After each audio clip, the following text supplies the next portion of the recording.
two sides of the aisle, the two political parties, the SLPP on my right and the APC on my left. But according to the seat arrangement, is that they mix with honorable MPs, and there are 14 of them in the House of Parliament. So they wait at any moment from now. We see so many ups and downs, so many hangers. We see them be called members of the All People's Congress, the Salone People's Party, being called a member of them to a meeting. They don't go to a meeting today, then come back, but then still they go up and down for talk, tete to tete, for see how the election will get for look like. Retirement recently, so at the moment we are now trying to elect a new speaker as our first item on the agenda. All right, thank you very much, Honorable. Now the Clerk of Parliament, acting Clerk of Parliament, is walking into the well of Parliament, and the process and procedure will now begin, where the election for the Speaker and the Deputy Speaker of Parliament will certainly begin.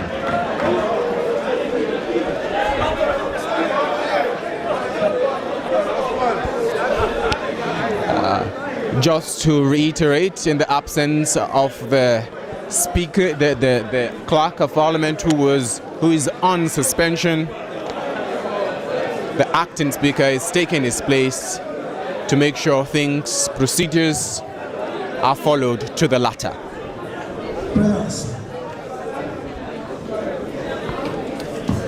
We'll certainly now leave you in the hands of the Well of Parliament as they are about to begin the process and procedure to elect the Deputy and Speaker of Parliament.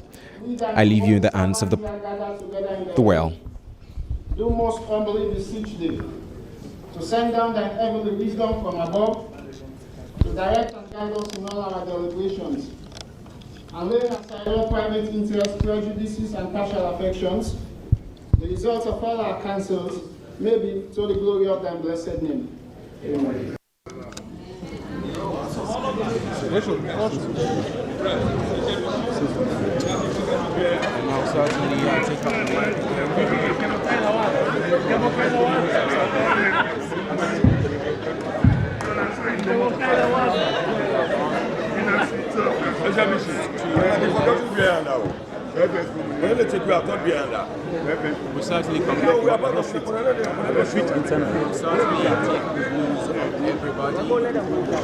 And this is the process now, as I have reiterated from before, that they will certainly, the members of Parliament right here in the Well of Parliament in the 6th Parliament of the Second Republic, have taken their seats, and the process for the election of the Speaker and Deputy Speaker is certainly on the way.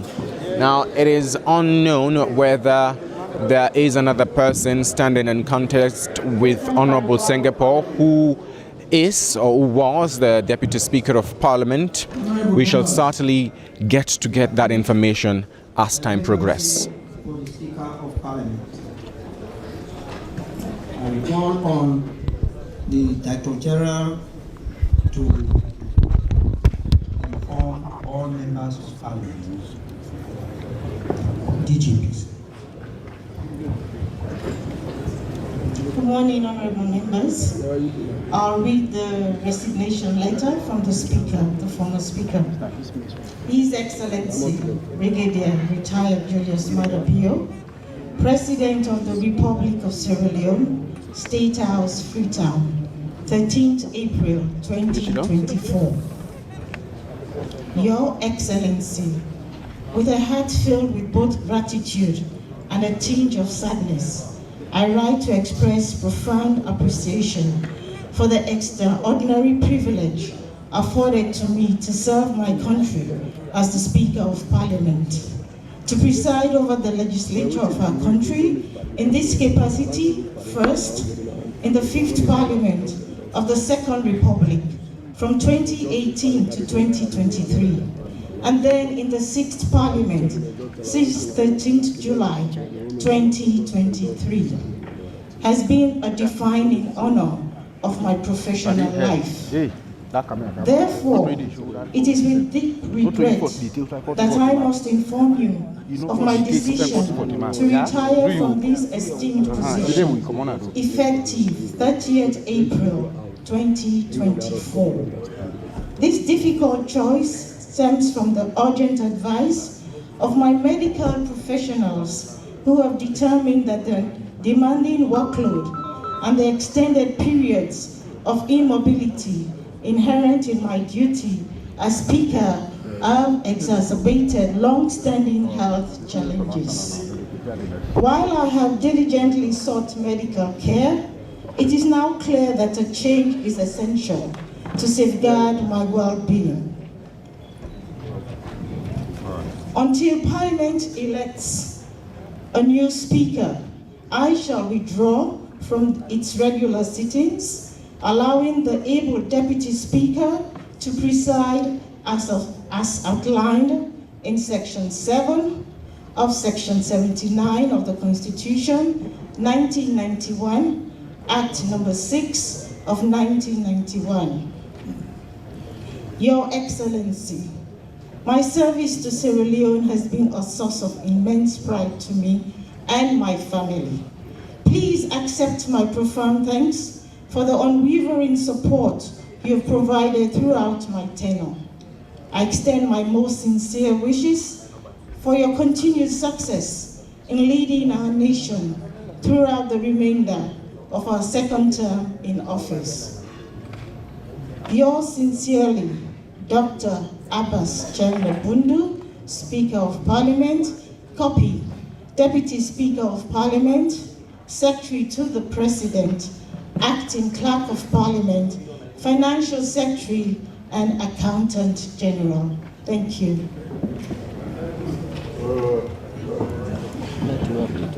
Thank you very much, DG. Roll call to confirm the members of Parliament. Mr. Clark, I refer the House to Section 159, subsection 1 of the Constitution, which stipulates that if the Speaker is resigning or retiring, the letter must be addressed to Parliament instead of His Excellency the President. Since the Speaker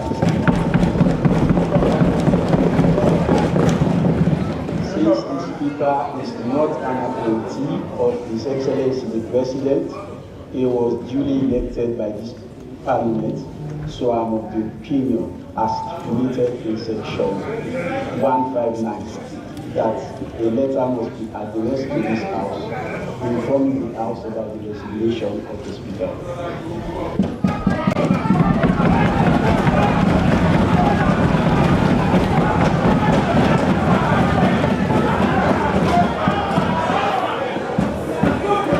Mr. Leader.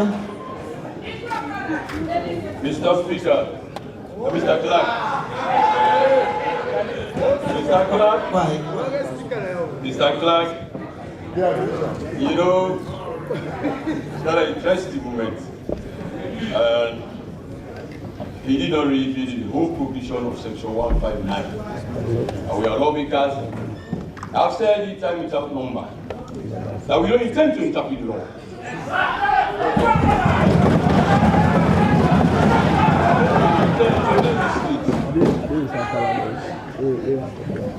We intend to legislate. The President is the fountain of honor and the head of state of the Republic of Sierra Leone.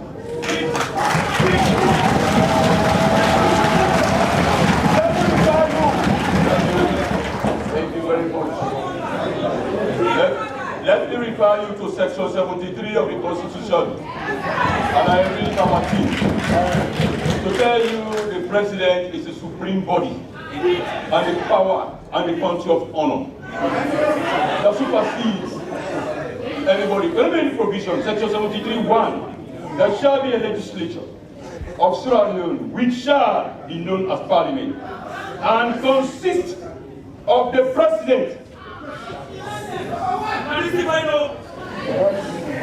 Listen, which shall be known as Parliament and shall consist of the President, the Speaker, and members of Parliament.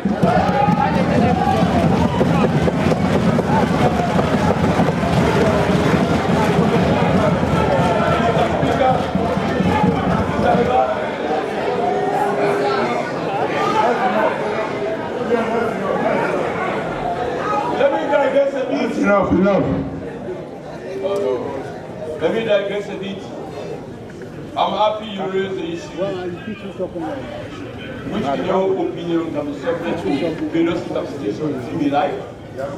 So it's also like 159 you have read. And I've also read section 73(1) of the Constitution.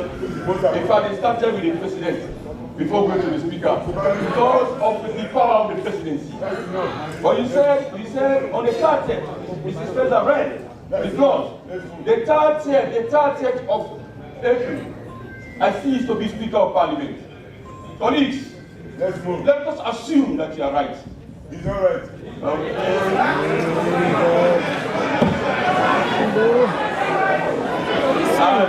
It's not be controversial. I take great exception to that, sir. I take great exception to that. That is not undertone. I take great exception to that, sir. I apologize. Let us assume that you are right. But let me go to section 79, subsection 5. Let me read subsection 9, subsection 5. For the progress of his house, and we have so many business of the house to carry. 795. Now there is vacancy as number Mrs. Fraser, the DG of Parliament. No business shall be transacted in Parliament other than an election to the office of Speaker at any time, if the office of Speaker is vacant. Correct. This office is vacant. Correct. So I believe my colleagues on the other side, let's not go into legal ramifications. Honorable colleagues, remember, I want this corridor to be clear. Excuse me, I want this corridor to be clear. So I want this corridor to be clear. I hate the ostentation of facilitating. Don't waste the breath, my leader. Clear this place. Clear. You want to hear this part? Don't waste the breath. Let's move. Stop. Sergeant Adams, clear this place. They should not cause that point. They should not cause that point. Doctor. Nobody should sit here. Nobody should sit here. And the table clerks, can we know how many table clerks we have? We have nobody here. When we are ready, we call for them. Thank you. Sorry, sir. I have read the few provisions. As I said, I'm not a lawyer. I don't even intend to be a Supreme Court judge. We are lawmaker. I'm a lawmaker. But I used to try and of course, I can only be a magistrate if I sit together with another KP, like a police. Don't waste the breath, my leader. Let's move. My colleague on the other side, with all respect to you, sir, I have read provision 79.5, citing the DG's letter addressed to Parliament, addressed to His Excellency the President. I made reference to section 73(1) to draw attention that the President is part of Parliament and supersedes, even by the order of their names. They address the President, the Speaker, and members of Parliament. Honorable members, I make a plea with my colleagues on the other side. I think if we want to continue business of the House, we have clarified. If in your opinion it's a mistake, that you want to depend on section 159 to delay this process, it just be like putting the work of Parliament into abeyance, because there's already vacancy in Parliament of the Speaker. I respect this agreement. Thank you, Mr. Clark. Basically, let me say this very clearly. Our intentions are not to stimulate the progress of Parliament. Thank you. This is the house of procedures. If Parliament is the house that makes law, we must be able to follow, to letter the laws we make. Well, for the edification of the entire house, permit me to read the section that I quoted, section 159, subsection 1 of the Constitution. It says, any person who is appointed or elected to or otherwise elected for any office established by this Constitution, including the office of Vice President, member of the Cabinet, minister or deputy minister, may resign from the office by writing under his hand addressed to persons or authority by whom he was appointed, elected, or selected. But most interestingly, let me go to the proviso. It says, provided that in the case of the Speaker or the Deputy Speaker, his resignation from the office shall be addressed to Parliament, and in the case of the Member of Parliament, his resignation from Parliament shall be addressed to the Speaker. So the thing, my leader of government business, we are saying this so that we want it to be on the answers of Parliament, so that they don't intend, or anybody who may read the answer in the future, don't think that this Parliament made a mistake. It's clear that the letter was to have been addressed to Parliament. The Speaker was elected by Parliament. He was not appointed by His Excellency the President. In the case of anybody who is appointed by the President, his resignation or retirement may be forwarded to the President. So we are making this very, very clear that subsequently no Speaker shall address his resignation or retirement to His Excellency the President, but rather to the House that elected the Speaker.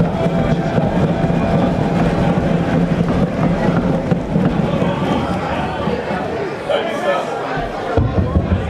Thank you. Thank you very much.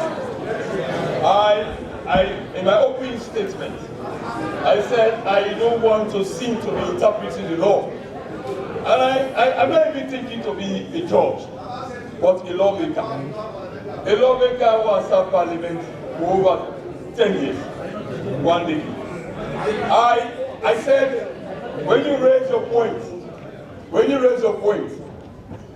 I said, I'm interested in us reading that provision in tandem with section 73 of the Constitution. You have read 1591, the second proviso, provided, which I have read. But they said address to Parliament. Address to Parliament. But if you go back to 73, the composition of Parliament, President is there. President is there.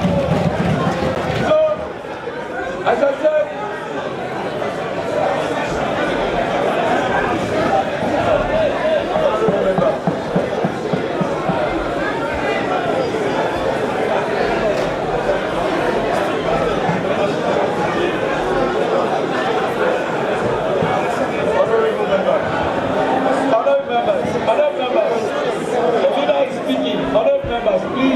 please, let's calm down, please. Sorry, sir.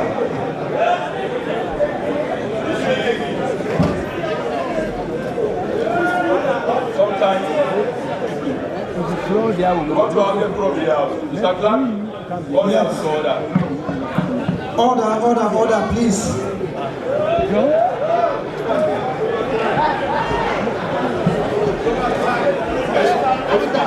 For something to happen. Let them go. If you say things over here, we on your side will reject. That's why I said my opening statement is subject to interpretation. Whether I'm right or not, you go to the Supreme Court for interpretation. But for the sake of progress, you said You said, let us continue, and for subsequent elections of Speaker, if you want to resign, you should address the letter to Parliament. Yes, sir. But if you go to the answer, David Strong, his letter was addressed to the President. David Strong, his letter was addressed to the President. So I feel from you, we are not going backwards. But I feel from you, let us progress. For the sake of 79.5, I accept your submission. We will now, thank you, I accept it.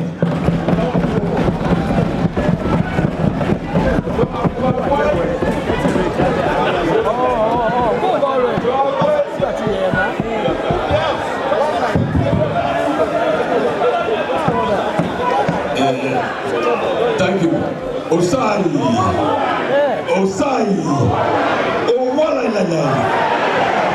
One country. That is their role. But he has said, for the future, we should avoid some of these petty legal ramifications. Because deliberate has started with interpretation. So, but now they have submitted that going forward, we should look at the space that say we are just speaking directly to Parliament. Thank you very much. We now accept Mr. Clark that he has made these proposals, and in the future, that one should go in the answers.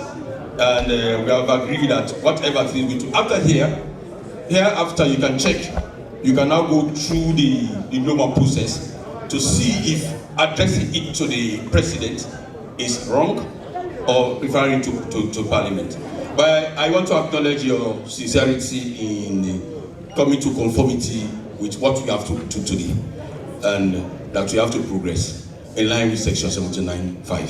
Thank you very much. May God bless us all.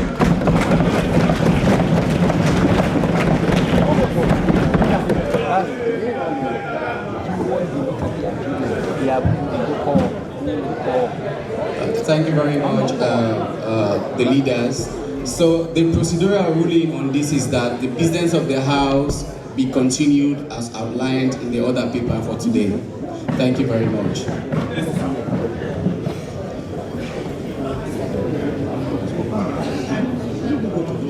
Roll call, please. Good morning. I proceed with roll call. Honorable Abdullahi Charles Usman. Honorable Amara Haja Miata.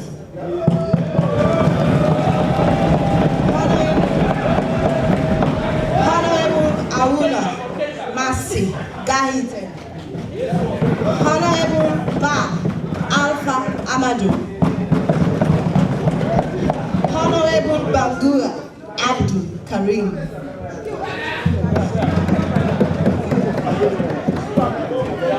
Honorable Bangura Adama. Please raise your hands so that we can notice you, please. Honorable Bangura Cecilia Mabinti. Honorable Bangura Daniel Amadou. Honorable Bangura Ibrahim Aziz. Honorable Bangura Mariama. Honorable Bangura Mohammed.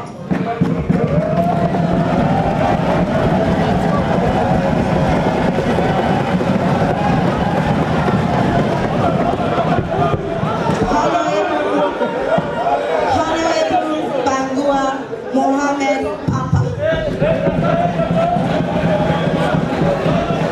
Honorable Bangura Rosemary. Honorable Banya Sati.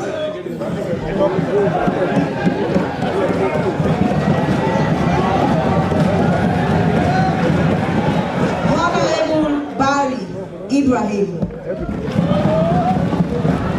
Honorable Bayo Ali. Honorable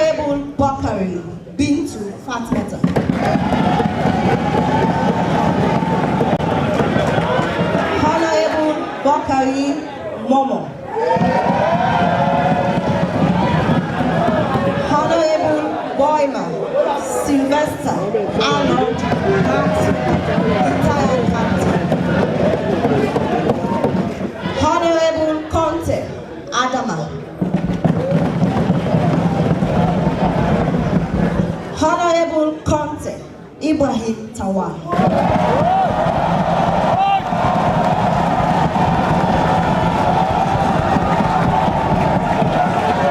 Honorable Conte John Charles.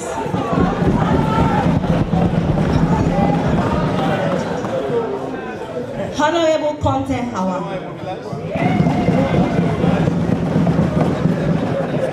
Honorable Conte Kemoko. Honorable Conte Muhammad. Honorable Conte Paul Samba. Honorable Darami Princess Kadi. Honorable Dauda Idris. Honorable Fofana Abu. Honorable Kaba Ibrahim. Honorable Kaisamba Francis Amaru. Honorable Kalon Hawa.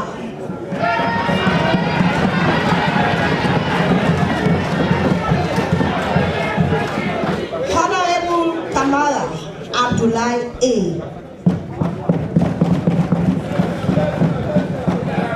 Honorable Kamala Abdul Karim from Cambia.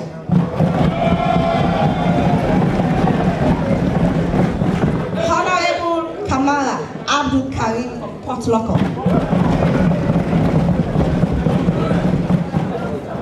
Honorable Kamala Alusain Bash. Honorable Kamala Idris Sahid. Honorable Kamala Joseph Abdul Bash.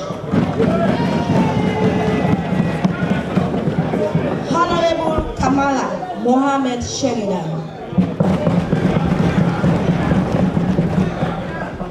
Honorable Kamala Mahmoud. Honorable Kamala Marie.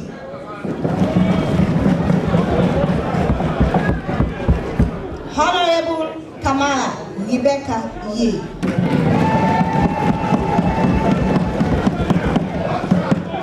Honorable Kamala Rugiatu.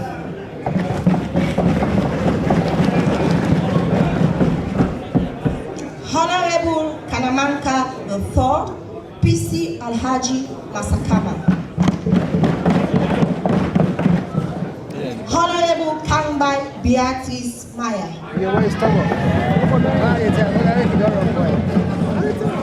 Honorable Kako Abdul.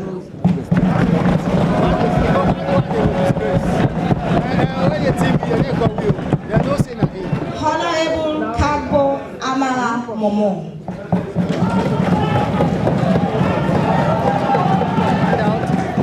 Honorable Kagbo John Sati.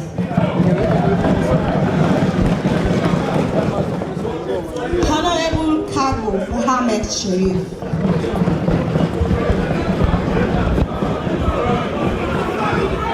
Honorable Kagbo Sheikh Santigi Ibrahim. Honorable Kagobai PC Desmond Mahi. Honorable Kane Mohammed. Honorable Kanu Abdullah Karim. Honorable Kanu Ahmed Joseph.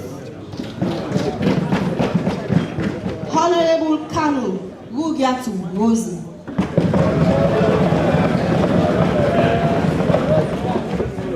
Honorable Kawale II, PC Kande Pare.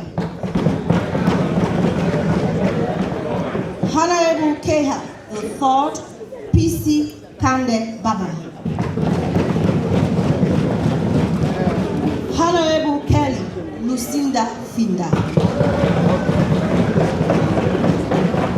Honorable Kelly Tambo. Honorable Kemokai Abu.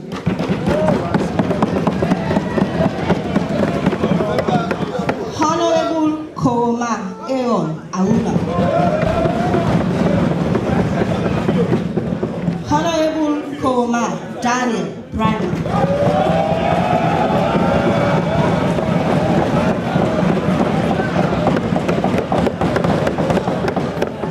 Honorable Koma Anes Dua. Honorable Koma Ibrahim.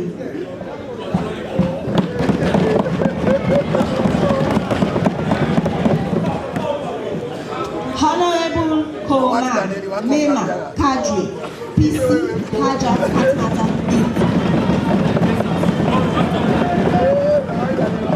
Honorable Koma Peter Yaba.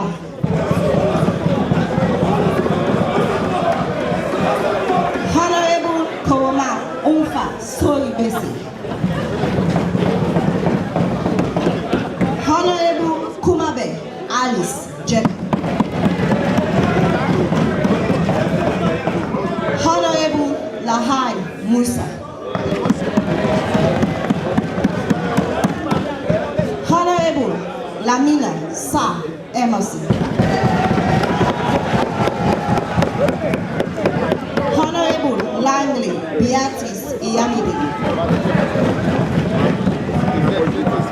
Honorable Lancelot PC Bio Prince.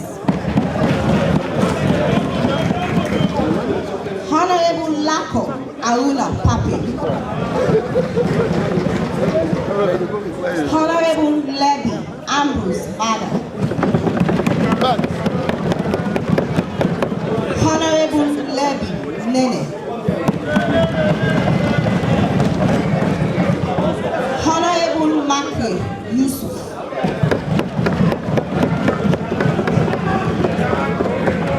Honorable Mansare Alpha Ben. Honorable Mansare Alpha Ben. Honorable Mansare Brima.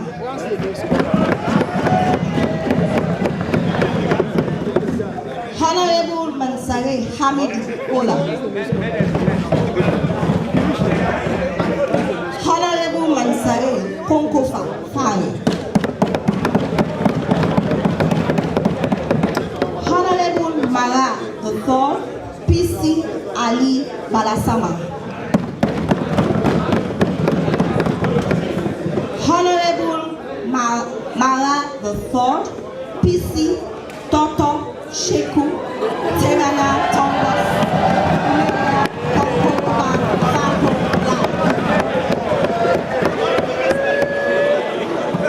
Honorable Mare Conte Abdul Suleiman. Honorable Moigwa Musa Peter. Honorable Mamadou Sa Kotu. Honorable Moriba Ami Yava. Honorable Munda Bosti. Honorable Bat the Fourth PC by Farama Tas Bubu. Honorable Yuma Matthew Sa.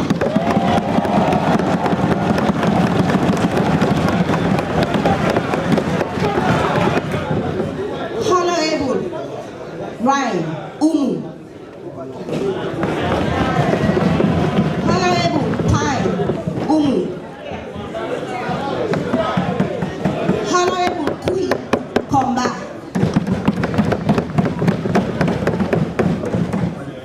Honorable Raman Koka Mohammed Sharif. Honorable Rogers Alex Matia. Honorable Rogers Dixon Momo. Honorable Salia Kone Quinty. Honorable Sama Shaka Musa. Honorable Sandy Alice Konya.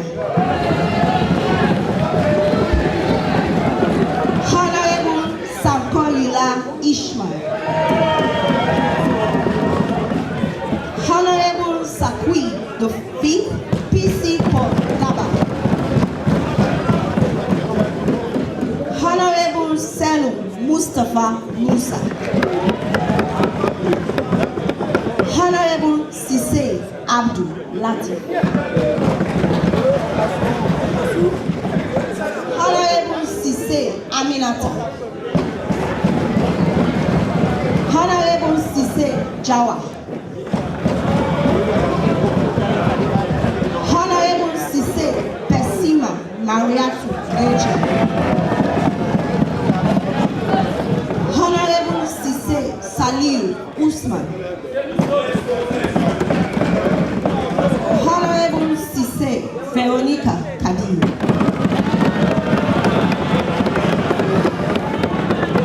Honorable Shaw Mohammed Bilo. Honorable Siafa Rosalie Hawa. Honorable Siliki Bashiru. Honorable Songa Muyata Banana. Honorable Sukena Fatmata Sena.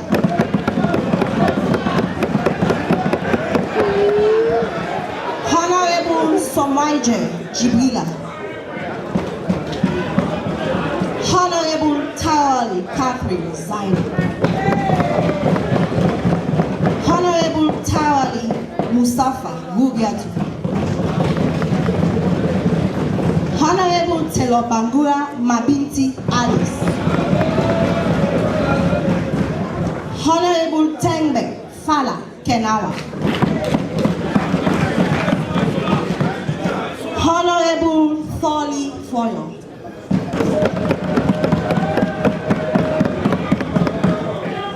Honorable Thomas Sengepoh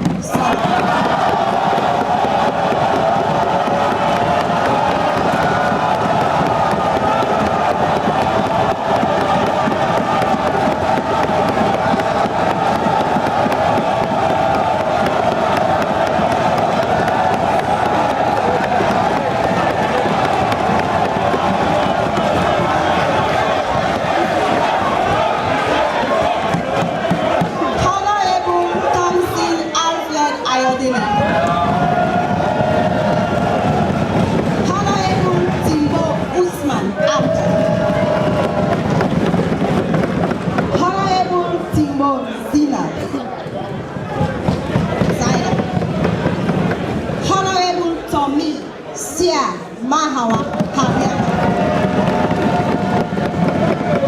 Honorable Tommy Emilia Lolo. Honorable Toka Tom Isaac.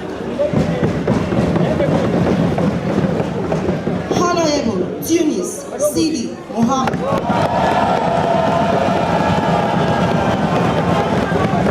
Honorable Toure Alhaji Soiba.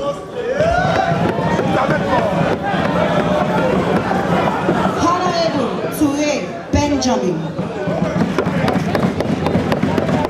Honorable Vandi Christopher Kekura.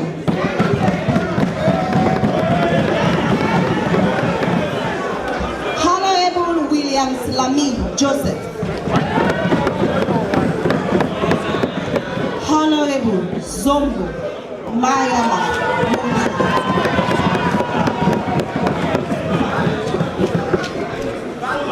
Any member of parliament here present who did not hear his or her name? Any member of parliament present who did not hear his or her name? Thank you. Yes,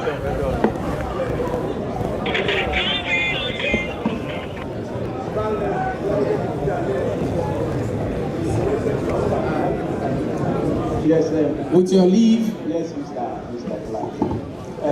This is for the edification of the public. Those members of parliament who are absent are on official responsibility. They did not just absent themselves from this meeting. They were sent on official purpose. That is why one from SLPP, one from us APC. Don't worry. And also, two of the paramount chiefs are seriously ill, and we know what it means traditionally for a paramount chief to be seriously ill. So in total, we have 4 members of parliament who are absent. Thank you. I'm not coming from a rooming home. I'm a fervent believer of the tradition and spirit of our census. I salute my paramount chiefs. But we have declared them dead long time ago. We have done with that. Let me just include what you have said. As you said earlier, that procedures must be respected. Must. And I believe from the other side, that is the reason we have leaders. And the leaders, by the structure of parliament, is clear in our standing orders. You have the speaker, you have the leaders on the both sides.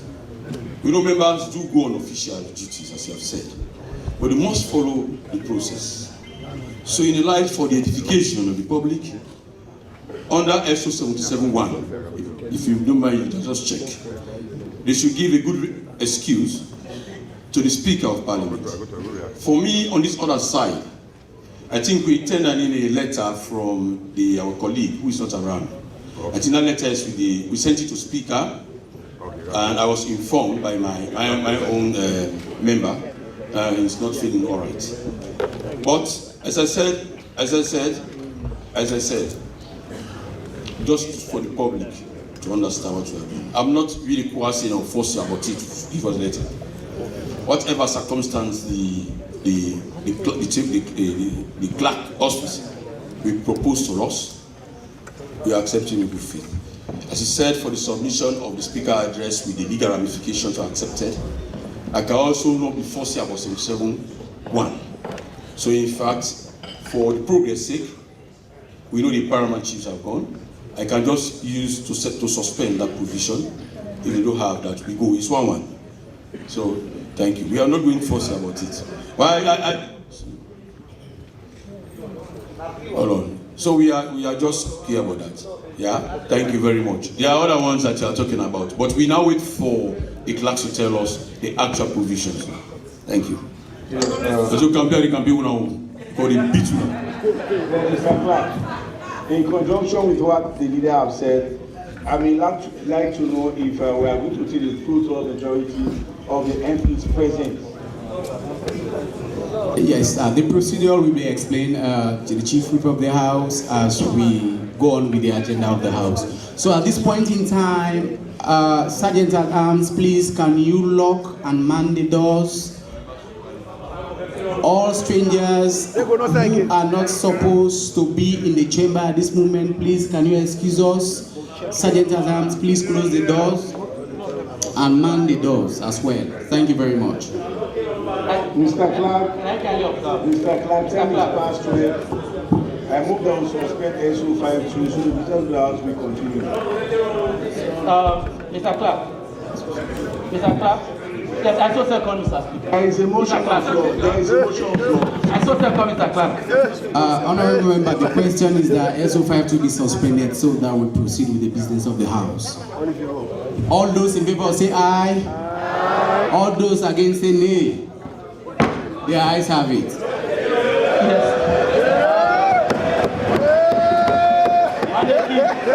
Mr. Clark, before you go to the procedure, can you kindly affirm to members as to those that are present and those that are absent? total number of members that are not voting before you can proceed on calling on to register? We will be giving a step-by-step explanation as to how the procedures is going to be marshaled. At this point in time, sir, we will be coming there, but we just want to go as per the other people for today. Thank you very much.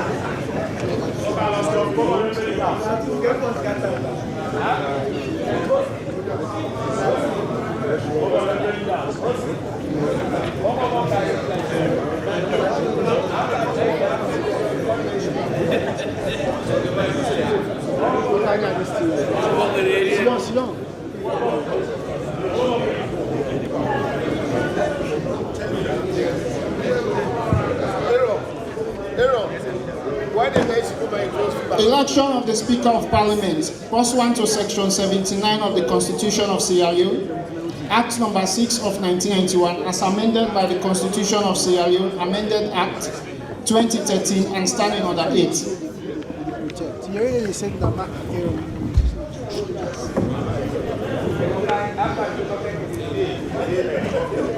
Yeah. I call on the Director of Legislative Services for constitutional issues regarding the election of the Speaker of Parliament. Mr. Rogers, please. Thank you very much, Acting Clerk. With your leave, honorable members, I will be explaining the procedural and constitutional requirements relating to the election of the Speaker of the House.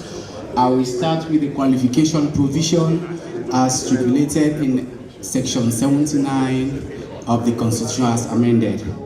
Honorable members, Acting Clerk, with your leave, the qualification provision states,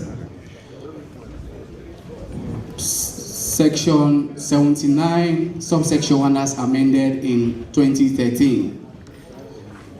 The Speaker of Parliament shall be elected by members of Parliament from among persons who are A, members of Parliament and who had served as such for not less than 5 years, or B, qualified to be member of Parliament and who had served as such for not less than 10 years and who are not less than 40 years. This provision was amended in 2013. For the procedural steps, I would have to read out from paragraph 5 of Standing Order 8 to explain the procedural step as provided in the Standing Orders of Parliament. SO 8, paragraph 5. Every question put to the House under this order shall be decided by ballot to be held as provided in this paragraph. How are we going to determine the ballot as provided? The proviso in subsection 2 of section 979 of the Constitution reads, the Speaker shall be elected by a resolution in favor of which there are cast the votes of not less than 2/3 of the members of Parliament. So earlier on, the Deputy Leader of the Opposition raised an issue as to how we're going to compute the 2/3 of members of Parliament present. As per the configuration of the 6th Parliament, we have 149 members of Parliament. Unfortunately, in the first session of the 6th Parliament, we've lost 2 paramount chief members of Parliament, and by constitutional and procedural, backing, they are not counted. and 2 other members of parliament, one from the APC and another from the ruling SLPP, are out of the jurisdiction on official assignment. Insofar as the procedure determines, we now have, at this present point in time, 147 members of parliament. So the 2/3 of members of parliament calculated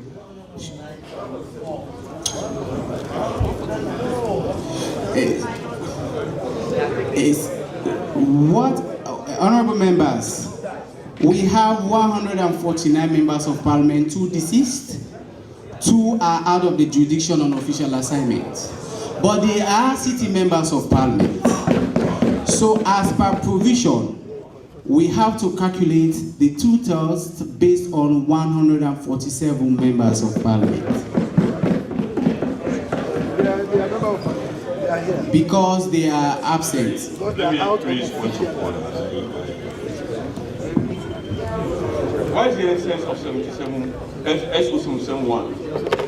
Why do you need to take excuse if you're on official assignment? Yes. Normal sittings in the committees, you are excused formally if you're hospitalized on official assignment. So you are still considering the job of parliament. Yes. What you have said. So you should be excluded based on the excuse. 77-1. So the excuse is to be included. You won't be excluded. So are you saying? So the excuse seek them to be included. You know, don't talk this one. Yes, the excuse seek them to be included. The excuse seek them to be included. We don't do proxy. If they don't have an official excuse, they can be excluded. We don't do proxy votes. So if they have an official excuse, they have to be legitimately. They should not be disenfranchised. So if you have a proxy system, you can say, no, we have to election of speaker on Thursday, do the proxy vote before you debate. But we are not. So I beg that you review that one as submission.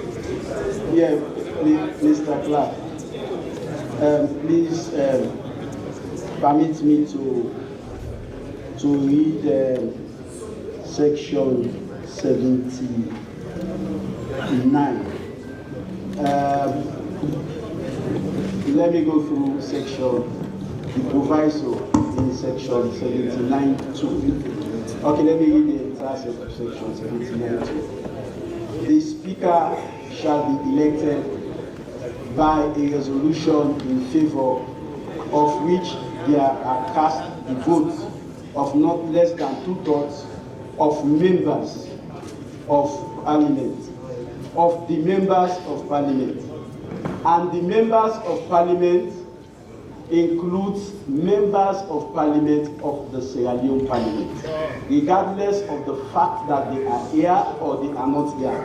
But let me go further to go to the proviso. It says, provided that if the 3 successive resolutions proposing the election of the speaker fail to receive the vote of 2/3 of the members of parliament, the speaker shall be elected by a resolution passed by simple majority of all members of parliament. I underline the word all members of parliament. The Constitution did not say those members of parliament that are present and voting. The Constitution deliberately says of all members of parliament. Of course, if you go to the SOs, it is very clear. In the election of the deputy speaker, it is for those members of parliament who are present and voting. But in the case of the election of the speaker, even if one candidate defeats another candidate, and the one candidate who won does not have the simple majority of all the members of parliament, it will never be the speaker. You must have simple majority of 147, which is the established number of sitting members of parliament of the Sierra Leone parliament.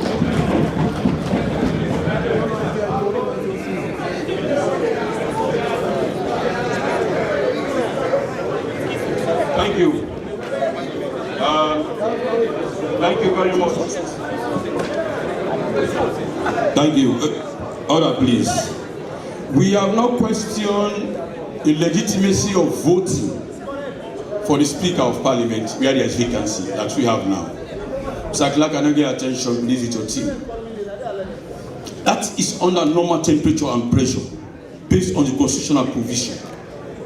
That is normal. In fact, normal circumstance where we do vote, as he has mentioned, in this provision, it is 2/3 of members of Parliament. This one, 79-2. But 77-1 of the standing orders. I mean, we are not, I don't intend to deprive the member of Parliament. Are you saying we should calculate those who are dead? Come in. Land, please, wait. Because we have not received the election of from the electoral commissioner of those of the deceased. So we still count their member of Parliament because they are here? They are dead? No. There is a cause. They are voted in the 6th Parliament, but because of a natural occurrence, they are not with us.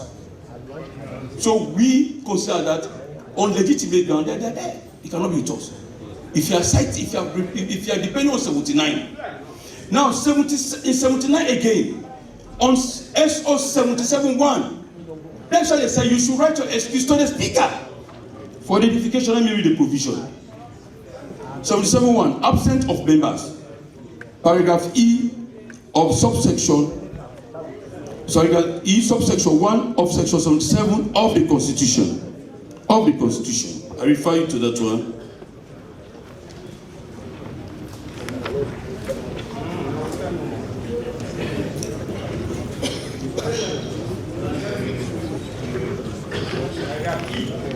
Yes, E.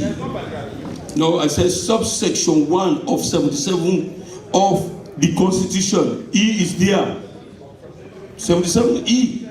Go to your standing orders of the Constitution. The standing orders I read from the stand. Please take your time to follow. I read from the standing orders and I made reference to the Constitution. Go to section 77 of the Constitution, Act number 6 of 1991. 77-1, standing orders making reference 77E in the Constitution. Said if in the case of such a member, if he is absent from sittings of Parliament for such period and in such circumstances as been prescribed in the rules of procedure of Parliament. What is the rule of procedure in the standing orders? Now, one, any member who for good cause is prevented from attending a sitting of Parliament shall acquaint the Speaker in writing as earlier as possible for his inability to attend and the cause thereof. Mr. Clark, for our colleague on the other side, do you have any letter for excuse addressed to the Speaker from Ahmed J. Toure? Do you have a letter for us? For Ahmed Kanu? For Ahmed Kanu, my side, that is the excuse. So that is the excuse. Are you saying if Ahmed Kanu is hospitalized or if Ahmed Kanu on official assignment where the Speaker is fully aware that letter was added on the 29th of April before declaring the position of Speaker vacant, can we prevent him? He has obtained a legitimate excuse. So why do you want to count him? Because like we have for the paramount chief who are deceased, likewise Ahmed Kanu and co who are not here, which we have said on official assignment, why do we need to deprive them? And let me tell you about 1791 of the Constitution. Yeah, 91 cannot apply to this case, but 91 is giving a preference of members who are present and voting. So do we prevent them having taken an excuse legitimately enshrined in the standing orders supported by the Constitution? Are we going to deprive them? I want to see that one. In the first place, you have mentioned about 79.5, yeah, in the Constitution. 79.5. Whatever the case may be, please, allow me to learn. We have to take our time so that the public can understand what we are doing. Yeah? Mr. Clark, which have caused a debate on this issue. 79.5, we vote the first time for 2/3. We vote the second time for 2/3. We go the third time for 2/3. The fourth one, simple majority. Yeah? So, you cannot exclude 91 of the Constitution. Gives right for those who are present and voting. For Speaker for the fourth and Deputy Speaker coming for the elections. But let me first, on the basis of sincerity, if we accept this circumstance today, so it shall be for every seat we have in Parliament. We should deprive our colleagues. Even a city fees calculated. Even if you are on assignment, on the additional assignment, you should not get city fees. That is direct interpretation. Because they have legitimately taken an excuse based on Section 77, one of the standing orders, supported, given reference by Section 77 of the Constitution, subsection E. Mr. Clark, think about it. If you give the ruling, if they accept and they say, I urge that we put it in voting, because it's not clear from what you have said, there is confusion. So for me, I believe on equity and fairness to them, to our police, on both sides. We should not prevent them. We should not deprive them. We should move with the rule of law. Thank you very much. If there is question, we ask for voting. Let us see what we can do. We don't want to deprive them. Let us not set back precedent in Parliament. I rest my case. Mr. Clark, Mr. Clark, like I initially stated, our intentions are not to delay this election. The nation is waiting for the next Speaker of Sengepoh Parliament. And we on this side, we want the process to be expedited. So we don't want to in any way be stumbling block. But Mr. Clark, honorable members, let me go again to the constitutional provision that was mentioned here by my comrade of the Radicals Club and the leader of the SFPP. 77E, 1E, is referring to members of Parliament who are absent for sittings without excuse. For those of us who have been in the political landscape for quite a while, you will agree with me that in 2002, there was a case in the Supreme Court, and the title of the case was the Speaker of Parliament against Seri Kamal and others. Section 77(1)(e) was used to eliminate 8 members of Parliament after they were referred to the Committee of Absenteeism. So these are for internal mechanism. When a member of Parliament is absent without excuse, it is for Parliament to take action against those members of Parliament. But let me tell you, it is crystal clear that there is no mention of proxy voting in the Constitution when it comes to members of Parliament. If somebody is absent for sitting, that person would not vote as a member of Parliament, but he is counted as a sitting member of Parliament. Let me tell you the rationale. Mr. Speaker, with Mr. Clark, with your leave. You know, why the Constitution is insistent, consistent, and persistent in saying that we should have simple majority of all members of Parliament. They don't want a Speaker of Parliament that will be voted in ultimately by less than half of the total member of Parliament, whether they are in country or they are outside country. They want the Speaker to have such authority to be elected by more than half of the entire members of Parliament. So this election focuses mainly on the total number of members of Parliament and not those present and voting. So, Mr. Leader, I want to assure you, the results are very clear. I know SFPP are afraid that we will win this election.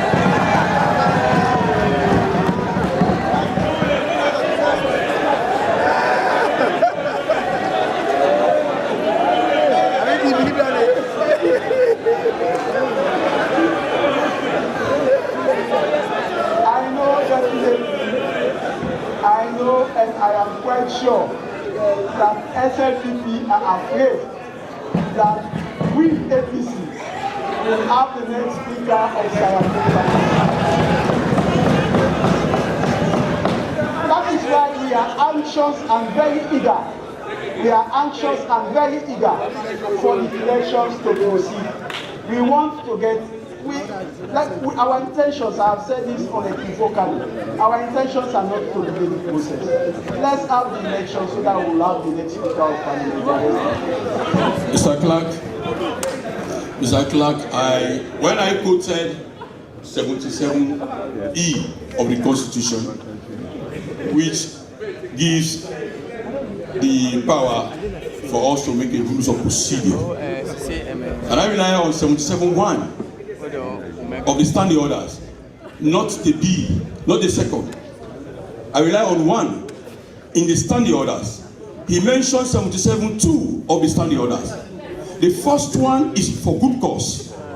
The second one in the standing orders, 77(2) in the standing orders, is not for good cause. As Parliament, you cannot just vacate yourself, don't just go on duties or somewhere else without informing Speaker. You can't. So they made a provision because you are representing people. You are representing people. You have an obligation. So what they are saying, if you are going on a skill, if you are going for an assignment, which we have done with our colleague Ahmed Kanu, that Ahmed Kanu is on excuse, give it to you, Mr. Clark, right? Legitimately. We rely on 77(1) of the standing orders. Mr. Speaker, Mr. Clark, let me read for the edification of the House to stop these ramifications. 77, under miscellaneous provision of the standing orders. 1. Any member who, for good cause, is prevented from attending a sitting of Parliament shall acquaint the Speaker in writing as early as possible for his inability to attend and the cause thereof. 77(2). A. Any member who, without good cause, during any sessions, is absent from sittings of Parliament on a number of days amounting to an aggregate period of 30 days shall vacate his seat. For goodness sake. 97 of the Constitution, the dignity and the integrity of parliamentarians, your behavior in and out of Parliament. How can you just absent yourself from Parliament, even though without informing the Speaker? The Speaker don't know what is going on. They must be informed. But we have agreed on both sides. Even not giving legitimate excuse or whatsoever, we have agreed that they are out of the jurisdiction or they are sick. And we have excuses to the effect. We have agreed. Now what they are saying, if we agree that legitimately they are not with us, why do you want to calculate them based on the 2/3? Why do you want to calculate them? Because they are members of Parliament. That's the very reason they have obtained a legitimate excuse. That's the very reason. That is the very reason you should make sure that you exclude them from the council.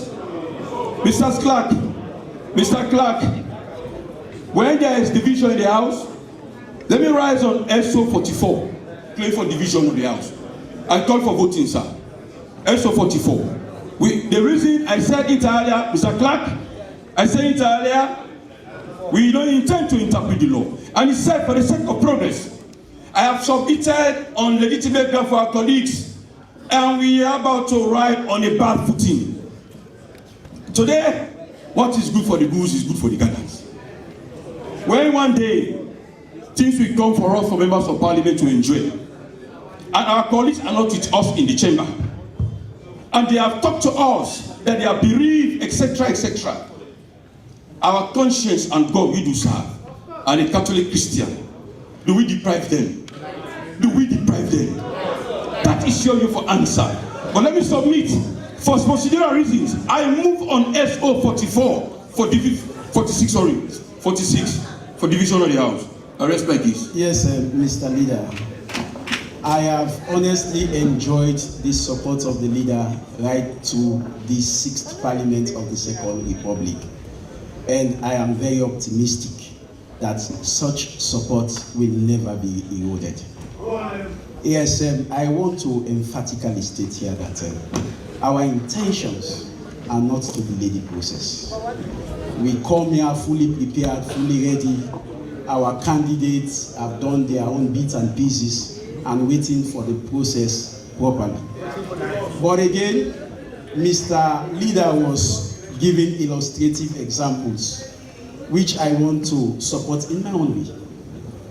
Firstly, if they are coming with tablets for members of Sierra Leone Parliament, and they say this tablet is for members of Sierra Leone Parliament, will they only distribute the tablet to those members who are present?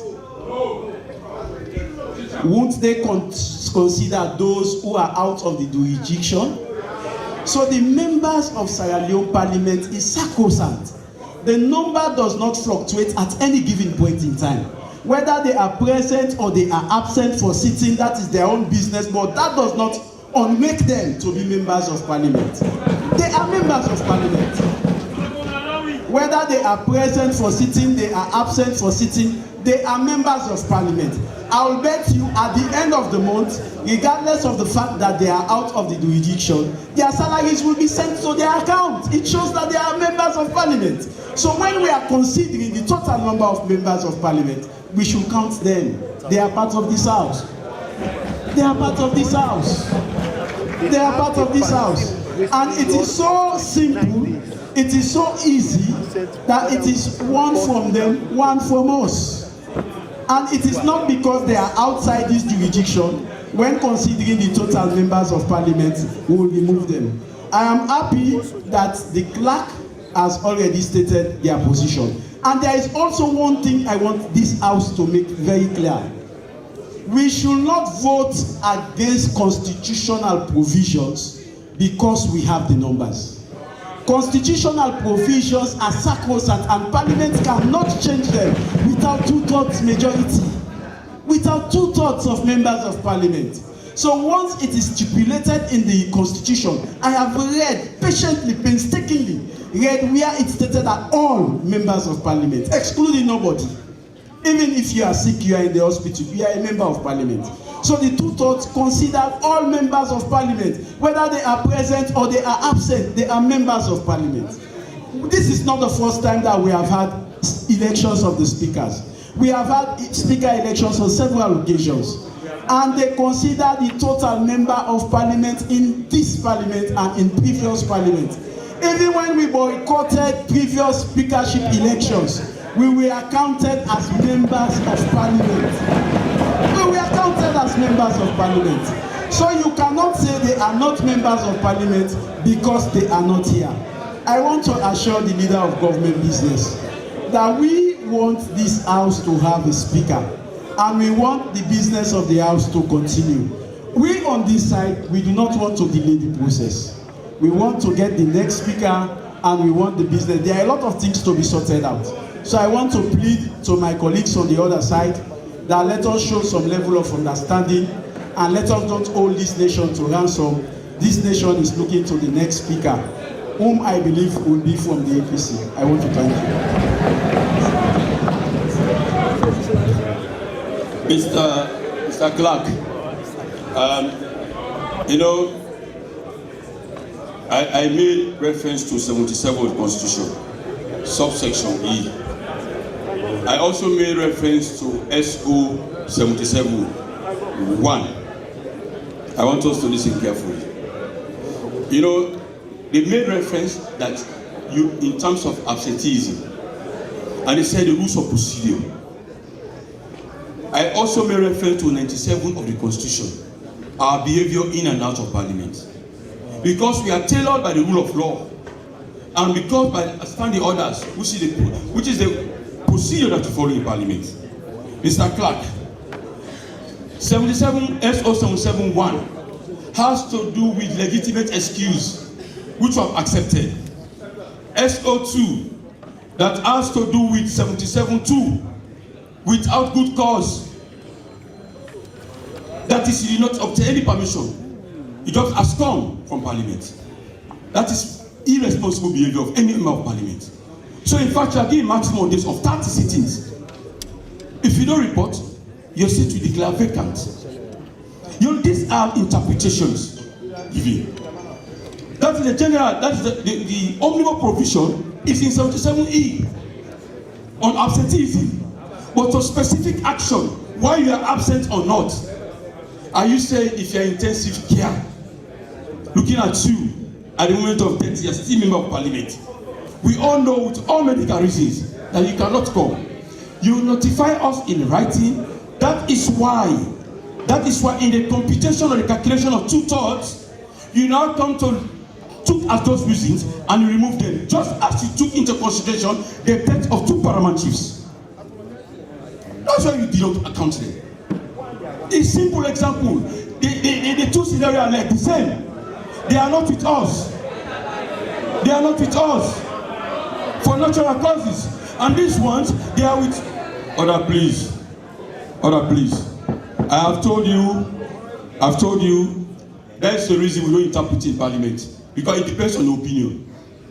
When I stood up, Mr. Clark, I said, I'm not a judge. I cannot be a judge either. If you can go to the Supreme Court, so be it. If I now ask you to evoke 77(1), your colleague has no excuse. But because I believe in what the leader said, I accepted. I accepted. For the sake of decency and progress. I accepted in good faith. So, you deprive your colleagues. So if you are not in parliament based on 77(2) of the standing orders, you cannot be given a laptop. Because your seat is vacant. But based on 77(1), you can't be given the laptop, as you said. Mr. Clark, because we don't want to go into legal ramifications, I stand on SO 46 on division of this procedure, so that we can vote on it. Because we don't want bad precedent to be set in. Yes, sir. I have one day before you. Let me answer, please. Because he said, I've never asked. I vow not to ask for division on voting on issues. I believe for us to debate back and forth. But I don't want them to feel as if we have won on the debate or proposal. That is one. Secondly, my focus is that giving an excuse in any administration, even when we do make laws, we always refer to reasonable excuse. If the chairman is absent for 3 consecutive meetings with reasonable excuse, he cannot do anything. He allowed the chairman position to continue as somebody acting. But if you're absent for meetings called by chairman of an MDA, your seat will declare vacant because he did not take an excuse. These are normal administrative issues. We are not questioning the members of parliament 2/3. If they are giving legitimate excuse, which you have asserted that they are not here because of the legitimate reasons, and they are not here because of official duties, the leader of the opposition has said that one, I have said it too. So why do we need to put them in the computation of 2/3? As we exclude the paramount chiefs on good cause because of death, this also on good cause because of legitimate excuse, they are on official assignment. I still want you to understand our position, and I stand on 46 for a division to vote on this one. Yes. For the records. Yes, Mr. Leader.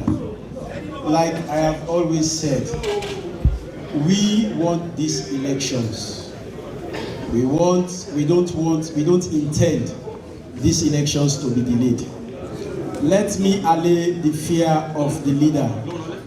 The leader said, you cannot just abscond from parliament, and you cannot leave parliament without excuse. The honorable member in question from the All People's Congress, who is out of this jurisdiction, was nominated by his committee to represent the committee and join government in an official travel to Iran. So as I am talking, he even copied me the letter that was sent to him by the ministry and the letter that was addressed to Parliament. So Parliament is in copy of a letter from the Ministry of Trade indicating that the member from our side was officially joining them out of this country. So he did not just do it lackadaisically. He did not just do it recklessly. He did it with precision because I have a copy of his letter. So I want to make that also very clear.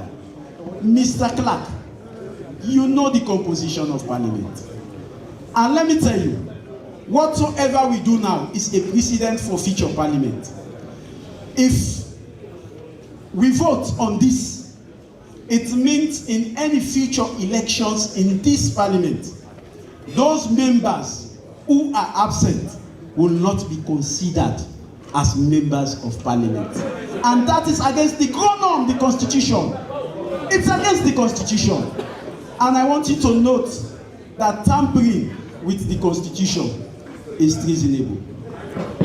Thank you very much. Division in the House. The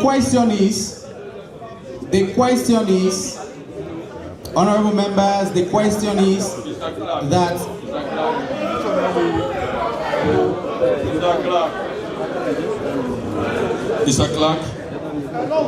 Mr. Clark, you know, the letter copied, he should have submitted that one even before the commencement of the sitting.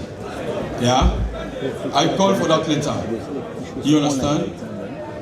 It's the same thing when they asked for 32.3 of the interpretation of electoral commissioner. I presented a letter to show that they are consulted.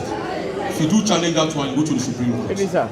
But based on procedural issues and protecting our colleagues, what picture are we getting to the public? Are we saying our colleagues are irresponsible when they have obtained legitimate excuse that they are not going to be here today? What picture are we getting for the colleague on the other side of APC and the colleague on the other side of SNPP? What picture are we getting to the public? Are we telling the public that they are not responsible because the election of Mr. Speaker was sent out since Monday? Even if it's last week, we gave notice. Now, Section 77(1) of the standing orders is clear on it that they, for reasonable excuse, which they have done, my colleague on this other side, which I stand there to defend, that he sent in letter to the Speaker in line with 77(1) of the standing orders. Consider provision are not be abrogated. We have not passed under any provision of the Constitution to make it reasonable. We have not. We said that is the norm. But in the computation, I want to repeat myself again.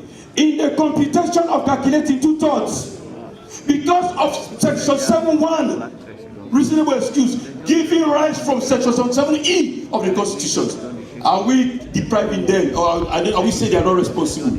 Let me tell you, my colleagues on this other side say, we know this is not tenable for my colleagues. Let us accept for the sake of progress. But I'm still continuing to push because as I stand here, as I said, I'm a Catholic Christian. I feel so humiliated by my colleagues saying they are not here because they are not responsible. I'm humiliated. Because those colleagues, they genuinely took an excuse. Mr. Leader. I'm on my legs, please. I give it. Nobody said. No. I'm coming, please. Please. Oh, leader, you are leader on the other side. Trust me. We trust me. Do you know why? I have never called, Mr. Clark, I have never called for division of the house. You see, I have the numbers. Trust me. I have the numbers. Even the paramount chiefs on.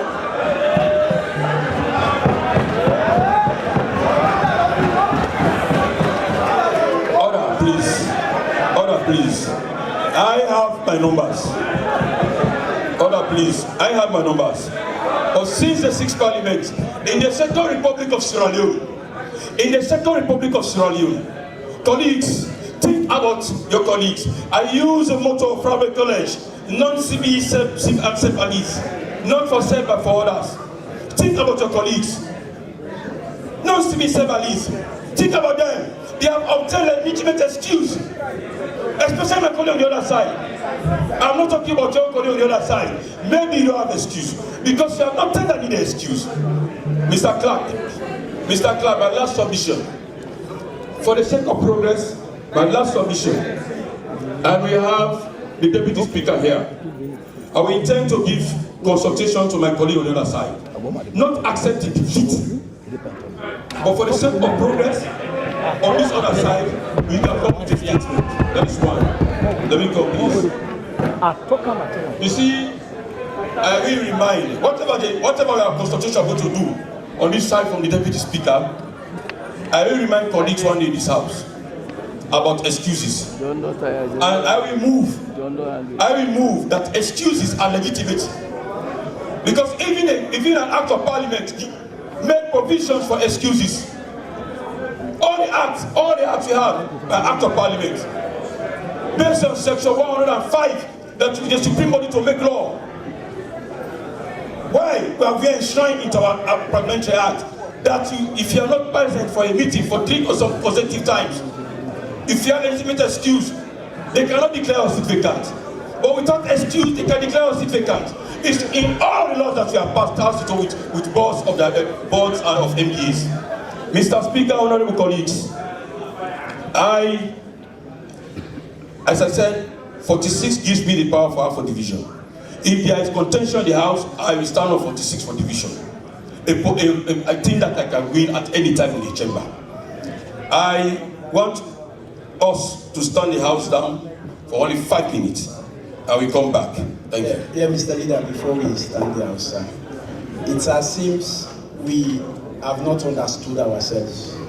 The leader has made it essentially clear that the honorable members obtained excuse.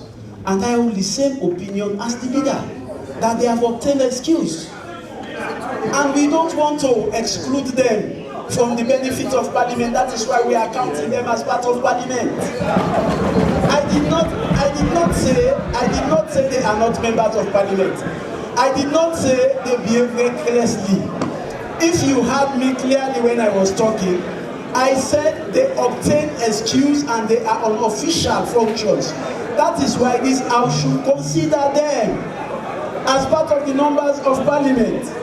Mr. Leader, yeah, except for those who have lost their lives. But for those who are on assignment, we should consider them as members of parliament. So, Mr. Leader, that is our position, sir. We have not used any derogatory statement against them. Yes, we have not excluded them from the counting of members of parliament. Mr. Clark, 1 minute, please. Mr. Clark, back and forth, you are a bit tired. And please, we said it's very clear. He's an engineer. He's an engineer. The language computation is what I used. Computation. If that is legitimate excuse, they cannot be part of the computation of 2/3. That is my argument. You have accepted that they have legitimate excuse. In the computation, they should not be included because they have legitimate reason for not being here with us today. Yeah? But Mr. Clark, just 2 minutes, we'll come back to you.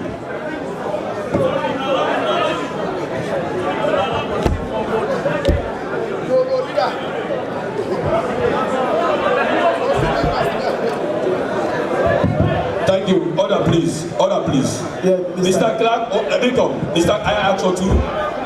Mr. Clark, can I get audience in the House? Mr. Clark,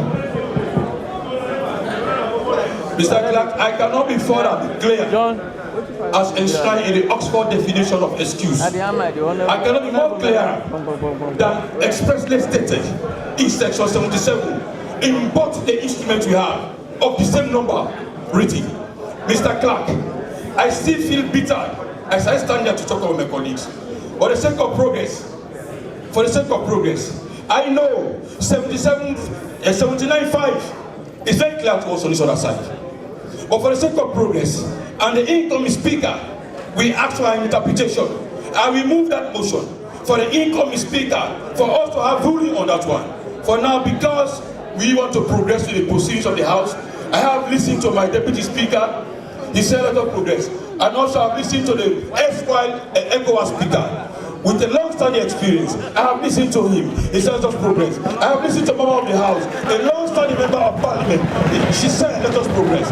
For the sake of progress, which I have not considered to illegalities but to procedural issues, and thereby let us move on.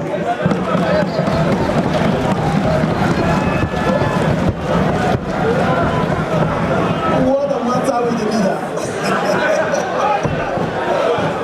This is a typical demonstration of the uniqueness of parliament. This is a typical demonstration of the uniqueness of parliament. We are here to disagree, to agree. And this is a demonstration of that. I want to commend the leader of government business for agreeing, and for the sake of progress, let us move further. But I just only hope that this same ability to agree will be replicated when the results for the speaker are announced.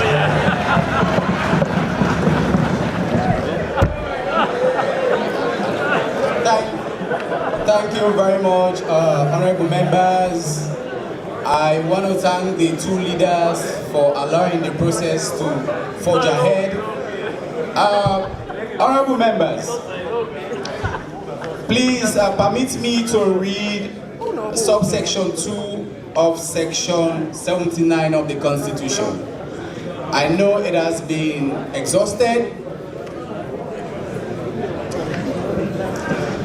I know it has been exhausted on the floor of the House, but let me just recap for the benefit of all and the general public. Subsection 2 of section 79 of the Constitution reads, "The Speaker shall be elected by a resolution in favor of which there are cast the votes of not less than 2/3 of the members of Parliament.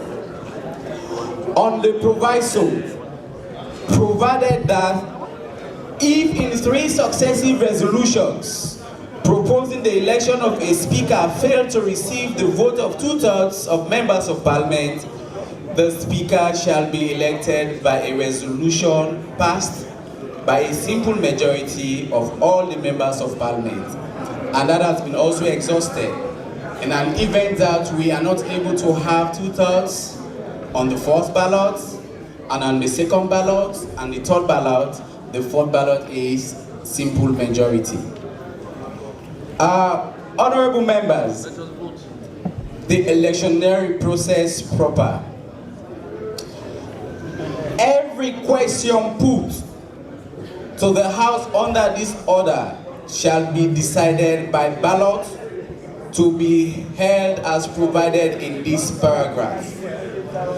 Every member who wishes to vote in the ballot shall write upon a ballot paper to be supplied by the clerk either the word aye or nay. As we continue the process, we'll be sharing ballot papers, and the indications are very clear. If you are in favor of a proposal or a question, you say aye as usual. If you are against, say nay. You spell it, not by voice vote. O-A-Y-E, aye, and nay, N-A-Y, nay. This is traditional about Parliament. The clerk shall then call the names of all members, and each who so desire shall, as his name is called, come to the table and drop the ballot paper. As usual, we'll be making roll calls. Members are expected to come and vote or put their ballot in the ballot boxes. If the votes of not less than 2/3 of all the members of Parliament are cast in favor of any question put to the House under this order, the clerk shall declare the person named in the question to have been elected Speaker by the resolution of the House. In an event that on the first ballot, a member of Parliament pulls 2/3 of the majority, we do not have to fulfill the other requirement. That member of Parliament is declared Speaker of Parliament.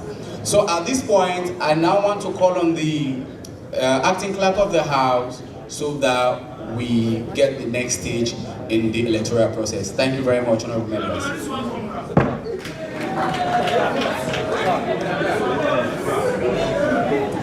Hey, guys, yeah? Can please, all members of Parliament who had left the chamber, please, can you please come in?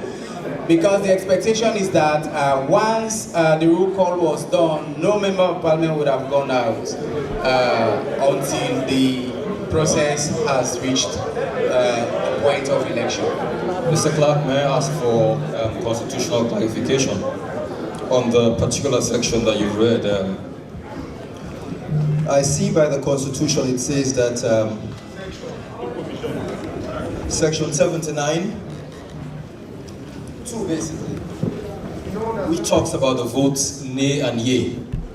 And this is a situation where it envisages that it's only one candidate that is on the ballot. But in a situation where you have multiple candidates, how is the vote going to be conducted? Thank you very much. This is procedural. What we do, if there are more than 2 candidates nominated, the first candidate is candidate number 1. The second candidate is candidate number 2, depending on the circumstance. So procedurally, what we do, the first question when put, we would have to go through the 3 stages as provided in subsection 2 of 79 to have the 2/3. If we are unable to get the 2/3, we would have to put another question relating to the second nomination, nomination number 2. So if, say for example, the scenario is that if, for example, we have 2 candidates, we would have to first take the 3 steps for 2/3, and we have to cease as procedurally provided, and we take the nomination for the number 2 candidate, and if both nominees or nominations are not able to pull the 2/3, we then now go for the 2/3 for the simple majority. Thank you very much. At this point in time, I would like members to take their respective seats, please.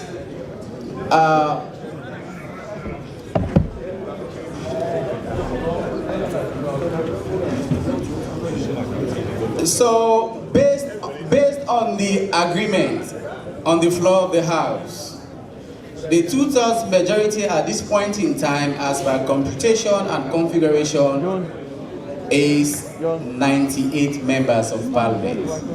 So the 2/3, based on 147 members of Parliament, is 98 members of Parliament. Thank you very much.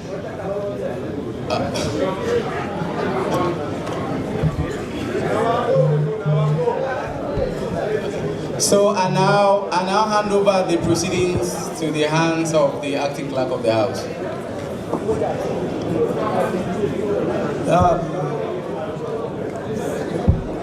Honorable members,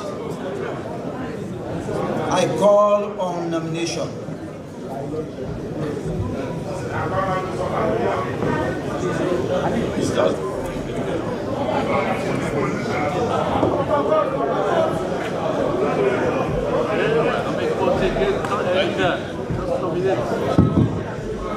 Thank you.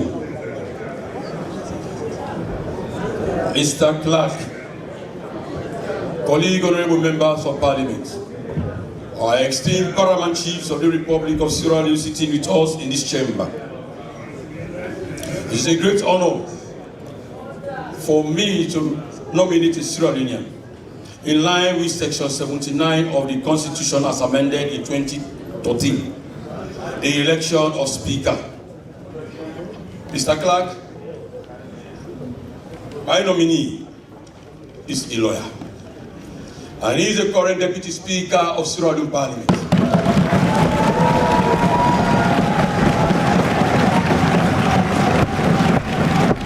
My nominee, as I say, is a lawyer with pictorial of qualification of academic qualification in his portfolio.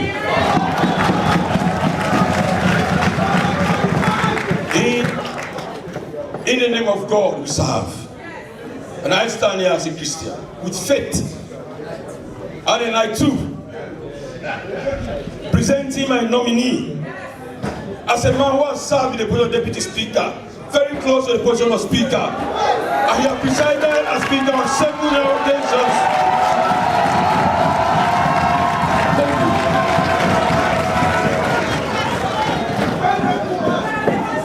Even with Mr. Clark, even with the aspersions or innuendos moving around, he has served as Deputy Speaker and Speaker on several occasions with dexterity and panache.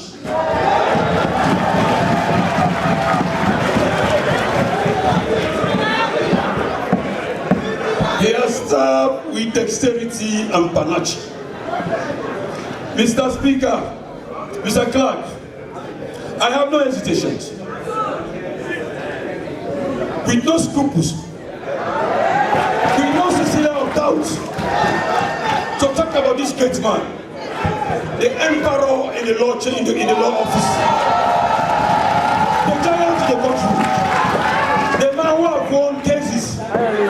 The chamber is called Sengepoh Law Chambers.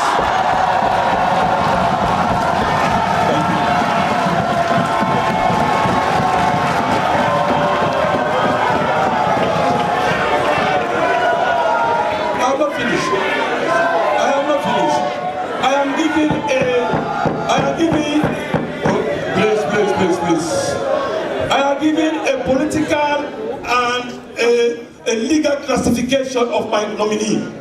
Please, Mr. Claudio, stop.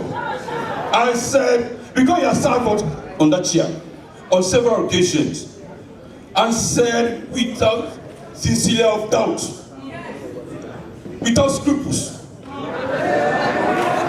that this young man, in fact, if nominated and voted for, he was born between the early 70s to the mid 70s. Will be the youngest speaker of Salone Parliament ever in the Sengepoh. Mr. Speaker, I said in my description, he is a lawyer with no misstanding. With 21 barristers, with 21 legal luminary, legal professionals in this chamber, called the Sengepoh chambers. 21 lawyers in this chambers. And you are talking about the PP barristers. There are more than 10, the PP barristers. A man who has solved the problem of the poor people in this country. In fact, his chamber is called the Poor Man's Friends Chamber.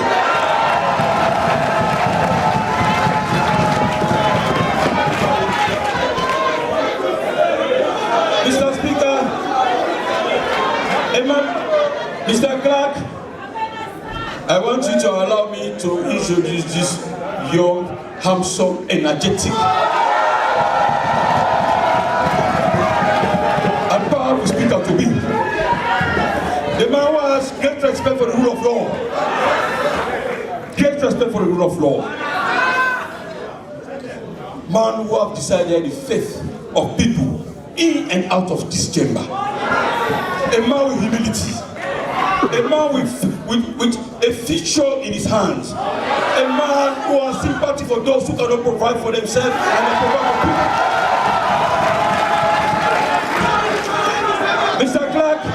Mr. Clerk, the holiness of my nominee, he is a fervent Christian, and that ensures in the holiness of a Catholic Christian, nominating a brother who is a Christian. I am a Catholic Christian. He is a Pentecostal. And he used to pray in his office. I have one referred to this house, Mr. Clerk, that what we talk about politics, why people don't have faith in us, because we have not attached faith, religious practice to our politics. Political holiness. My Archbishop taught me what we refer to as political holiness. It is in him that we have political holiness.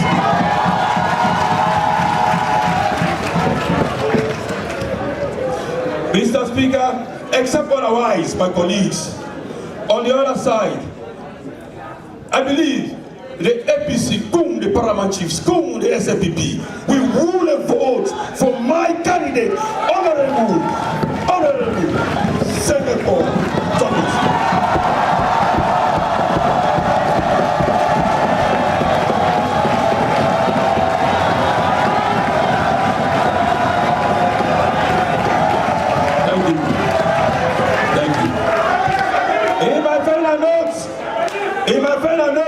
Mr. Clerk,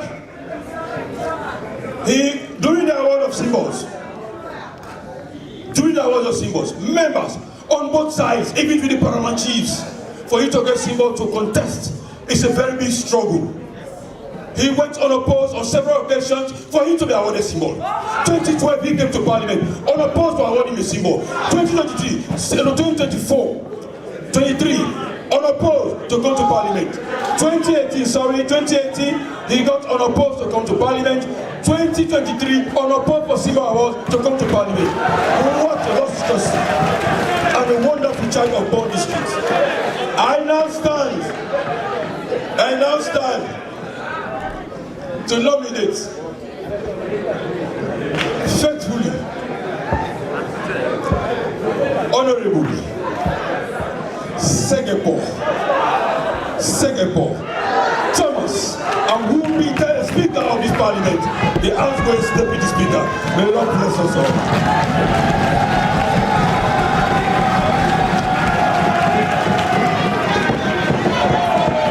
Honorable members,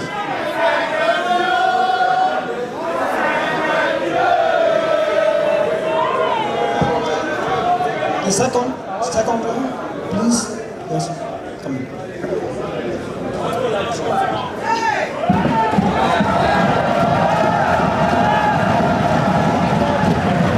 Mr. Clark, my dear honorable members, and my dear honorable paramount chief members of parliament, I, Honorable Sidi Mohammed Tunis,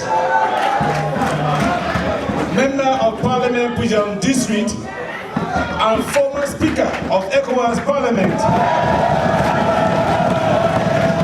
hereby second in nomination of my dear brother, the legal luminary, Honorable Sengepoh Thomas.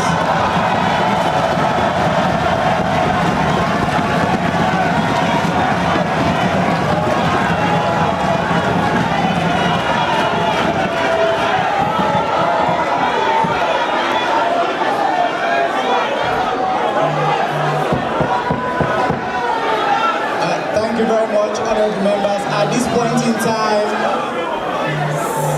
order. At this point in time, Parliament is happy to see the citizens of Sierra Leone in the gallery, but we equally want you to maintain decorum as the business of the House is carried on. Please, let's maintain decorum. Acting Clerk, sir.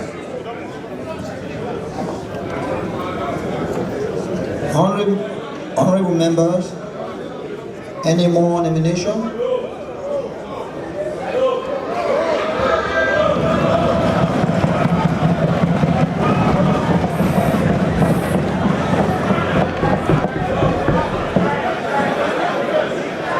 Mr. Speaker, honorable members,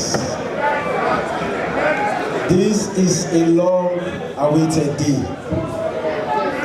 I am extremely happy that I have the responsibility, the honors, to introduce the next speaker of this parliament.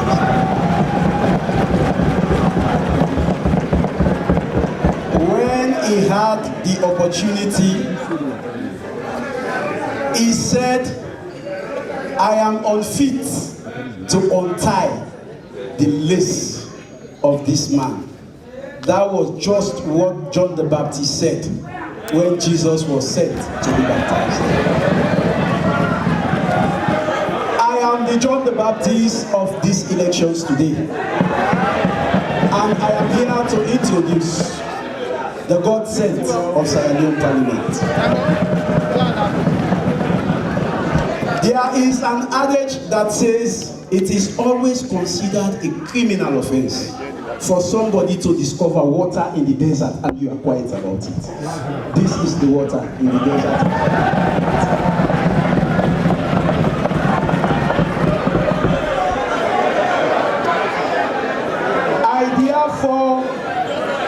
I therefore feel ecstatic. I feel giddy. I feel excited. I feel thrilled. I feel enthusiastic. I feel delighted. I feel euphoric to present to you a man who is also a legal practitioner for a very long time.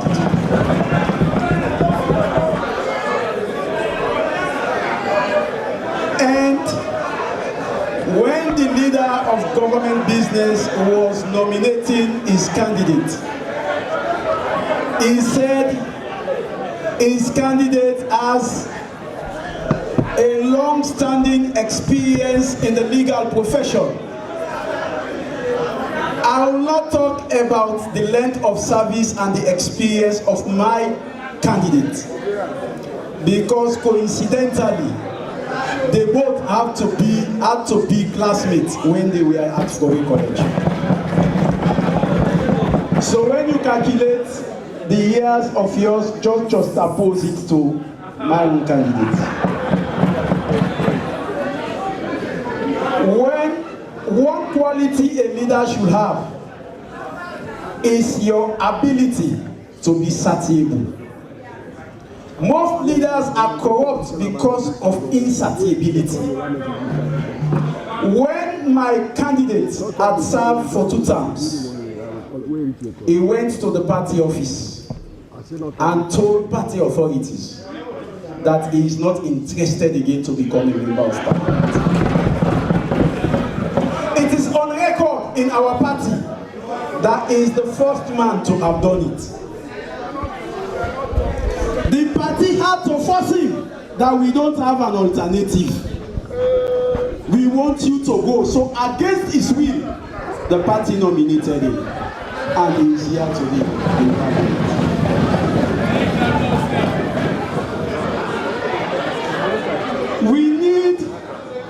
We need a speaker that has one quality. And the quality of the speaker we need is a speaker that knows what the members of parliament want and is willing to give it to them. Members of parliament from both the SLPP and the APC, repose so much confidence on my candidate, to the extent that we handed over to him the welfare of this parliament. So our welfare and our destinies was handed over to a man that I am paving the way for.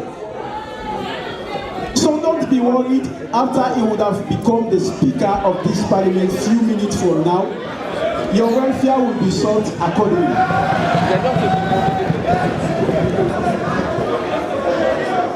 One great problem we have had as a nation, one great problem we have had as a nation is that we lack God-fearing leaders.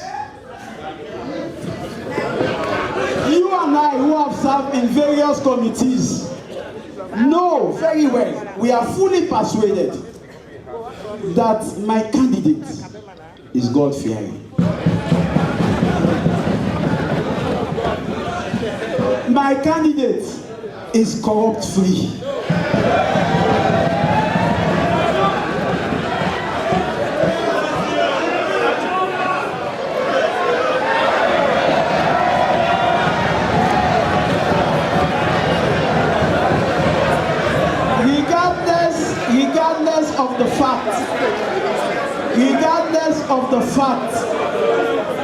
Regardless of the fact that I am an engineer by profession, out of academic inquisitiveness, I have come to realize that there is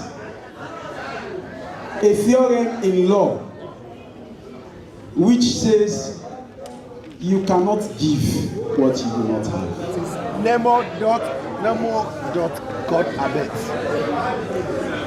And today, Sierra Leone will be proud of having a speaker who will contribute to legislations that will keep this nation at the height, at the apex of where we all dream.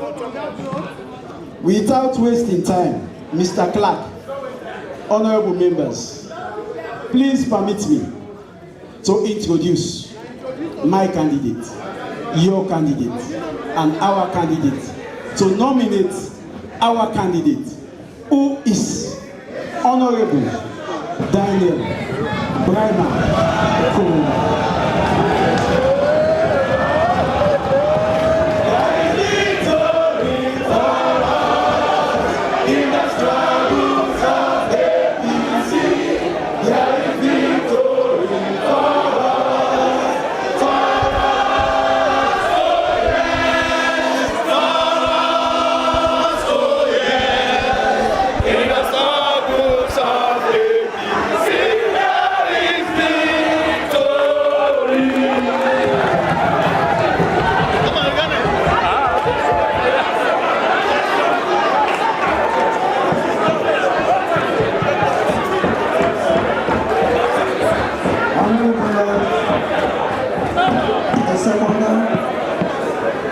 Yes, Mr. Active Clerk, on behalf of the leader that has just spoken clearly for the eyes of MPs, members of parliament to hear, and the eyes of my dear MPs to see the great man that have been just nominated to vie for the position of Speaker of this House. I, Honorable Catherine Zain of Tarawali, the deputy whip of this House since my inception as a member of parliament. In this House, I've been a leader and I'm still a leader. I therefore stand to second this wonderful nomination of a dear, dynamic and a wonderful girl.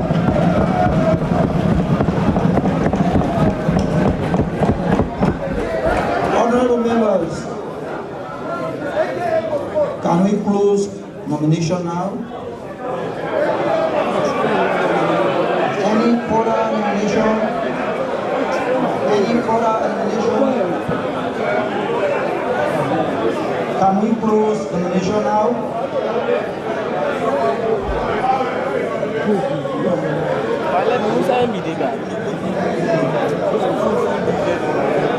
Honorable members, order. In the absence of any further nomination, nomination is closed for the election of the Speaker of the House. At this point in time, we will now have the legislative clerks to please put the ballot paper on the table of the House. Please, all assigned officers, can you please take your respective positions?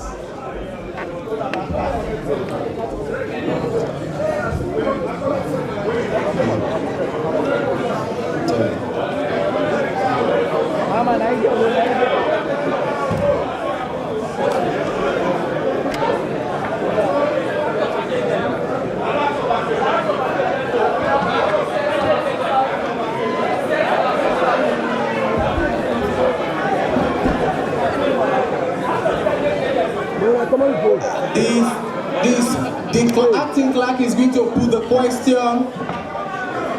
From that point, we would have to distribute the ballot papers.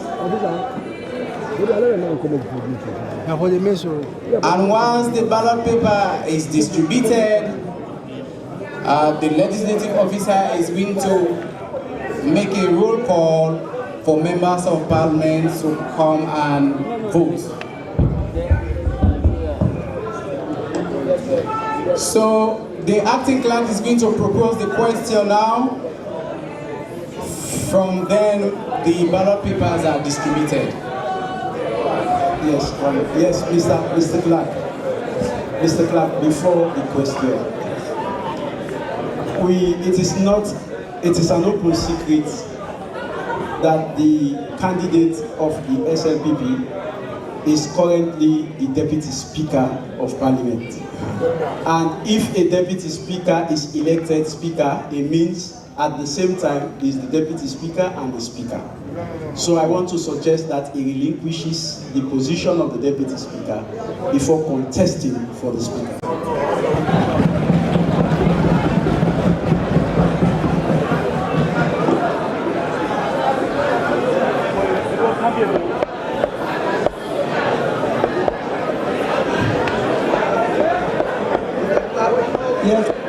ahead, go ahead.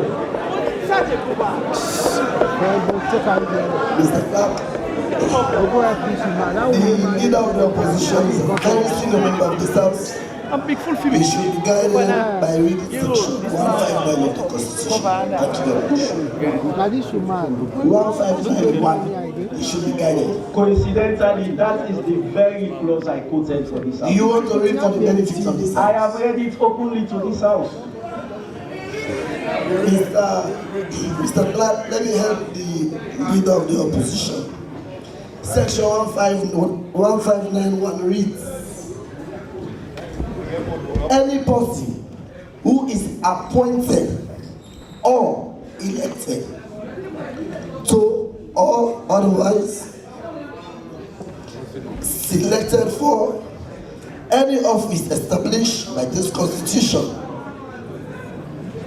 including the office of the Vice President, member of the Cabinet, Minister or Deputy Minister, may resign from that office by writing under his hand, addressed to the person or authority by whom he was appointed, elected, or selected. The Member of Parliament who serves as Deputy Speaker of this House has not been elected nor appointed to the position of Speaker of this House. He has been nominated for elections as Speaker to this House. Thank you very much.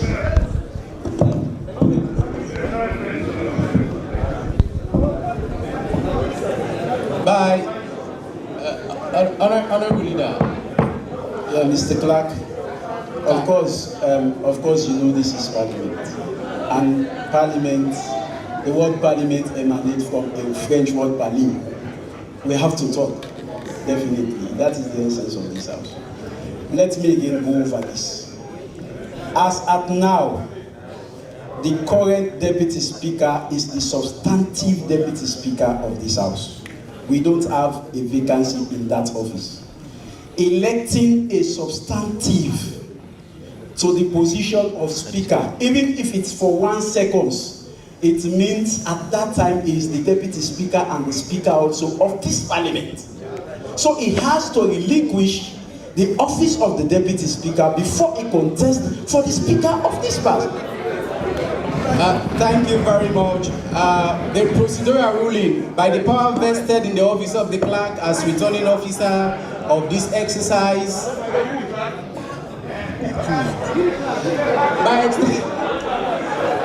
The ruling is that the elections of the speaker will carry on at this point, and that the deputy speaker has not been duly elected speaker to fulfill the constitutional requirement of subsection 1 of section 159.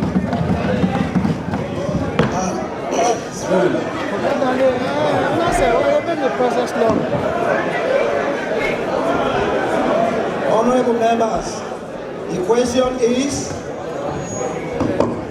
that Honorable Sengepoh Solomon Thomas be elected to take the chair of the Speaker of Parliament.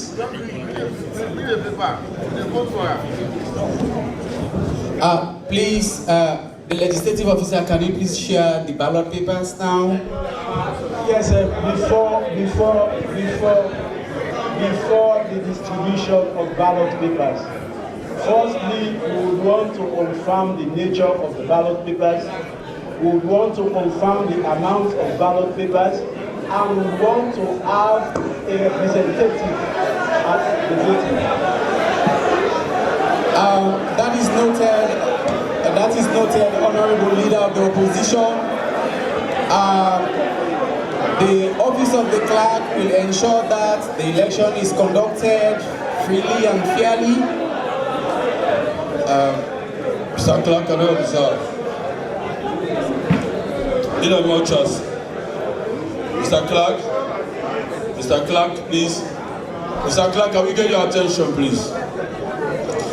In as much as I know my colleagues have never participated in the election of Mr. Speaker. They have never participated. I always like to talk about the integrity of the House. and the supporting staff will talk about the clerk's office. We have to remain very respectful for you. We are not expecting any form of fraudulent elections to be conducted, but a transparent one. I believe in the process. But Mr. Speaker, as I said, for the 5th Parliament and the early part of the 6th Parliament, they have, Mr. Clark, they have never participated in the voting of the Speaker. Teach them how transparent you have to be in this process. This process is always transparent. Let me say that for a transparent box. So the election can be conducted. Mr. Clark, we want the process to continue. Yeah? Let them follow the due process. Let us vote. We believe in your office.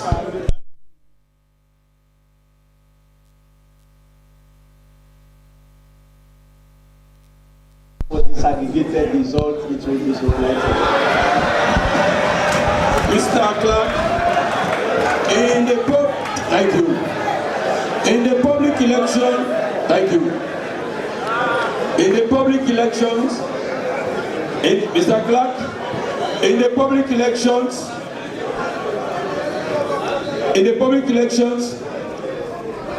as enacted in this House 2022, there is no provision, not even a word in any provision or in any text talking about disaggregated results. It's nowhere. What we have in our election books as enshrined is polling stations results. I don't think my memory can serve me at this moment, but it's around section 90 something. So what we have here is going to be real results. Police station 110, Sengepoh to most 154. Well, Fabulem, I believe say on be not to follow the interesting thing where they happen at the House of Parliament. Mr. Clark, I want to join the leader. I want to join the leader to say that basically I did not make mention of the public elections happening. Well, Fambulem, now they follow what's in the happen at the House of Parliament, and I see we don't take a long time, you know, for follow the process, you know, of the election of the Speaker of Parliament. This now according to Section 79(1) as amended in 2013 of the 1991 Constitution. We don't say we don't stay alone because you get process and procedures on how they get for won this election.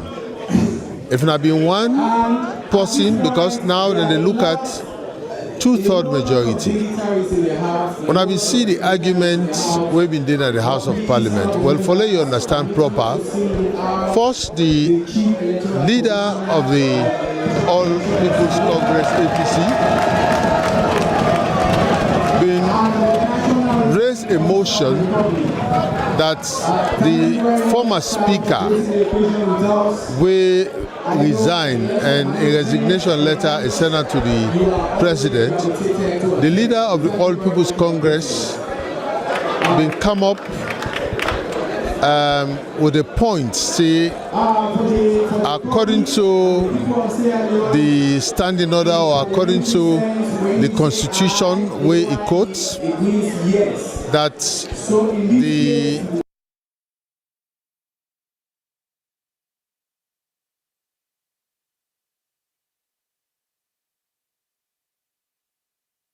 made on the floor of the House. Thank you very much.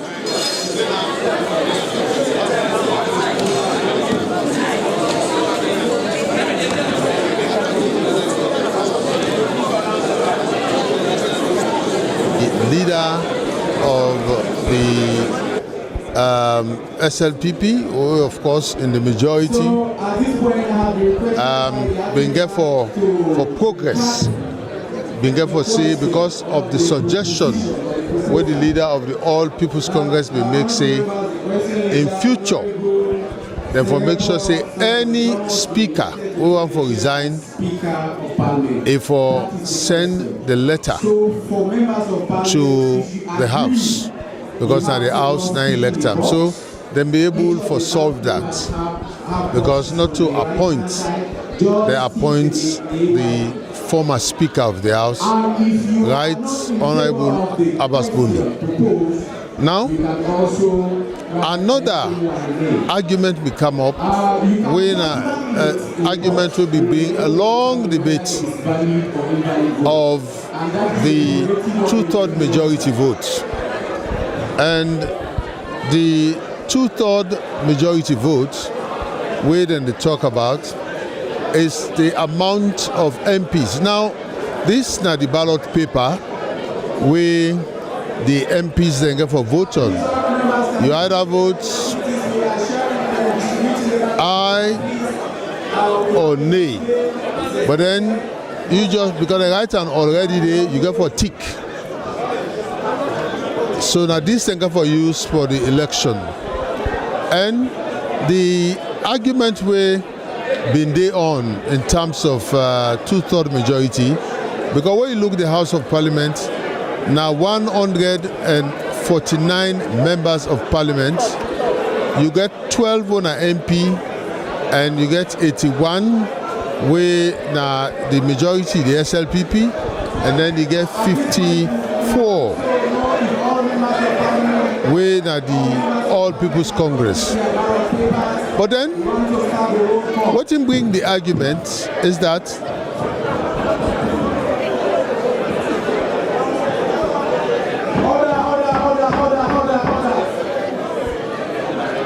what in bring the argument is that the two people and they will die. Of course, when one honorable MP, there was one other MP, two people and they we don't die. And then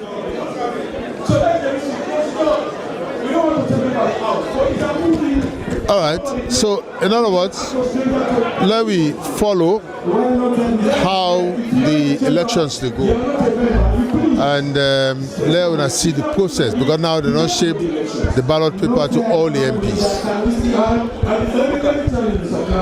me tell you, Mr. Clark, I don't want to evoke that those who don't have seats leave the chamber. I don't want to reach that point. If you don't have seats, carefully take your position around the hall. In the chamber, stand somewhere. But they are moving, even MPs should not be moving like that. And we talk to MPs to take their seats. Please. Otherwise, people took at the elections and see those seats here. Thank you very much. Well noted, Honorable Leader of Government Business. Please, Sergeant at Arms, can we try to reposition those who are not properly seated in the chamber so that we have decorum and sanity in the House, please? Honorable members, can you please take your respective seats? At this point in time, it is critical because we are distributing the ballot paper. So please, honorable members, we want decorum. Legislative officers, can you please confirm if every member of Parliament has got in his or her ballot papers? Please, can you confirm? Sergeant Hassan, please, can you close the doors? Please, close and man the doors.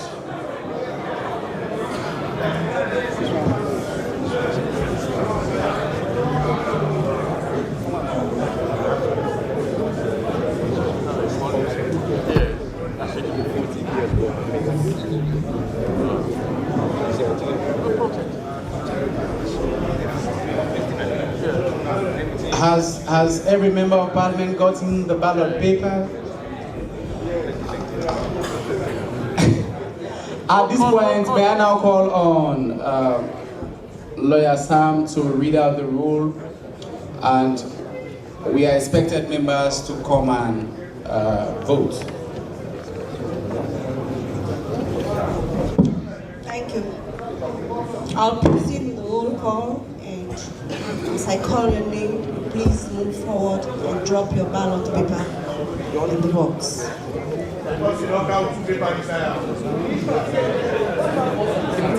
Put a pen there.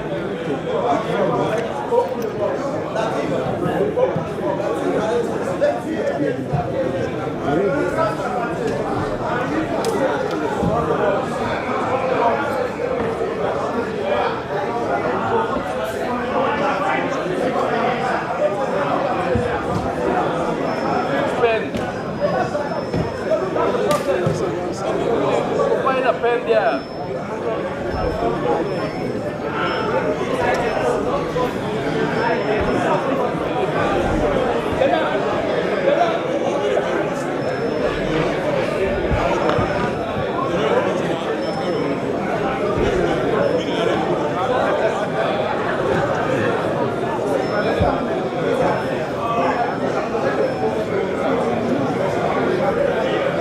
Please listen to your name carefully.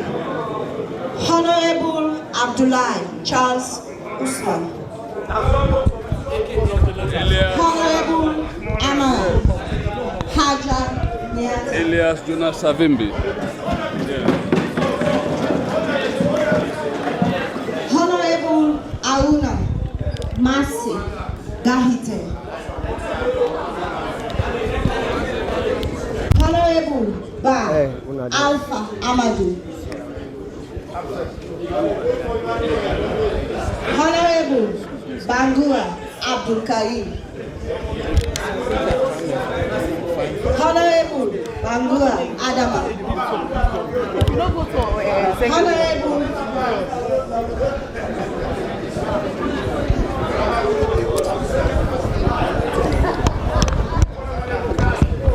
Honorable Bangura Cecilia Mabinti. Honorable Bangura Daniel Amadou. By now, if I come on this road, because I go for the pass, I'm more for you. If I forget about inside the road, Honorable because this one is more important. Ibrahim Aziz. Sit down now. I'm go for the pass. No attempt to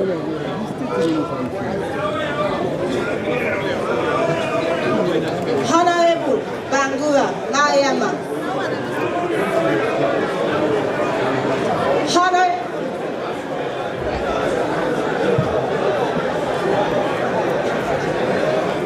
Honorable Bangura Mohammed.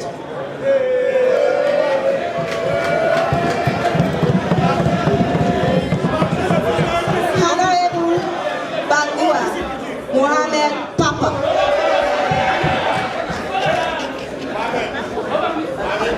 Honorable Bangura Rosemary.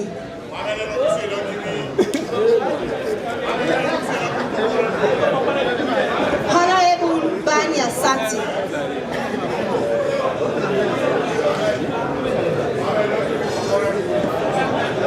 Honorable Bari Ibrahim.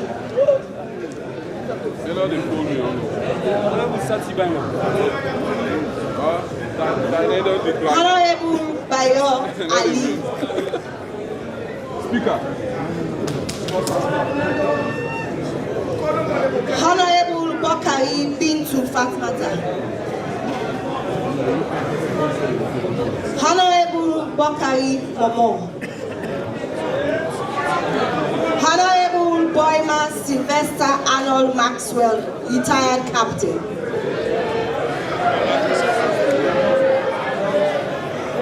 Honorable Conte Adama.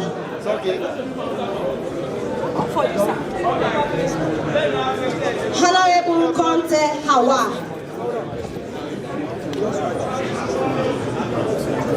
Honorable Conte Ibrahim Tawa.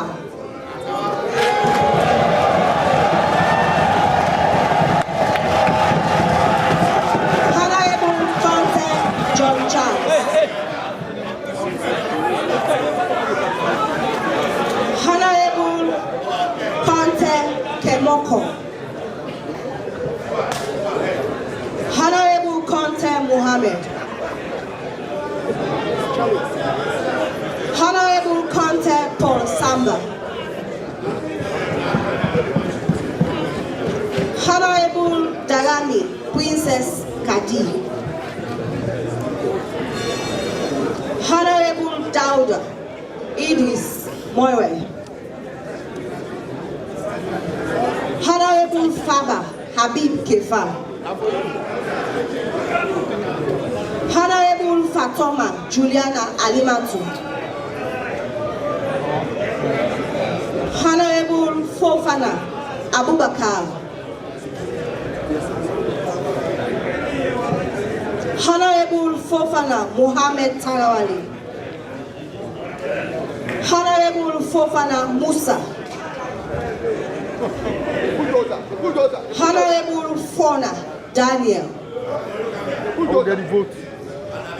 Honorable Fona Mabinti,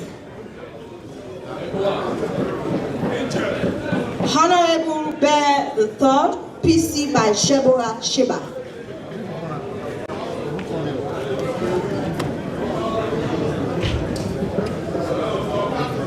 Honorable George Edward, Honorable Gevao Indolo Moyo,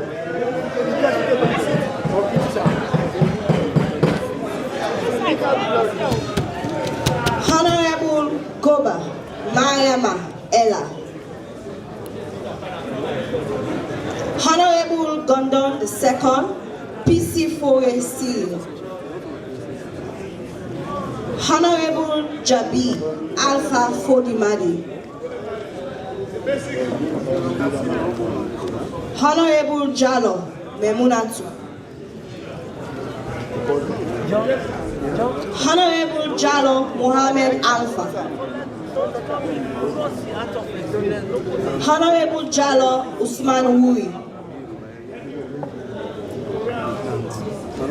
Honorable Johnson Margaret Femata,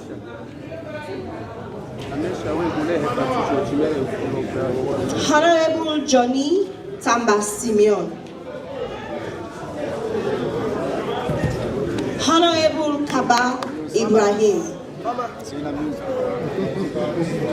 Honorable Kaisamba Francis Amara, Honorable Kalon Hawa, Honorable Kamala Abdullahi A,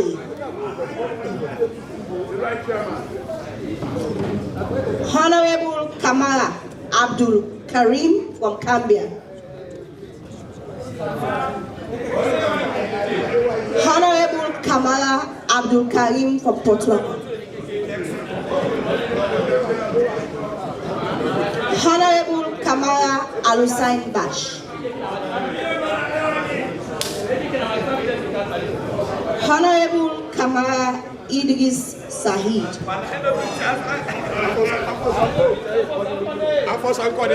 Honorable Kamala Joseph Abdul Bash, Honorable Kamala Mohammed Sheridan, Honorable Kamala Mahmoud, Honorable Kamala Mali, Honorable Kamala Rebecca Ye, Honorable Kamala Mugiatu, Honorable Kanamaka III, PC Alhaji Masakama, Honorable Kangbai Beatrice Maya, Honorable Kagbo Abdul, Honorable Kagbo Amara Momo, Honorable Kagbo John Sati, Honorable Kagbo Mohammed Sharif, Honorable Kagbo Sheikh Santigi Ibrahim, Honorable Kagobai PC Desmond Mahe,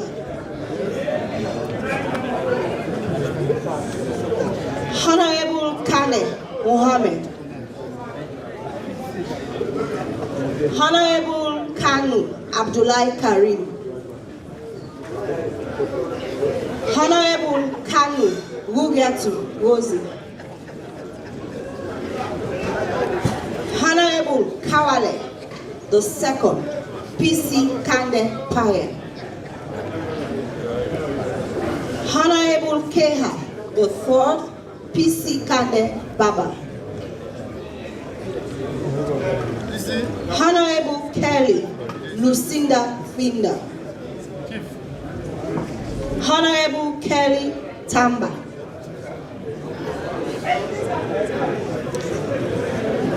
Honorable Kemokai Abu.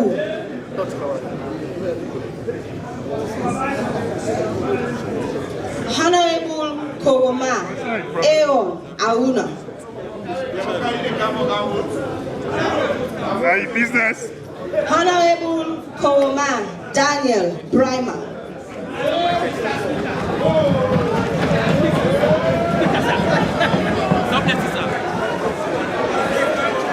Honorable Koroma Alex Dula.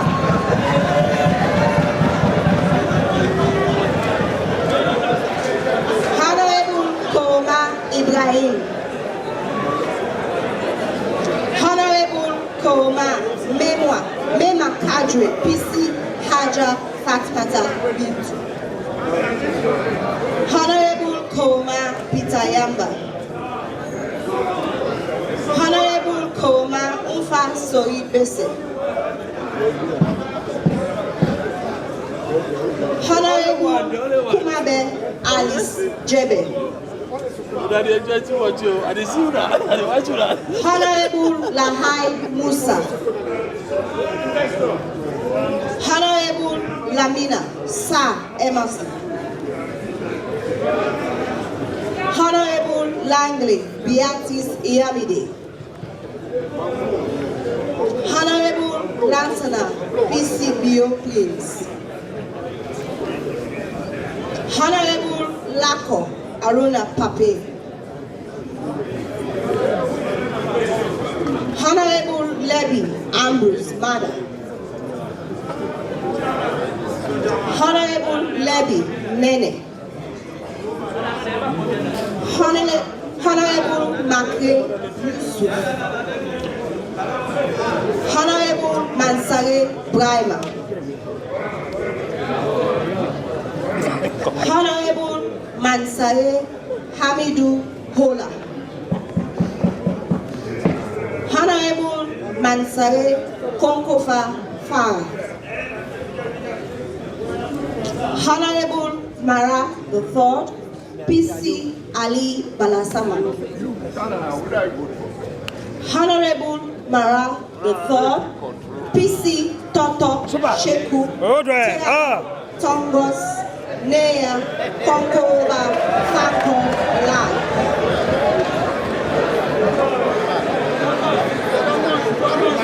Honorable Mare Conte Abdul Suleiman. Honorable Moigwa Musa Peter. Honorable Mamadou Sa Kotu. Honorable Moriba Ami Yava. Honorable Munda Bosti. Honorable Bak the fourth, PC by Farama Tas Bubu. Honorable Yuma Matthew Sa. Honorable Pine Omu. Honorable Hui Komba. Honorable Raman Koka Mohammed Sharif. Honorable Rogers Alex Matia. Honorable Rogers Dixon Momo. Honorable Salia Kone Quintin. Honorable Sama Shaka Musa. Honorable Sandy Alice Konya. Honorable Sanko Yila Ishmael. Honorable Sakwi the 5th, PC Paul Gaba. Honorable Selu Mustafa Musa. Honorable Sise Abdul Latif. Honorable Sise Aminata. Honorable Sise Jawad. Honorable Sise Pesima Mariatu Rachel. Honorable Sise Saliu Usman. Honorable Sise Veronica Kadi.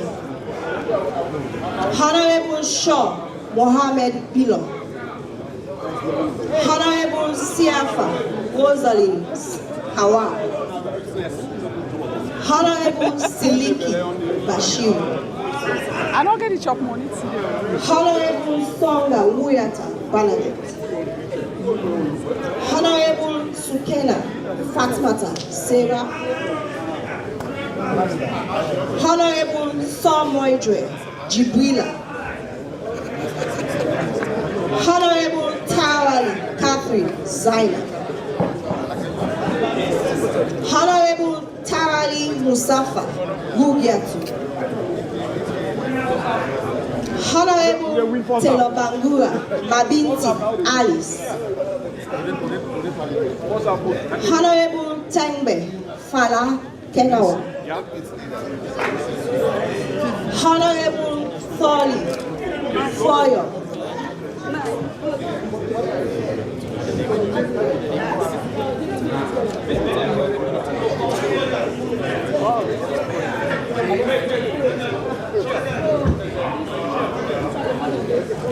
Foyo.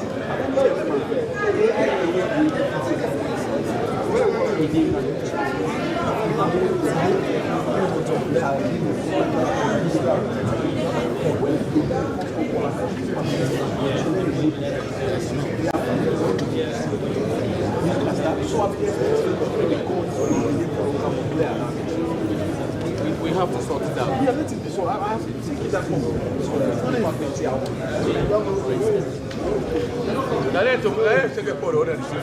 Honorable Thomas Sengepoh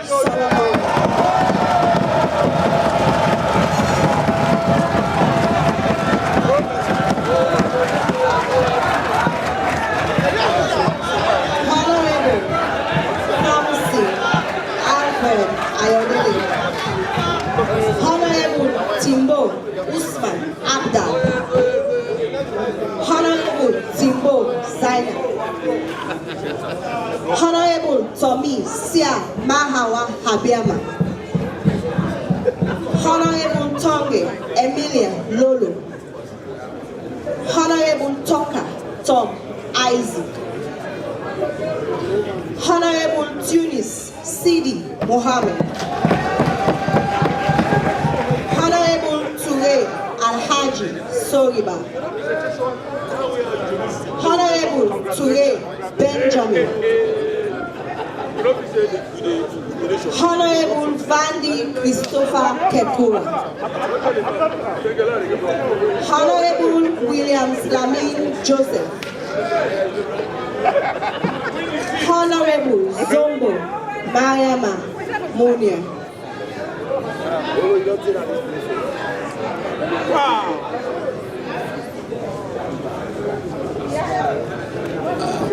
Thank you very much. Having gone through the register of this electoral process, at this point, please, honorable members, can you have your respective seats? Last time.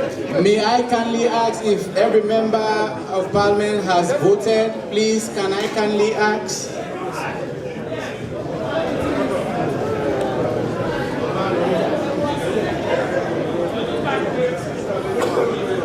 Thank you very much. At this point in time, we now sort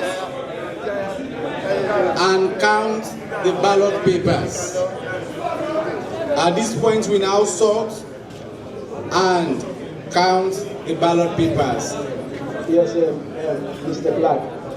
whilst we sort and count the ballot papers, because the ballot papers are too small and the inscriptions there are too small, I want to suggest that each political party provide a representative to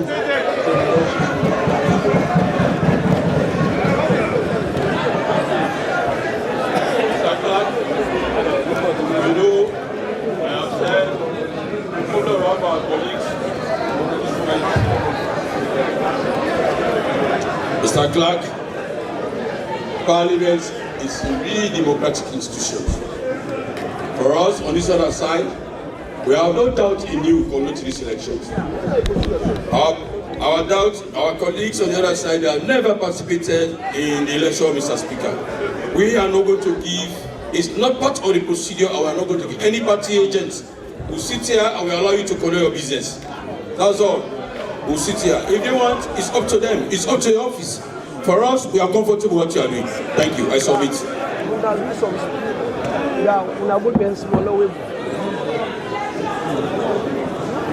Yeah, this shows how confident the leader of government business is. But for us, we insist that we want one person to observe. Honorable Latin.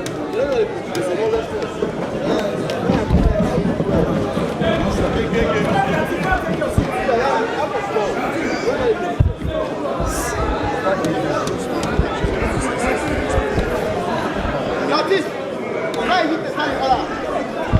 You understand you're not the right one, okay? We just want to... It is not that's all. It's not last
Ari sudah baca, aku cuma aku dia.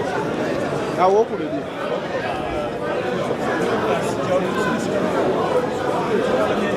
Usai kamera dia.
Honorable members, at this point, may I please call your attention? Can we please have our respective seats? The first ballot has been counted, and the result is going to be announced by the acting clerk of the House. Can you please have your respective seats? Honorable members, please. Everybody in the chamber, please be attentive.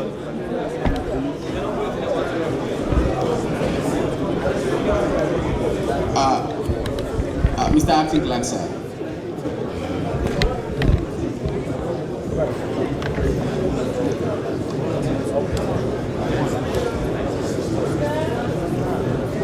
Are you okay? Yes, that's okay.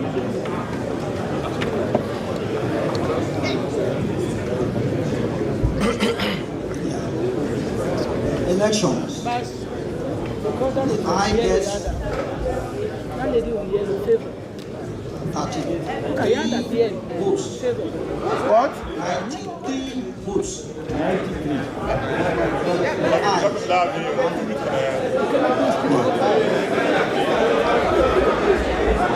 The ayes gets 93 votes.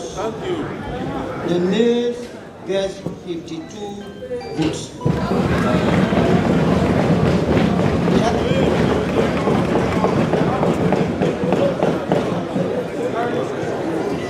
Thank you very much. The acting clerk has stated it clearly.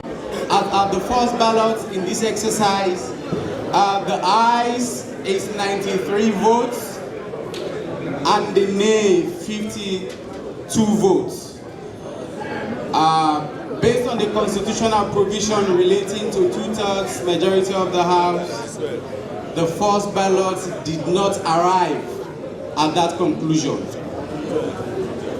In respect of that, therefore, we now call for the second ballot in respect to the constitutional provision. Thank you very much.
Order, please.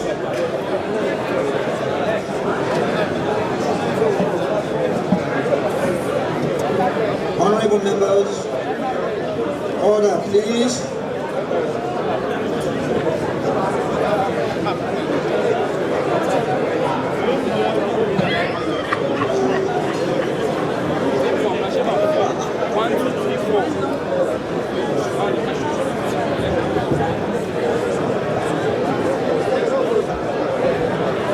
Honorable members, please, can you take your respective seats? We are now distributing the second set of ballot papers.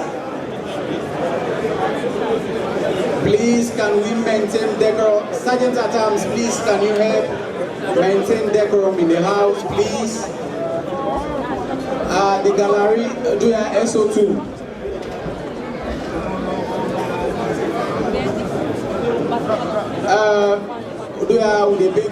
We know say we glad for una there with we today, but please, una all know say election small one no day, so we need decorum, we need perfect quietness so that we're able to do the exercise.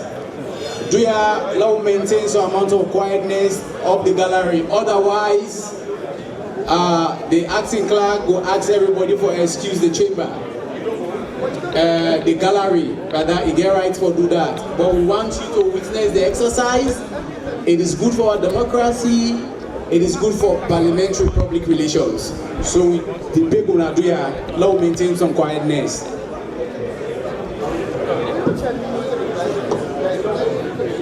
Sergeant Anton, please can you keep the doors permanently closed?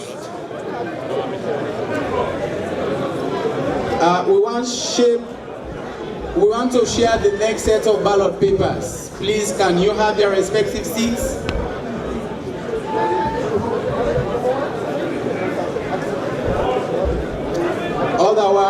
we have to be here till midnight.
Honorable members, please, we want to start the roll call for the second set of election. Please, I would kindly ask that you take your respective seats.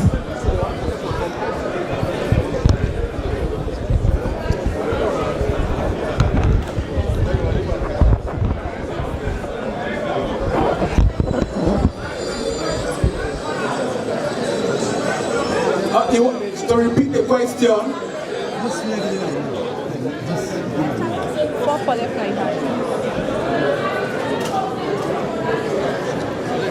Honorable members, please can we close the doors, and we expect every member of parliament to be in the chamber at this point in time, and also take your respective seats, please.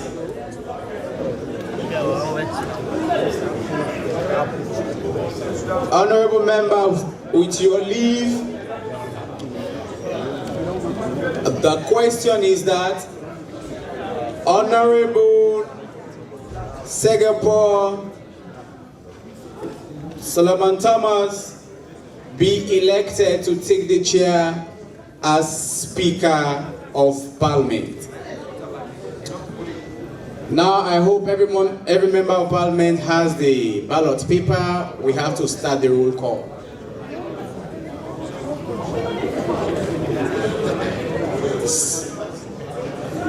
Yeah.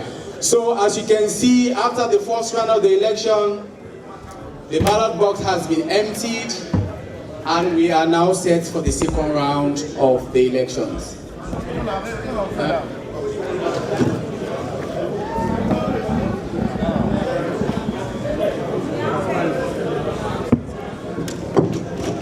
Roll call, please. Honorable Abdullahi Charles Usman.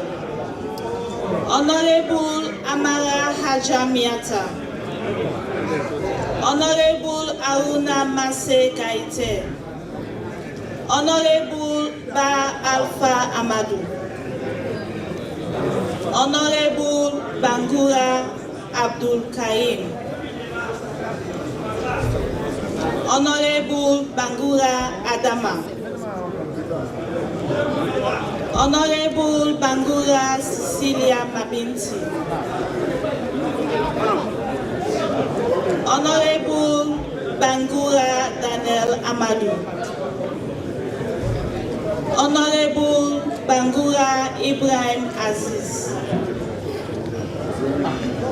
Honorable Bangura Mariama.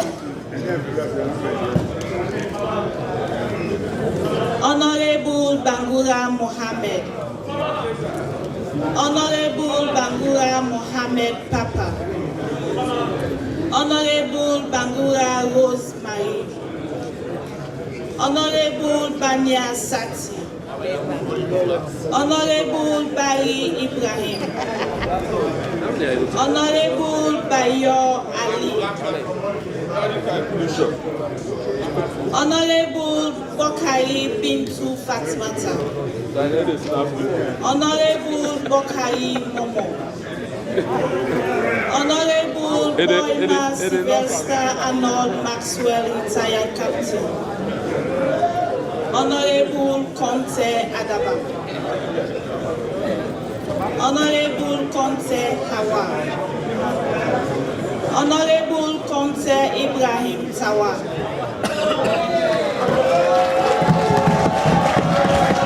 Honorable Conte John Charles. Honorable Conte Kemoko.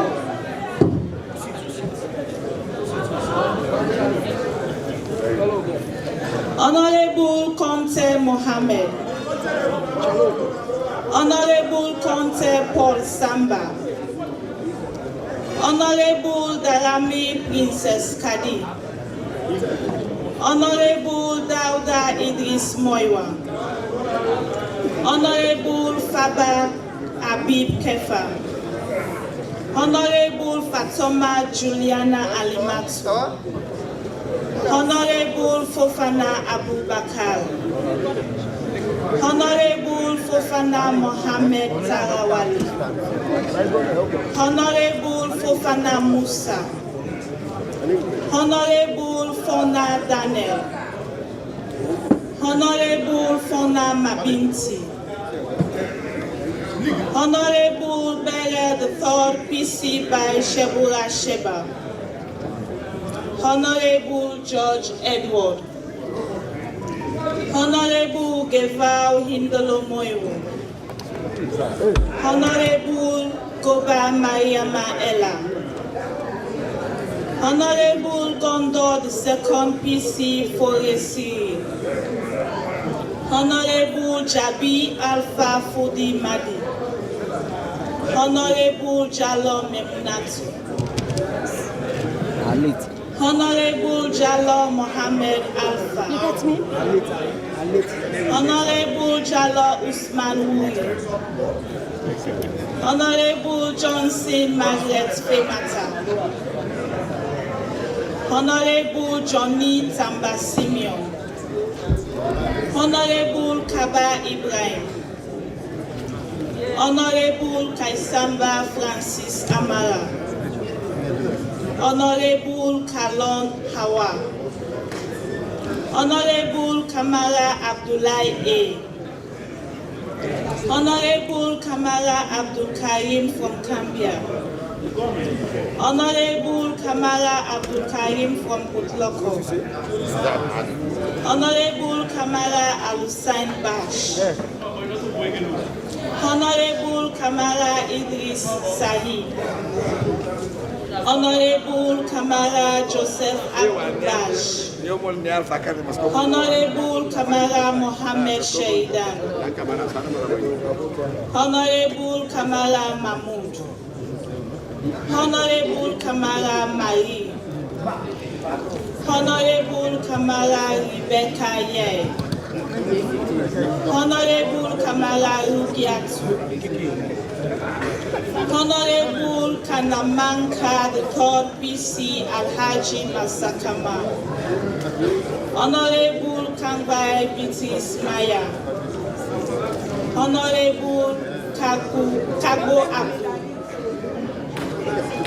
Honorable Kabo Amara Momo. Honorable Kabo John Sati. Honorable Kabo Mohammed Sharif. Honorable Cargo Sheikh Santigi Ibrahim. Honorable Cargo by PC Desmond Mayen. Honorable Kane Mohammed. Honorable Kanu Abdullahi Karim. Honorable Kanu Giatu Jose. Honorable Kawaled Second PC Kande Paya. Honorable Keha the Third PC Kande Baba. Honorable Kelly Lucinda Finda. Honorable Kelly Tamba. Honorable Kemokai Abu. Honorable Koma Aaron Aruna. Honorable Koma Daniel Braima. Honorable Koma Anes Dura. Honorable Koma Ibrahim. Honorable Koma Mema Kachwe PC Haja Fatima Talut. Honorable Koma Peter Yamba. Honorable Koma Ufa Solibeshe. Honorable Kumabe Alice Jebe. Honorable Lahai Musa. Honorable Lamina Sa Emasi. Honorable Langley Beatrice Yaminde. Honorable Lansana PC Bio Prince. Honorable Lako Auna Pape. Honorable Levy Ambus Mada. Honorable Levy Nene. Honorable Makre Yusuf. Honorable Mansaye Brahima. Honorable Mansaye Amidou Ola. Honorable Mansaye Konkofa Farah. Honorable Marad God PC Ali Barasama. Honorable Marad God PC Dr. Sheku Telena Tombus Neya Konkoba. Honorable Marie Conte Abu Suleiman. Honorable Moigwa Musa Peter. Honorable Moijoy Jubilila So. Honorable Mamadou Sakotu. Honorable Moiba Aminia. Honorable Munda Bosi. Honorable Back before PC by Faramata. Honorable Numa Matthew Sa. Honorable Pine Umu. Honorable Kui Komba. Honorable Raman Kuka Mohamed Sheikh. Honorable Rogers Alex Matia. Honorable Rogers Dixon Momo. Honorable Salia Kone Quinty. Honorable Sama Shaka Musa. Honorable Sandy Alice Konya. Honorable Sakoila Ishmael. Honorable Sakui the 5th BC Paul Gaba. Honorable Selu Mustafa Musa. Honorable Sise Abdul Latif. Honorable Sise Amnata. Honorable Sise Jawa. Honorable Sise Pesima Maria Rachel. Honorable Sise Salim Usman. Honorable Sise Veronica Kadir. Honorable Shaw Mohammed Bilo. Honorable Safa Rosalind Hawa. Honorable Siliki Bashir. Honorable Songa Wuyata Bernadette. Honorable Sokina Fatma Taseya. Honorable Tarawali Kathleen Zainab, Honorable Tarawali Mustafa Rubiatu, Honorable Taylor Bakura Mabinti Alice, Honorable Tembe Fala Kenawa, Honorable Toli Foyo, Honorable Thomas Sengepoh Solomon, Honorable Thompson Alfred Ayodele, Honorable The speaker. Honorable Timbo Zainab, Honorable Tommy Siama Hawa Abiyama, Honorable Tongi Emilia Lolo, Honorable Toka Tom Isaac, Honorable Tunis Sidi Muhammad, Honorable Ture Alhaji Soiba, Honorable Ture Benjamin, Honorable Vandi Christopher Kenkura, Honorable Williams Lamin Joseph, Honorable Zombo Mariama Munia. After we Zombo close. Zombo is coming after us. I'm in critical condition.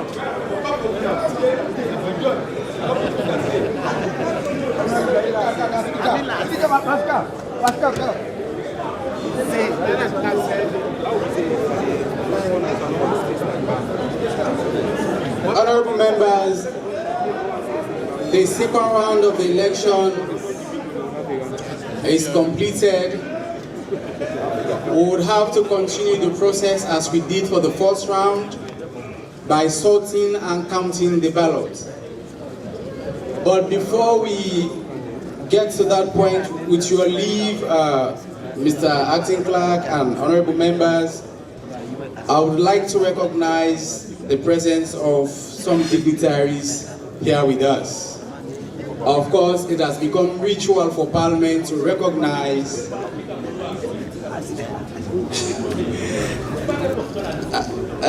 let me just small. I would like now to recognize the presence of Honorable Alusain Kane, former Deputy Chief Whip and Chief Immigration Officer.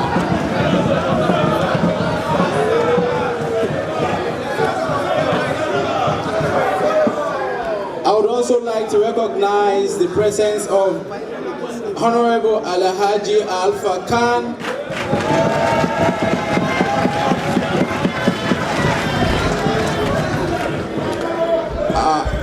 Mr. Patrick Richard Belmont,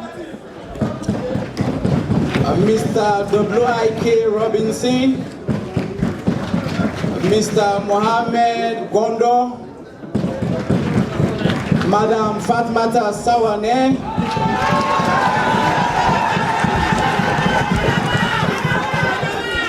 Mr. Lawrence Ebasi, Haja Elizabeth Ahmed Conte, Honorable Mansour Abu Dumbuya, Alhaji Bobo, Mr. Jimmy Batilo Songa, Honorable Festus Mohammed Lansana,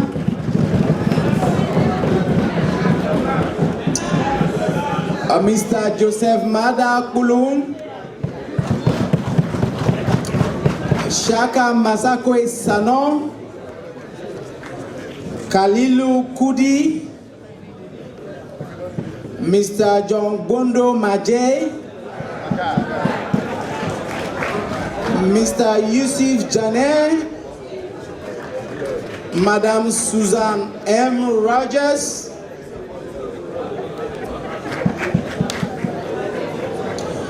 Honorable Alusain Alu Conte,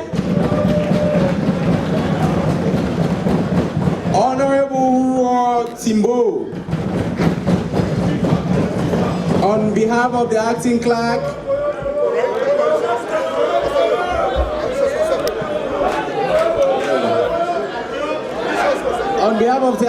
by extension, members of Parliament, we want to welcome you to this August gathering.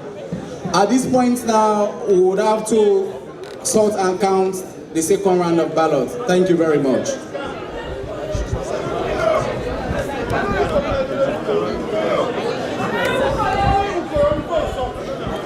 I will come to that later, please.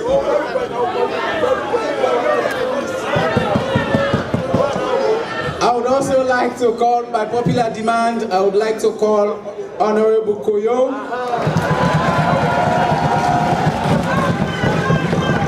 Honorable Masakoi. Honorable Sir Charles, Honorable Alicious Masakoi. Thank you very much for now. Honorable Timbo.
don't begin one way.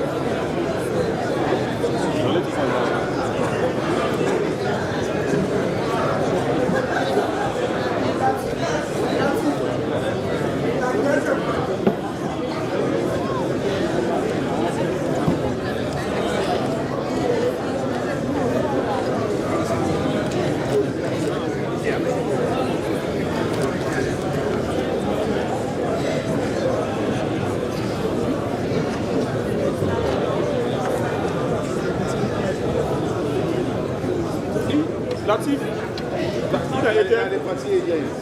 Il a parti agent. Latif, il fait le cas, c'est un parti. Là, il a représenté tout parti.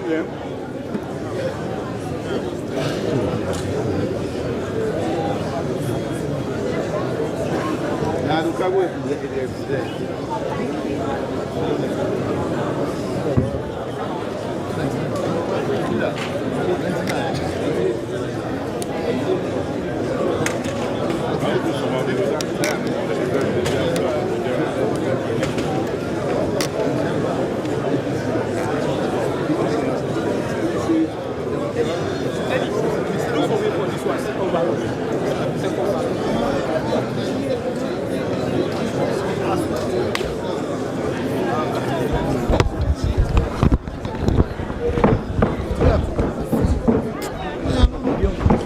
Order, please.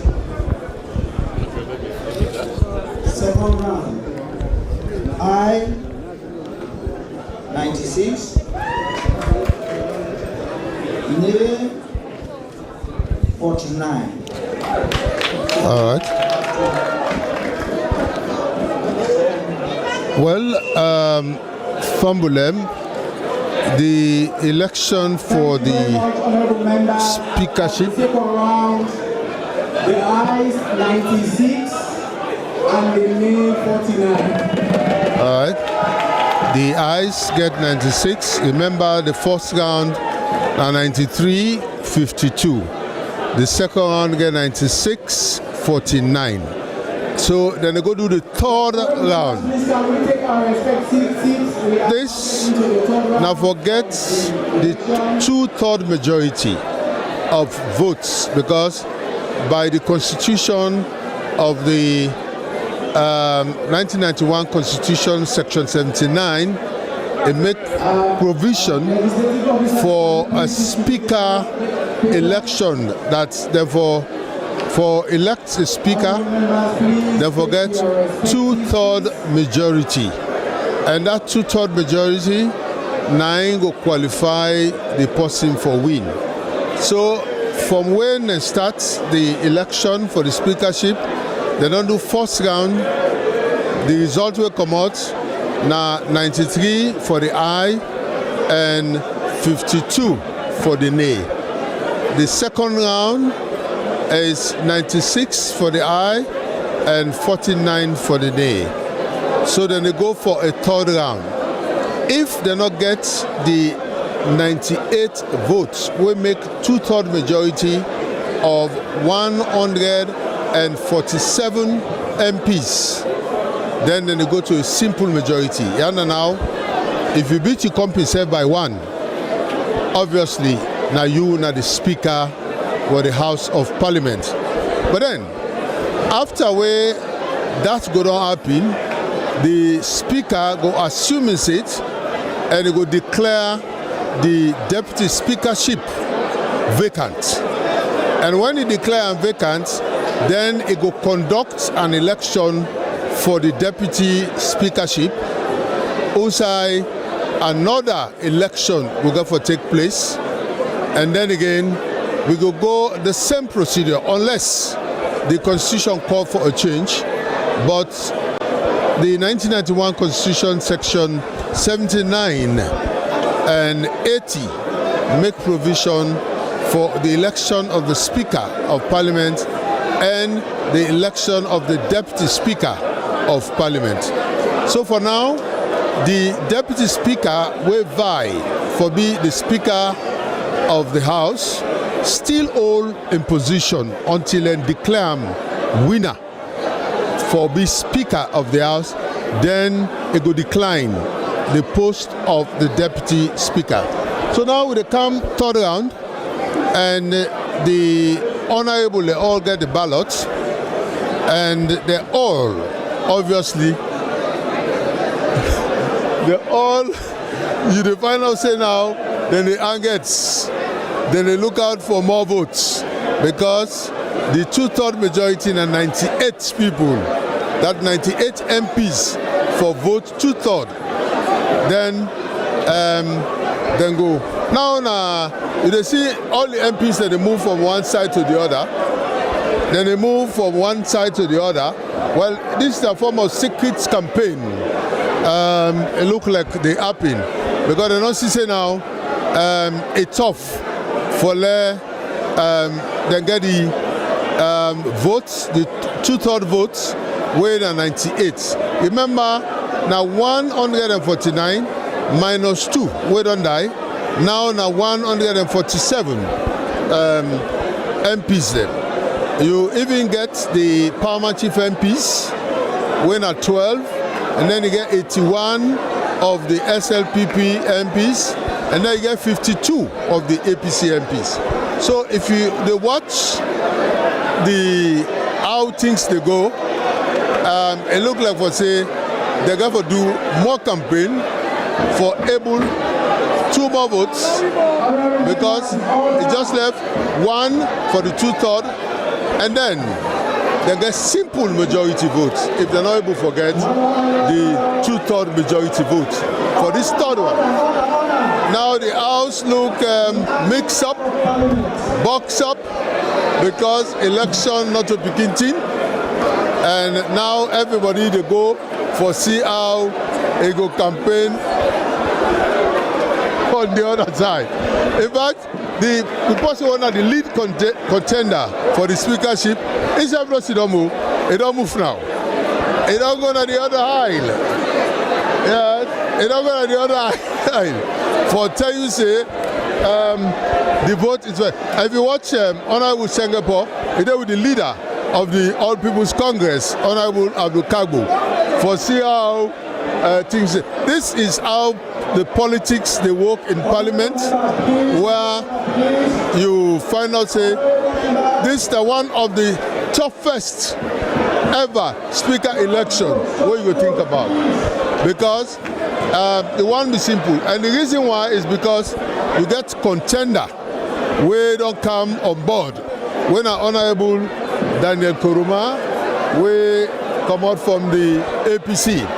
Otherwise, if for just left Honorable Sengepoh Solomon Thomas, we for be the only contender, but now then 2.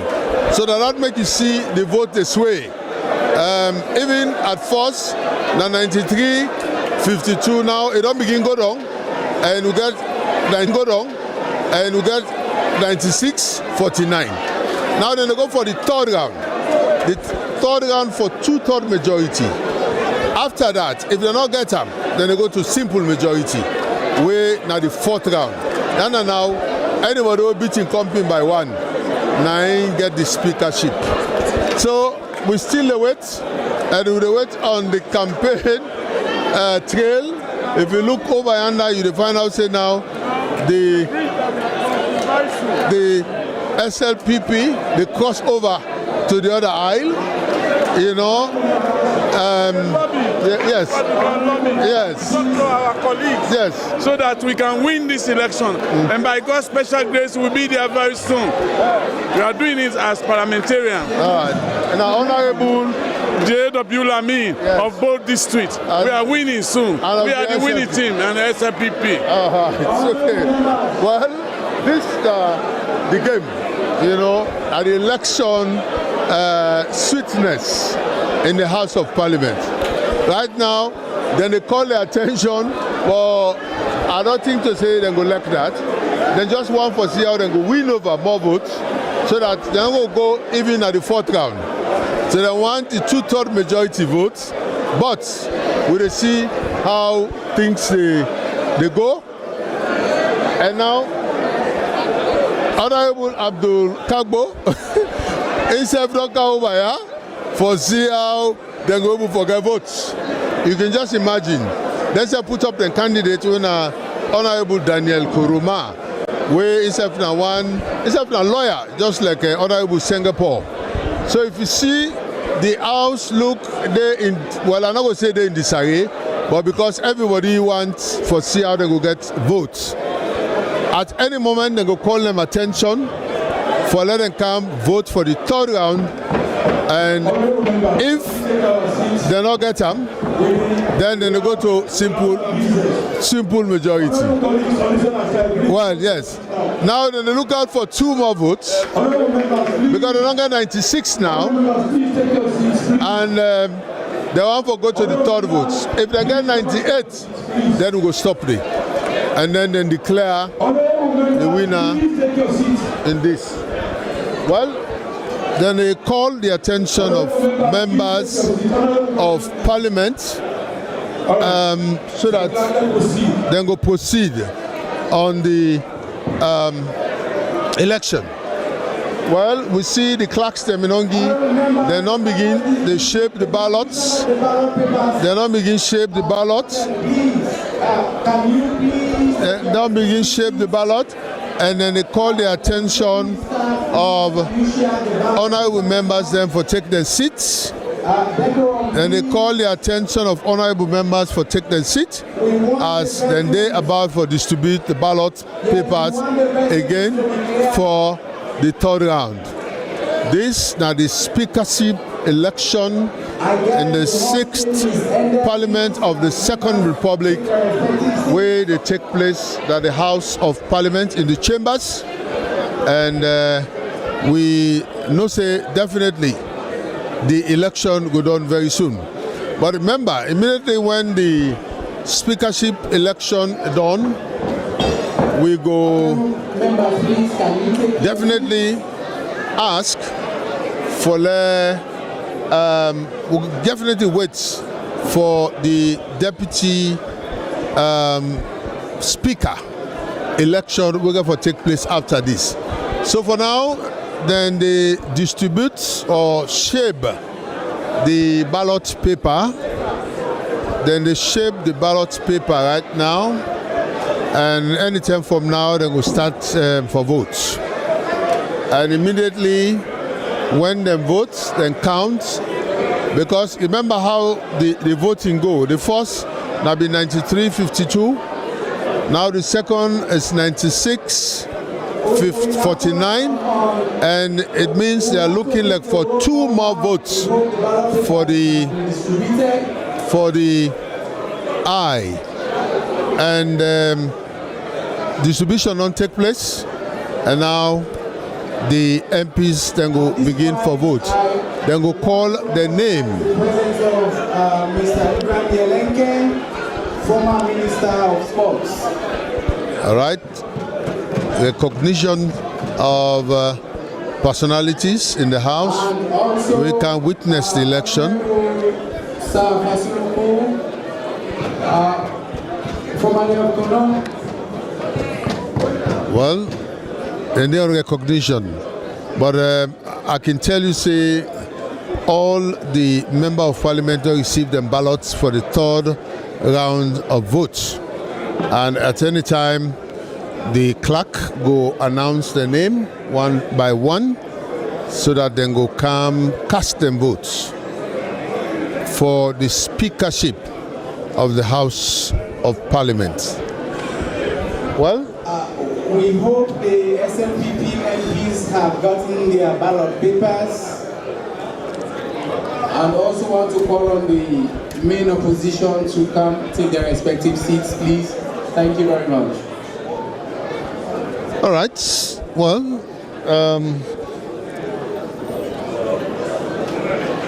we come to the third round of votes. At any moment, then go begin call names alphabetically for the honorable them can vote. This is the third round of the 2/3 majority votes. If they're not able to get the number, then we will go to simple majority for the position as Speaker of the House of Parliament.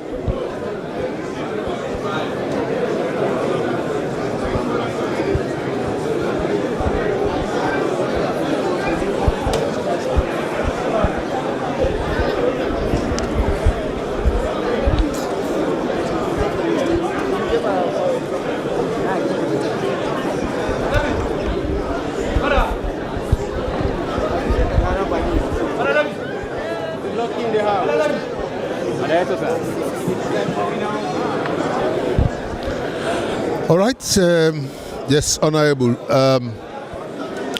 At any moment, voting will start, and this is now the third round of votes we're going to take place by the speakership, because the Constitution called for this procedure, and then they go with them because say this is a law house. Now they make the law, so they definitely get to go by the Constitution waiting to say, and don't do first and second round of vote. Now then they come to the third round of 2/3 majority according to the Constitution, 1991 Constitution, Section 79 of the Constitution, where they talk about speaker election. Well, still I see some movements. If you see some movement, some member the SLPP aisle, they move over.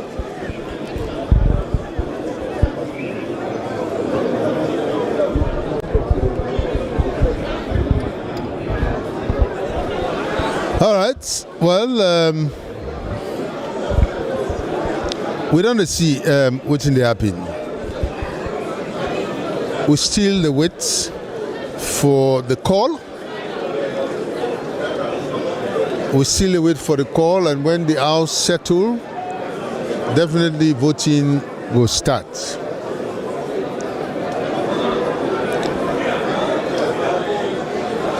This now the Salone Broadcasting Corporation. We come to you live from the House of Parliament, and they broadcast right in the chamber of the House of Parliament. We just want to see how the election they go on for the speakership. The election they go on for the speakership, and we don't go 2 term.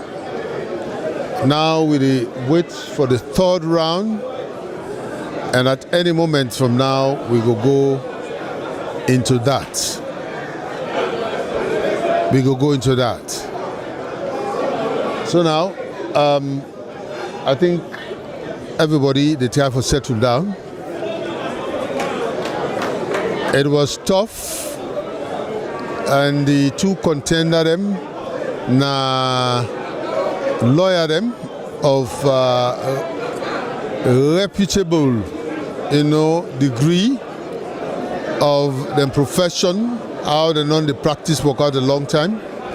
So you go find out say it tough. First time now one person, but now then two. Now they know. I think the APC don't call the member them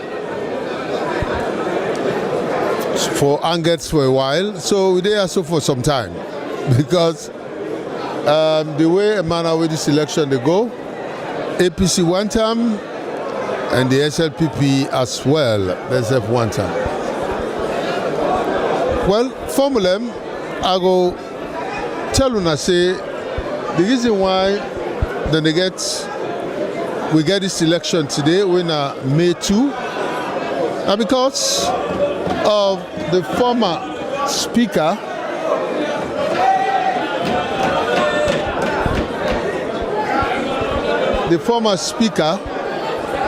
being resigned. you know, because of in time we don't spend. He resigned on grounds.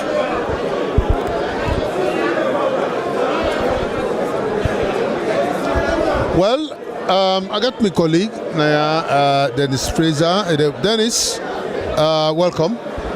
Yes, Sierra Leone Broadcasting Corporation Television, live on channel 31 for those of our viewers watching us outside of Sierra Leone.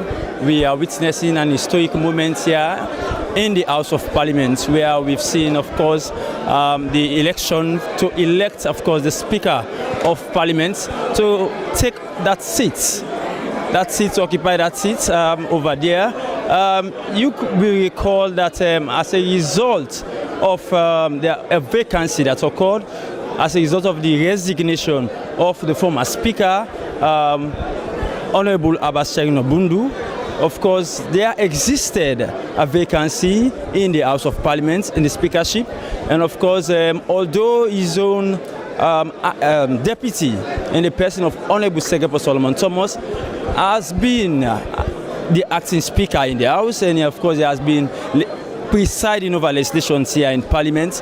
But of course, according to the constitutions, in Constitution 1991 Constitution Act number 6, Section 79 provided for, of course, an election to be conducted here in Parliament, and of course that is what we are witnessing here today.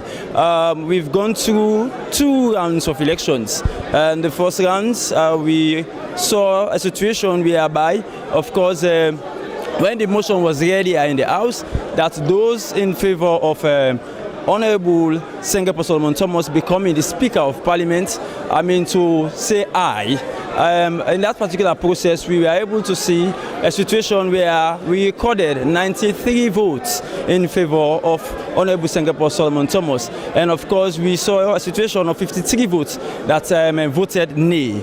Honorable members were also led into the second round of ballots, and of course, this is, the period of voting that accounts for 2/3 of majority. And so 2/3 of majority was not reached, as we are still here waiting. During the process of the second ballot, we saw a situation whereby, Acting Speaker Solomon Thomas got a vote record of 96 votes, and of course the nays against him recorded 49 votes. And of course we see the House is almost like standing down, and MPs went round, members of Parliament went round, canvassing support from their colleagues from either part of the aisle. Everyone, as you can see here, is canvassing for support. And this is a very crucial election. A lot is at stake right now here in the House of Parliament.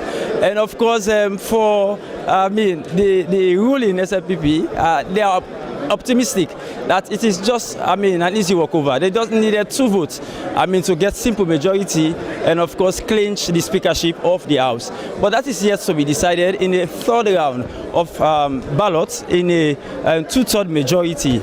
In a 2/3 majority, if that is not achieved, as by constitutional provisions, if that's not achieved, we see a situation whereby we'll get to go into a voting of simple majority, whereby members of Parliament will have to vote, and then the majority of votes cast will definitely be crowned the Speaker of the House.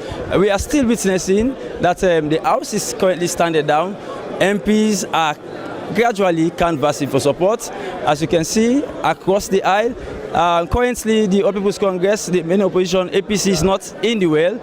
Members of the opposition have went outside, and they are trying to get members to understand that this is very crucial, and they needed to, even if it's not going their way, to offset, the members of Parliament from the ruling bench, not to get an easy ride. But they are out of Parliament currently, canvassing support with their members. And for members on the right hand of the aisle from the ruling bench, they are calm, as you can see. A lot of them are seated calmly, and then they are observing the process. They are observing the process. As my colleague was saying, this is a very highly contested election, and in fact, this has been recorded in history. This has been recorded in history that the stakes that was involved in this election between these two noble members of parliament, Honorable Daniel Kuruma, who was presented by the opposition All People's Congress, and of course Honorable Sengepoh Solomon Thomas, who was presented by the ruling SLPP. These are two noble men of parliament, and of course a lot is going on currently. I will have to bring in again. As we progress. I will have to bring again as we progress members of parliament to see how the Honorable Emma Lamina. Welcome to the SLBC. Thank you very much. We are now to progress into the third rounds of ballots to get 2/3 majority. At this stage, how optimistic are you? I hold a belief, and a very strong belief. At this third stage, in tandem with section 79(2), subsection 2, we are going to win. It is very important. We've seen the signs coming. At first, we realized that we got 92. As it turns out, we got 96. So just be assured that in less than 10 minutes from now, we are going to bag the speakership position. In as much as you are raising this optimism, the All People's Congress, All People's Congress is out canvassing their members to not giving you an easy walkover. Whatever happens, whether Jonah will swallow the fish or the fish will swallow Jonah, at the end of the third round, definitely the swallow will take place. We are going to win, and it is sacrosanct.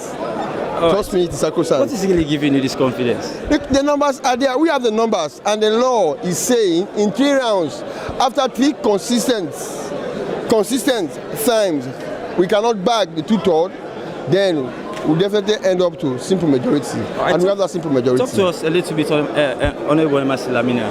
This is like an history in the making moment for Parliament. We are really seeing democracy at play here. Yeah. How unique is this to Parliament? The beauty of democracy. You cannot subdue the minority, even though they cannot be up to the number of the majority. That shows that we respect the numbers of the minority, irrespective of the number. We respect their voice, and this is the process. I admire the draft of the 1991 Constitution. They did well. That because speakership is very crucial, very important, very predominant in the governance system of any country, you can see the cumbersome exercise we are taking. First round, no way. Second round, no way. In the third round, I'm very, very optimistic. The SLPP candidates, Solomon Sengepoh Thomas, is going to bag the speakership in less than 15 minutes. Now you only need 2 votes to make this definitely. How are you bringing this on board? Come in event, cast their shadows. Our colleagues, without any arrogance, they have seen the signs. We started a little and improved. Definitely, we are going to hit the 98 votes, which will give us the speakership. Thank you very much. He is Honorable Sir Emma Lamina, a member of Parliament from the ruling SLPP, and of course a member of Parliament from Kono District. And of course, we continue to sound the views of members of Parliament here, based on their optimism and what they are foreseeing. Honorable Dixon Rogers, you mind talking to us a bit? Okay, you are 2 votes away from winning the speakership in the Well of Parliament. Now, what's the feeling currently? Well, it's great. This shows the level of democracy that we have in this country, and not only in this country, in Parliament. We are democratic institutions. All of us, we are voted in to come here. So we are showing the public and the world that indeed Parliament is a democratic institution, and there is a very thin line between the opposition and the ruling. But at every level, we are trying to engage them, for them to know that we, as the ruling government, we are democratic. We will not move to them because we have the number. We want to make sure that we go by the constitutional dictates. You spoke about democracy being displayed here today, and of course, a lot of people, a lot of Sierra Leoneans in and out of the country have expressed sentiment for the process today. So far, so good. How does that make you feel as a Sierra Leonean? Well, it makes me proud. Not only as a Sierra Leonean, but as member of the Sierra Leone People's Party and the ruling government party, that we are showing to the world that we are democratic. Because we have the number, we could have said, okay, let's go straight into vote. But we are doing this for the world to know that yes, we are democratic, and in Parliament we have democratic procedures and principles that we want to follow, and that's what we are doing exactly. So I feel delighted, I feel proud for belonging to, for being a member of Parliament, one, and secondly to be a member of Sierra Leone People's Party. Currently, the All People's Congress main opposition, APC, is not in Parliament. They are out of the well. I mean, talking to their members, not to give you a field day. Are you concerned? No, we are not concerned. Even that's what we want. That display of true democracy. We don't want it to give us a fee. We don't want people to think that we are rubber stamping. Let us go. This is a second round, and this is going to be the third round. It is good for democracy. It is good for us to test our democracy. For the people outside there will not say the ruling is mostly the opposition. That's what they are doing exactly what you want. Okay, thank you very much. Thank you for talking to us. At this point, I want to bring in my colleague Francis Bernard.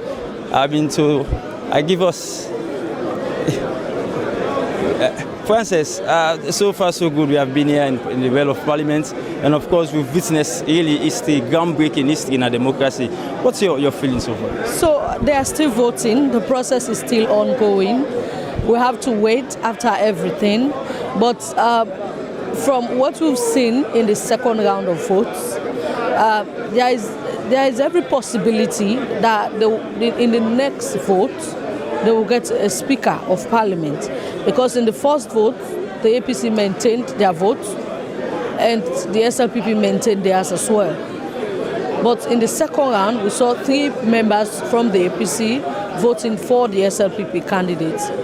They only need 2 votes now, and who knows if in the next vote they will be voting for Honorable Sengepoh to be the Speaker of Parliament. And we've seen where the members of the opposition, they've gone out, they are engaging now in a meeting. We don't know what they are going to come out with, and we are not in the meeting, therefore we will not predict. But we don't know what will happen after the next vote. But as we speak, the SLPP is engaging members of the APC to see how they can canvass them to vote for them so that they can get the vote before going to the simple majority. You and I know that they have to vote 3 times. If they fail to get the 2/3 majority, then definitely they go for the simple majority. But from what we've seen, there is possibility that they will not go to the third, they will not go to the simple majority. They will just get a speaker after the third vote. We are not sure of it because we are not voting and we are not in the minds of the APC. That's why we've seen the SLPP moving to the APC to campaign them. They have been campaigning seriously, and campaign is still ongoing, because if you notice, most of them are not on their seats now. They are out, they are running after members of the All People's Congress to campaign to them so that they can vote for them. But the Well of Parliament has been peaceful so far. We've seen where they have disagreed to agree, and at the end of the day, they've come out with decisions that has led us to where we are now, and we will definitely continue to monitor the situation. The SLBC will continue to bring coverage so that the people of Sierra Leone, we definitely be part of this decision that will be taken here today. Remember, the Speaker of Parliament resigned some time ago, about 2 or 3 weeks ago, and after his resignation, there is a need for them to have a speaker, which is made available by the Constitution, and even there are standing orders in the office or whatever. So they have to vote. They have to get a speaker today. But we are just here to report what is happening, and we'll continue to follow. And the public broadcaster, the SLBC, will continue to bring live coverage. Very well, Francis. Before you off, you are someone, of course, a senior colleague who is so fascinated about having coverage on Parliament. And of course, the other time we were here as well to do a live program, and you've been following the proceedings in Parliament. A lot of accolades have been coming in, especially for Sierra Leoneans outside of Sierra Leone, for a situation whereby we are seeing a Speaker of Parliament being elected in such a manner, such a friendly manner. You know, you saw the exchange between the 2 leaders of Parliament. It was so friendly, and all of those are coming on a democratic pretext. How does that? What message that sending? For me, this simply means that for those of us who will be fighting all over the place, fighting for these members of Parliament, they are just sending a message to us that they are one people, in as much as they stand for their different ideologies, which is the parties they represent. But at the end of the day, they always put Sierra Leone first. That is what we've seen here today. And at the end of the day, as I said, they are going to elect a speaker. But I think it's interesting. I've not been a reporter in Parliament, but for the few times I've come here, I think I've enjoyed the debate. I've enjoyed the undertones. I think I like it. Okay. The undertones. That can be confusing sometimes. Yes. So, but I think they are all used to it, and even when undertones are coming from the other end, they no longer pay attention because they know that's what their colleagues are capable of doing, and that's what they also do when their colleagues are talking. So for me, I think I've enjoyed today's proceedings. I've followed keenly, and I've not moved out of the well for not even a second. I've stayed in to follow proceedings.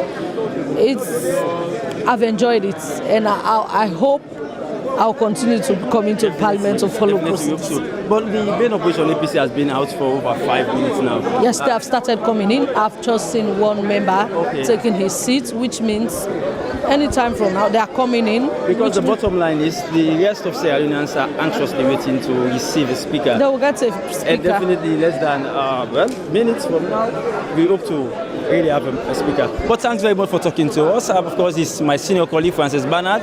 She has been sharing sentiments with me, of course, on the coverage we've been having here today on Parliament. We will continue to take you around, of course, so you get to see the ambience around. Of course, on this end, members of Parliament from the ruling SLPP, they are also, converge here, and they're having a tete-a-tete, because for them, they are quite confident that this is really going to be in their favor and that we're soon going to have a speaker.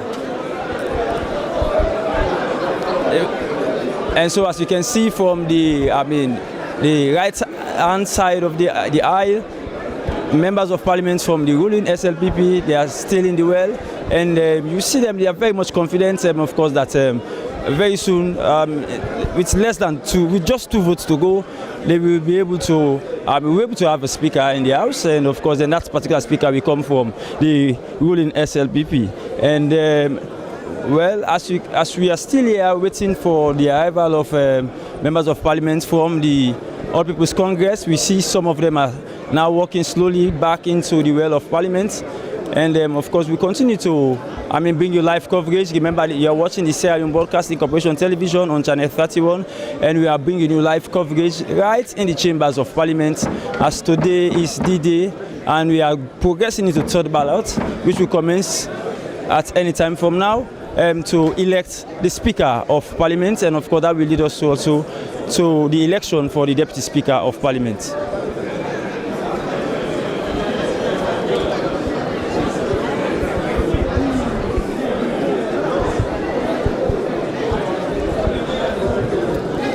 All right, you're still watching live pictures from the Sierra Leone Broadcasting Corporation Television. And as you've just heard from the announcement of the Director of Parliament, that proceedings will commence soon for the third ballot, as none of the candidates could at this point secure 2/3 majority in the speakership election. Please, honorable members.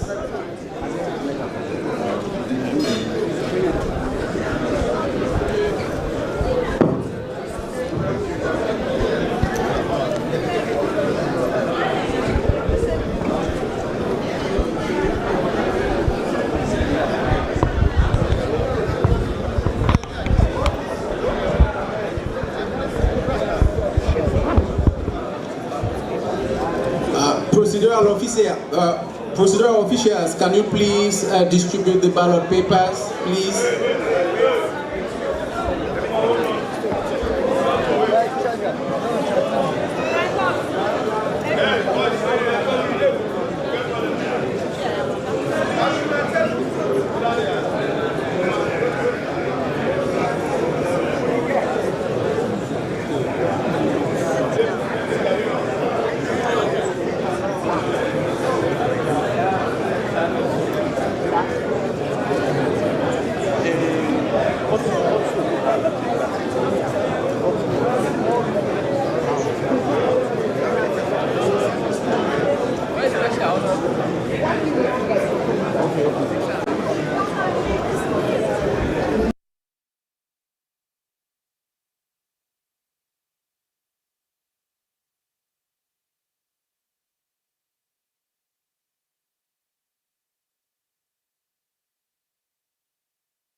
Honorable members, are we all set? We want to continue the distribution of the ballot papers.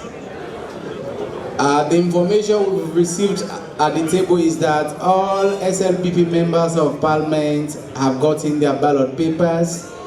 Now, the APC members of Parliament, please can you take your respective seats so that we distribute the ballot papers. Procedural officers, can you please start the distribution of ballot papers? And from which we get the confirmation if every member in the House has got in their respective ballot papers.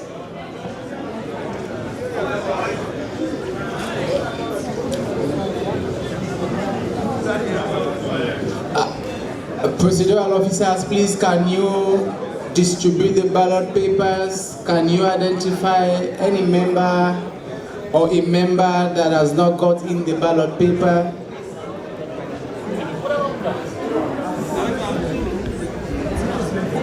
Please, can we please come? Some members of the SLPP have not gotten their ballot papers.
Sergeant at Arms, please can you close the doors and also man the doors?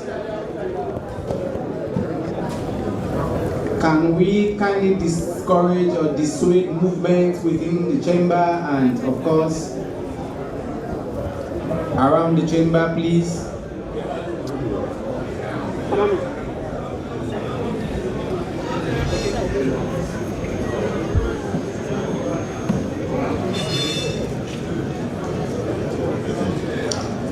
Please, can we also minimize movement? If you are not an assigned officer, please, can you station somewhere that will not disrupt the business of the House?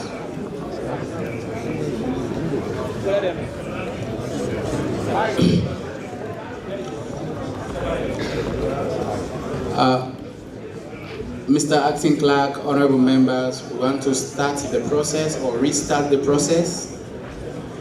Having gone through the first ballot and the second ballot, we now begin the third ballot as provided by law and the standing orders. Please, the roll call. If every honorable member has got in the ballot paper, the roll call.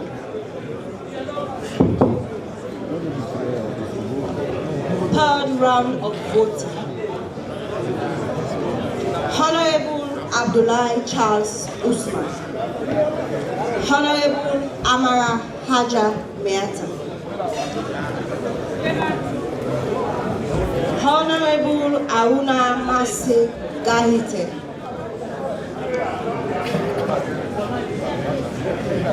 Honorable Ba Alpha Amadou. Honorable Bangura Abdul Karim.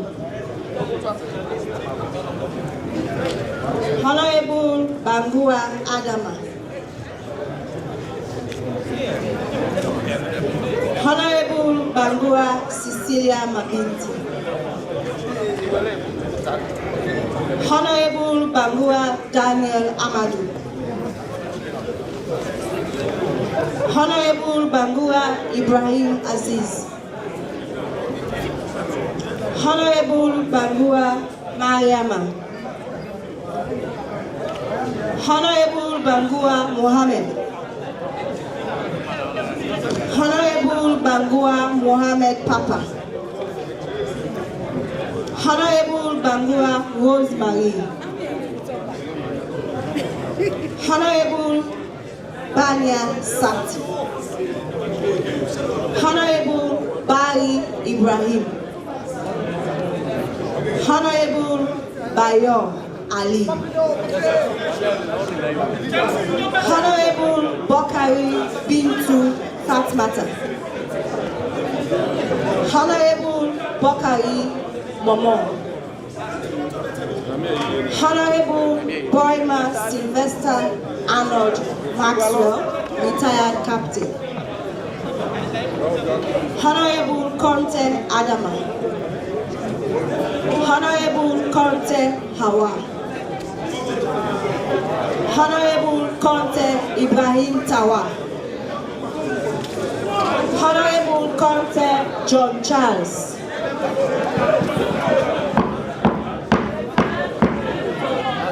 Order, honorable members, order. The process is ongoing. Order. Honorable Conte Kemoko. Honorable Conte Mohammed.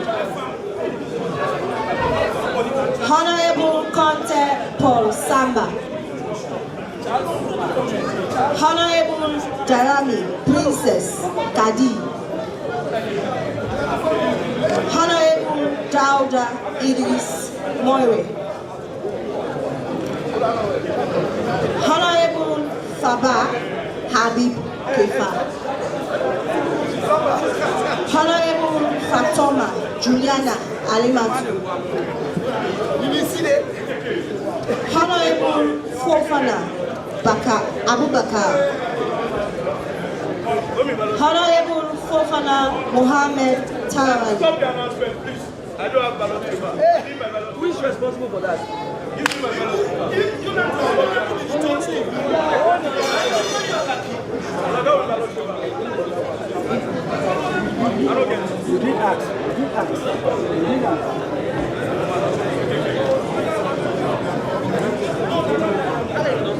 Let me get the 15.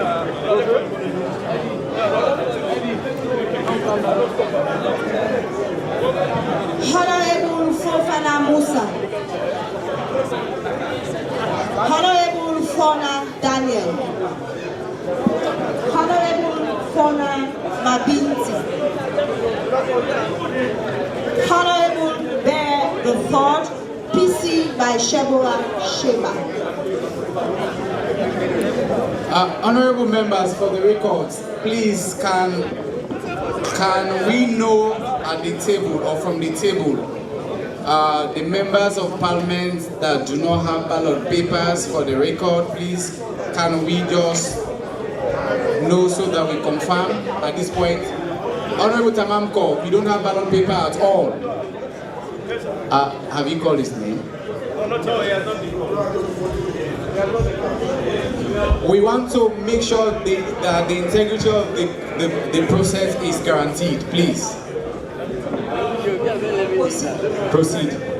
Honorable Judge Edward, Honorable Gevao Hindolo Moyo, Honorable Goba Mariama Ella, Honorable Gondon II, PC Fore C,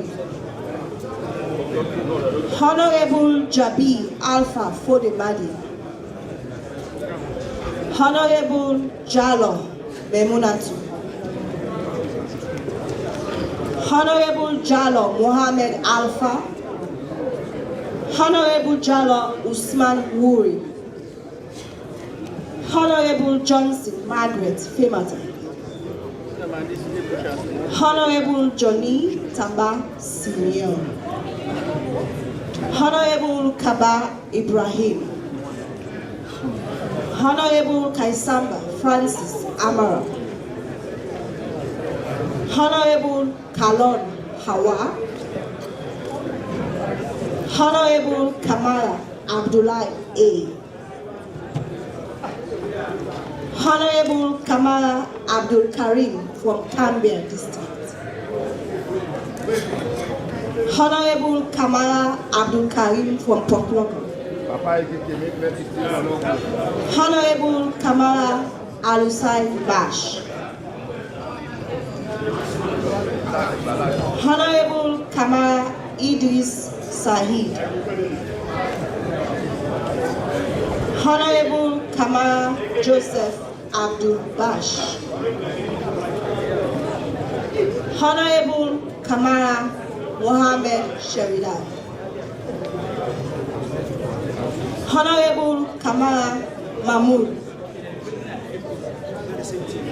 Honorable Kamala Marie, Honorable Kamala Rebecca Ye, Honorable Kamala Rugiatu, Honorable Kanamaka III, PC Alaji Masakama, Honorable Kanbai Beatrice Maya, Honorable Kagbo Abdul, Nice guy. Honorable Kagbo Amara Momo, Honorable Kagbo John Sati, Honorable Kagbo Mohammed Sherif,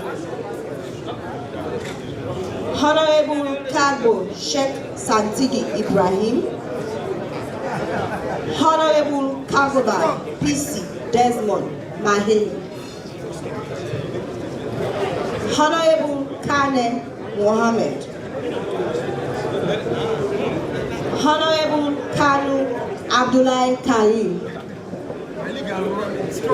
Honorable Kanu Ahmed Joseph,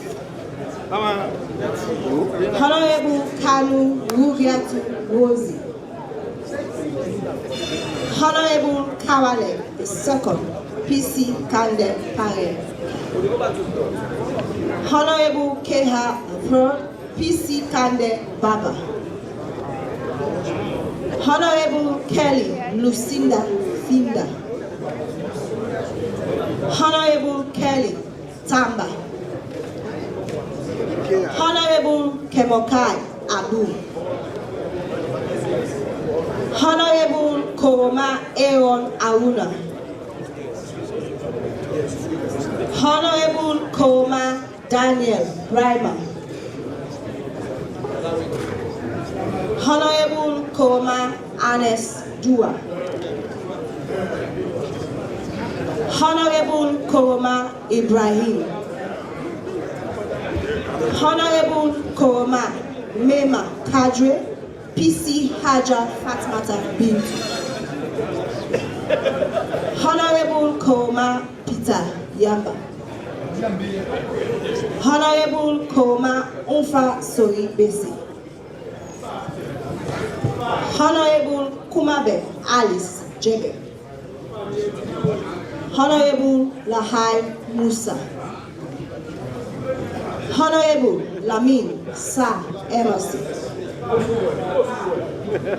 Honorable Langley Beatrice Iyamide.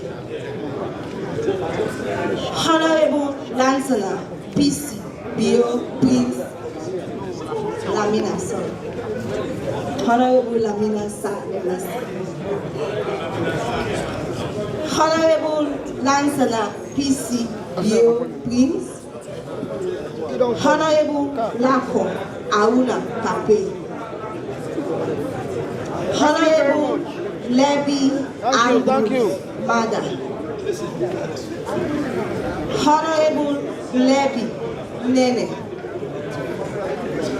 Honorable Bakre Yusuf. Honorable Bansare Alpha Ben.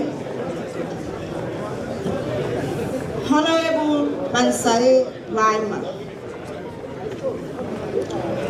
Honorable Manasare Hamidu Ola.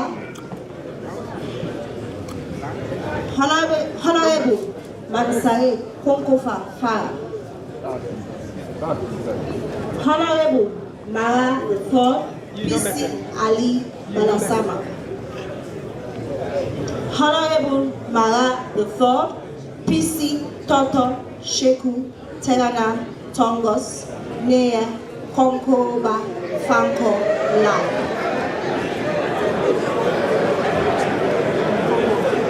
Honorable Mare Conte Abdul Suleiman. Honorable Moigwa Musa Peter. My hands are free. Honorable Moijwe Jibrila So. Honorable Mamadou Sa Kotu. Honorable Moriba Ami Yava. Honorable Munda Bosti. Honorable Bak the Fourth PC by Farama Tas Bubu. Honorable Yuma Matthew Sa. Honorable Pine Umi. Oh yeah. Honorable Queen Komba. Honorable Raman Koka Mohammed Sharif. Honorable Rogers Alex Mathieu. Honorable Rogers Dixon Momo. Honorable Salia Kone Quinty. Honorable Sama Shaka Musa. Honorable Sandy Alice Konya. Honorable Sankoyila Ishmael. Honorable Sakwi the Fifth PC Paul Gaba. Honorable Selu Mustafa Musa. Honorable Sise Abdul Latif. Honorable Sise Aminata. Honorable Sise Jawa. Honorable Sise Pesima Mariatu Rachel. Honorable Sise Saliu Usman. Honorable Sise Veronica Kadim. Honorable Shaw Mohammed Bilo. Honorable Siafa Rosalie Hawa. Honorable Siliki Bashir. Honorable Songa Muyata Banaget. Honorable Sukena Fatmata Sarah. Honorable Tarawali Catherine Zainab. Honorable Tarali Musafa Bugiatu. Honorable Telobangura Mabinti Alice. Honorable Tembe Fala Kenawa. Honorable Thorley Foyo. Honorable Thomas Sengepoh Salone. Honorable Thompson Alfred Honorable Timbo Usman Abda. Honorable Timbo Zainab. Honorable Tommy Sia Mahawa Habiara. Honorable Tonge Emilia Lolo. Honorable Toka Tom Isaac. Honorable Tunis Sidi Mohammed. Honorable Toure Alhaji Soriba. Honorable Toure Benjamin. Honorable Vandy Christopher Kekura. Honorable Williams Lamy Joseph. Honorable Zombo Mariama Mune. Sweet man. Yes.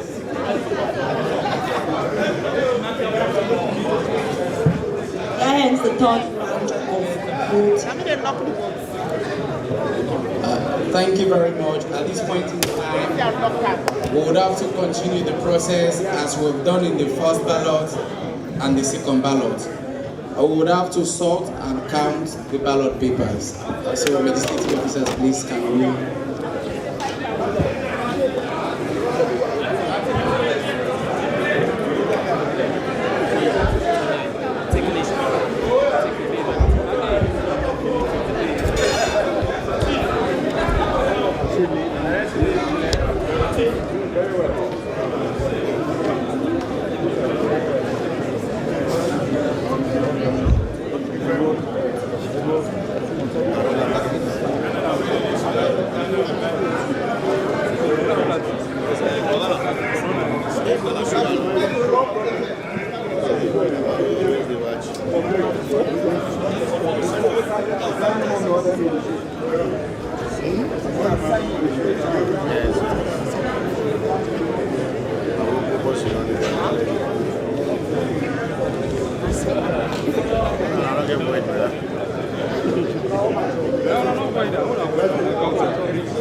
consensus of whatsoever. We need consensus to amend any provision of this constitution.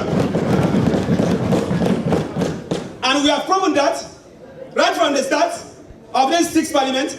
Since we start attending proceedings in this house, we have proven that so many times. Members on the other side can attest to that. So, Mr. Clark, honorable members, in the interest of progress, in the interest of national cohesion, in the interest of parliamentary unionism,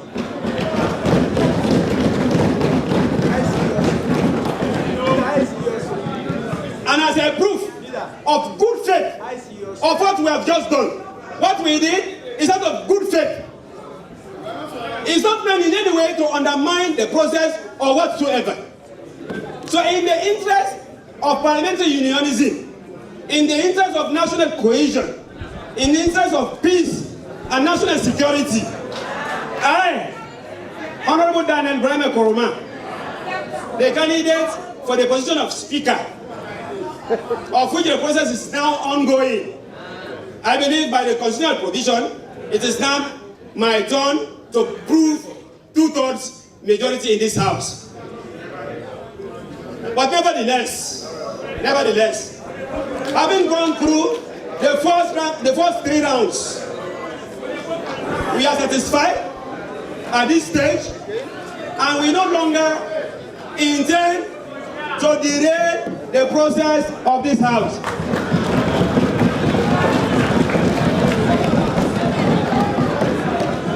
We no longer intend to derail the process of this house.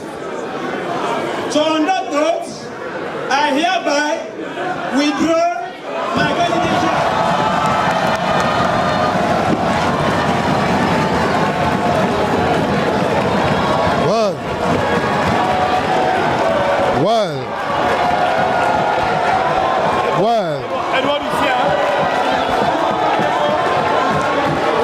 Well, this now a big bang from the candidates for the All People Congress. We vie for the speakership. Honorable Daniel Koroma, in your own wisdom, as contestant for the position of speakership, decide for withdrawal before they arrive at the simple majority vote. Because they don't vote 3 rounds, they never forget the 2/3 majority. And now, they don't withdraw because the SLPP really think say it want to bring up some other issues. But it's safe for the progress of this house and for the progress of parliamentary unionism, they decide for withdrawal. So the only candidates now is Honorable Solomon Sengepoh Thomas. They will therefore declare him as the winner.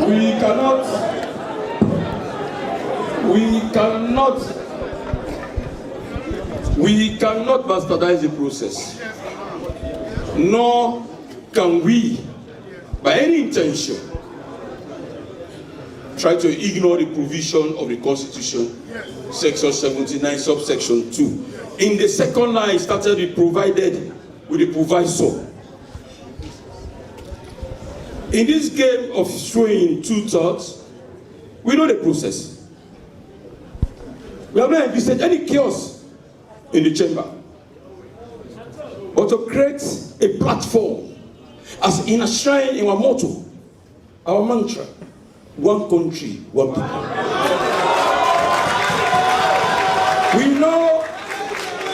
We know the platform how to campaign for 2/3. I argued about absenteeism, but I have tremendous respect for the Deputy Speaker. With consultation of elders in the House, I considered on procedural grounds. I have not been chasing 2/3 in this way. I've not. I know the rules, so I know how to work. I know the rules, so I know how to win.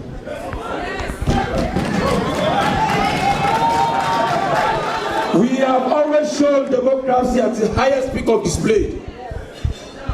Even at the time when the constitution was bastardized, in removal of the vice president, we show enormous restraint. We continue to possess democracy. In the same vein, we are also, in consideration, taking into cognizance our colleagues on the other side, what they do want to show. I never knew they wanted to show two thoughts. I never knew about that. For me, I don't want the process to go on. You have part 1, you have 2, you have 3, and the third one is simple majority. I said it when I started. I said in this chamber, I have the tenacity, the numbers, the gravitas to mobilize for any time I need simple majority. If it's going to result to simple majority, why do I have to struggle for 2 terms? I don't need to struggle. But let me tell you, watch our numbers. Our numbers went up from 92, 96, 95. That shows that we, on this other side, we know how to play with the level of democracy. Mr. Clark, the battle is still not over yet. We have to vote for simple majority, which we don't have in our pocket. It's not over yet. But I respect the view of my colleagues on the other side, showing magnanimity in this process. That is, he has backed down. But it's not the end of the process. You still have to fulfill 79 too. We have to vote for simple majority. That is democracy. That is the rule of law. Mr. Clark, in my description, in nominating my candidate, I said he's a staunch believer of the rule of law. We don't even intend or even pretend or even by any inkling of imagination that we want to bastardize any provision of the Constitution. So we are happy that he has stood down, but it's not the end of the process.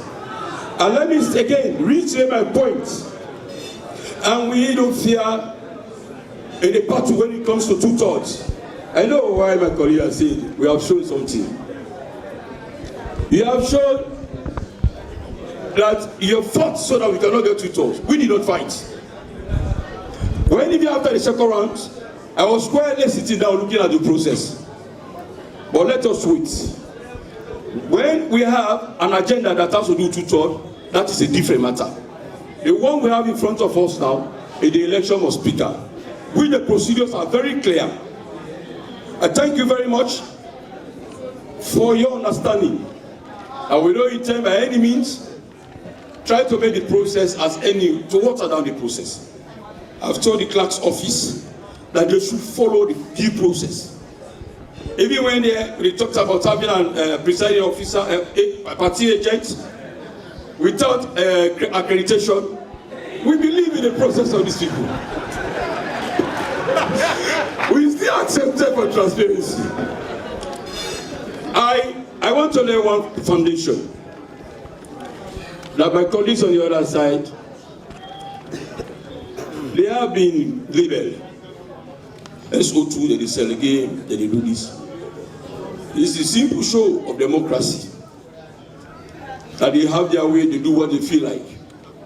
And when we reach where we reach today, in the process of electing Mr. Speaker, we are aware of the series of provisions. And I want to thank all of you for maintaining our numbers. Our numbers beyond 8. Thank you very much for showing the strength and support and the spirit of Marabiaism. But to believe in the one country, one people. Mr. Clark, we are set for the next process, if you have stepped aside, that we now go for simple majority. We continue to vote. Thank you. May God bless us all. Thank you very much, Mr. Leader. In the spirit of constitutionalism and parliamentary solidarity, we would have to continue the process by the final ballot in respect of simple majority. I now call on the legislative officers to distribute the ballot papers, please.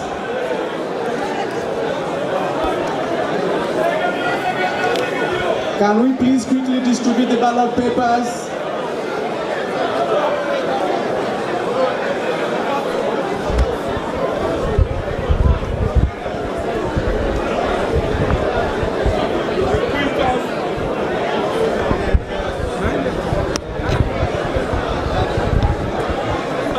Honorable members, please be seated. The ballot papers will be coming quickly.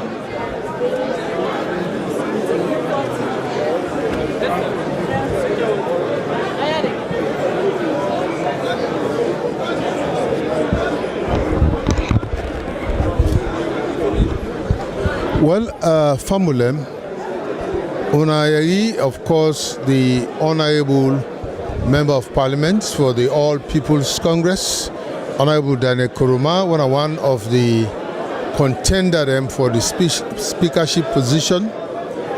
After the first, second, and third round of the 2/3 majority, where the House neighbor for Getam, the leader of the All People's Congress, Honorable Abdul Kagbo, being request for talk something, and he asked that in colleague we one for contest, we one of the contender for the speakership position say one for say something. But what we see also is that since this is the House of Parliament, one democracy for the at play. So the Honorable Daniel Kuruma be the try for say by rights, now two people they contest. If they don't do the one, they're supposed to do for the other one. But because of peace and unionism, now the House of Parliament, it decided for forgo that eventually it decided for decline in the contest we depan. It decided for decline for that go contest again. So it been left number now to the Honorable Sengepoh Solomon Thomas, but the leader of the House, the Honorable Martin Yuma, want for continue with the process. So he say, make they're not just left and so like that. You know, go tell well. So make them go according to within the section now the 1991 Constitution, section 79(2) say that them for go by the process of conducting an election for Speaker of Parliament. So what did they decide for make? They decide say that the clerk therefore continue with the process which I reach now, that the fourth round will be a simple majority. Even though the Honorable Daniel Kuruma don't decline, they don't say they mix again for the election, yes still have a vote for record tomorrow. Because this House, now then they make law, and because now the House they make law, they want to make sure so they go by the procedure where them for go by, so that they for follow that for CC the House go according to the laws of this land. They go according to the Constitution which he say, and they go according to the standing order which he say. So now they now shape the ballot paper to all the member of Parliament them. Then they can vote now. And this vote when they can vote now, the highest number, if now one safe, and will declare Honorable Sengepoh Solomon Thomas as the Speaker of the House of Parliament. Remember, he been the act as Speaker and in position na Deputy Speaker of the House. When they call the roll call, they will come vote, and then later they will announce the winner.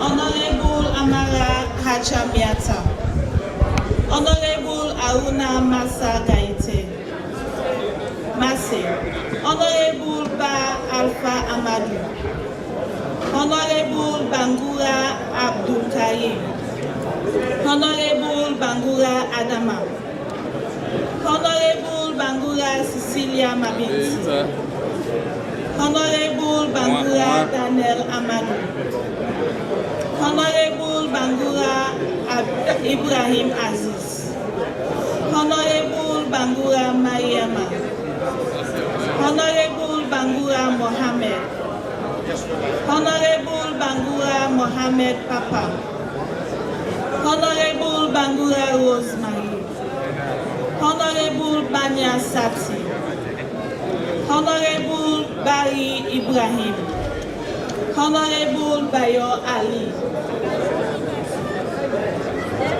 Honorable Bokari Bintu Fatmata, Honorable Bokari Momo, Honorable Boyma Sylvester Arnold Maxwell retired captain, Honorable Conte Adama, Honorable Conte Hawa, Honorable Conte Ibrahim Tawa, Honorable Conte John Charles, Honorable Conte Kemoko, Honorable Conte Mohammed, Honorable Conte Paul Samba, Honorable Darami Princess Kadi, Honorable Dauda Idris Moira, Honorable Faba Abib Kefa, Honorable Fatoma Juliana Alimatu,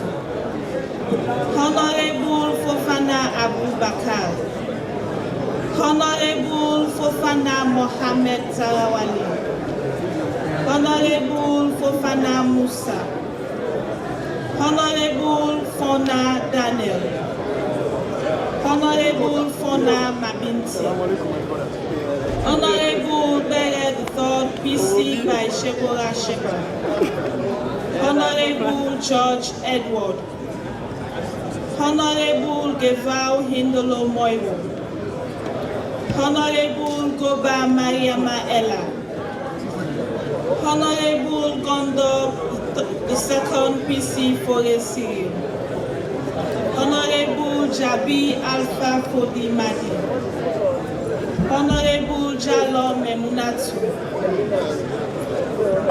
Honorable Jalo Mohammed Alpha, Honorable Jalo Usman Wuyi, Honorable Johnson Margaret Femata, Honorable Johnny Tamba Simeon, Honorable Kaba Ibrahim, Honorable Kaisamba Francis Amara, Honorable Kalon Hawa, Honorable Kamara Abdullahi A, Honorable Kamara Abdul Karim from Cambia, Honorable Kamara Abdul Karim from Oklahoma, Honorable Kamara Al-Hussein Bash, Honorable Kamara Idris Said, Honorable Kamara Joseph Abdul Bash, Honorable Kamara Mohammed Shaidan,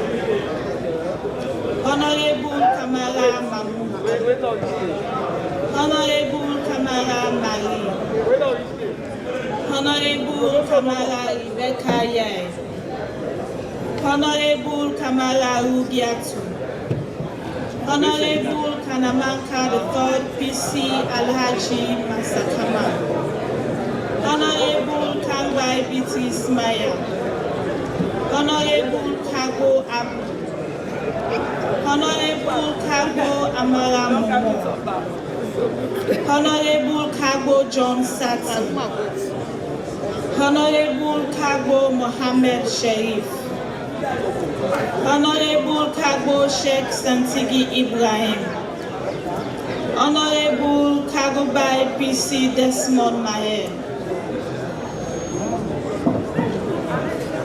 Honorable Kane Mohammed, Honorable Kanu Abdullahi Karim, Honorable Kanu Rugiatu Uzi, Honorable Kawale II PC Kande Paria, Honorable Keha III PC Kande Baba, Honorable Kelly Lucinda Finda, Honorable Kelly Tamba, Honorable Kemokai Abu, Honorable Kuroma Aaron Aruna, Honorable Kuroma Daniel Brahim, Honorable Kuroma Anes Dura, Honorable Kuroma Ibrahim, Honorable Kuroma Mema Kajwe PC Haja Fatma Tabintu, Honorable Kuroma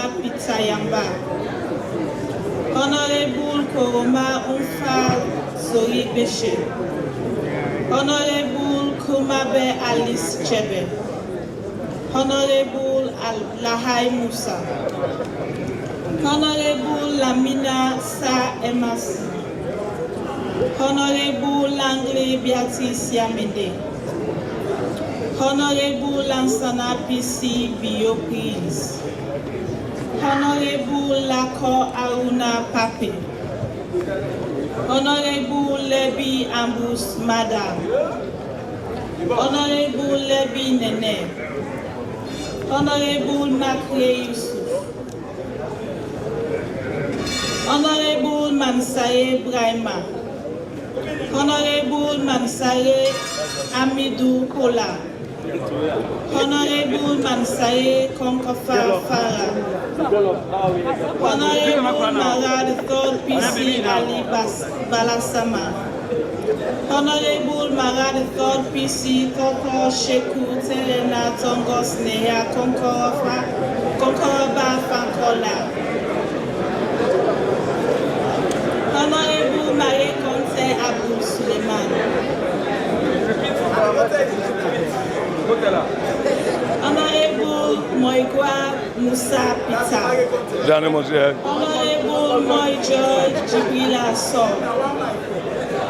Honorable Momodou Sakotu, Honorable Moriba Aminiava, Honorable Munda Bosti, Honorable Back the 4th PC by Faramatas Ubu, Honorable Numa Matthew Sa, Honorable Pine Umu, Honorable Kui Komba, Honorable Raman Koka Mohammed Sharif, Honorable Rojas Alex Matia, Honorable Rojas Dixon Momo, Honorable Salia Kone Quintin, Honorable Sama Shaka Musa, Honorable Sandy Alice Konya, Honorable Sankoila Ishmael, Honorable Sakui V BC Paul Gaba, Honorable Selo Mustafa Musa, Honorable Sise Abdullah, Honorable Sise Aminata, Honorable Sise Jawa, Honorable Sise Pesima Maria to Rachel, Honorable Sise Sali Usman, Honorable Sise Veronica Kadi, Honorable Shaw Mohammed Bilo, Honorable Siafa Rosalind Hawa, Honorable Siliki Bashir, Honorable Songa Uyata Bernadette, Honorable Sokina Fatmata Sera, Honorable Tarawali Catherine Zainab. Honorable Tarawali Mustafa Rugiatu. Honorable Taylor Bangura Mabinti Alice. Honorable Tengwe Fala Kenawa. Honorable Toli Foyo. Honorable Thomas Sengepoh Solomon. Honorable Thompson Alfred Ayodele.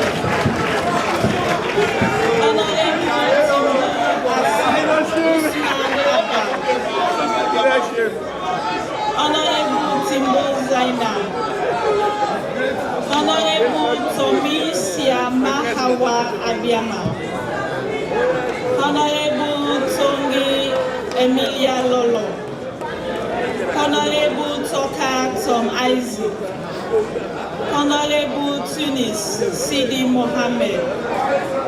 Honorable Toure Alhaji Soiba. Honorable Toure Benjamin.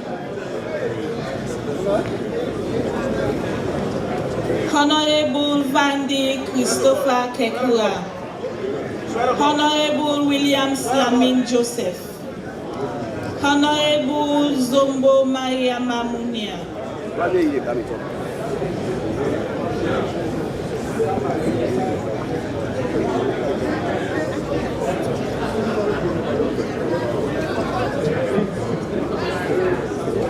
Honorable members, at this point in time, all the members of parliament have voted. We now sort and count the ballot papers. For the simple majority.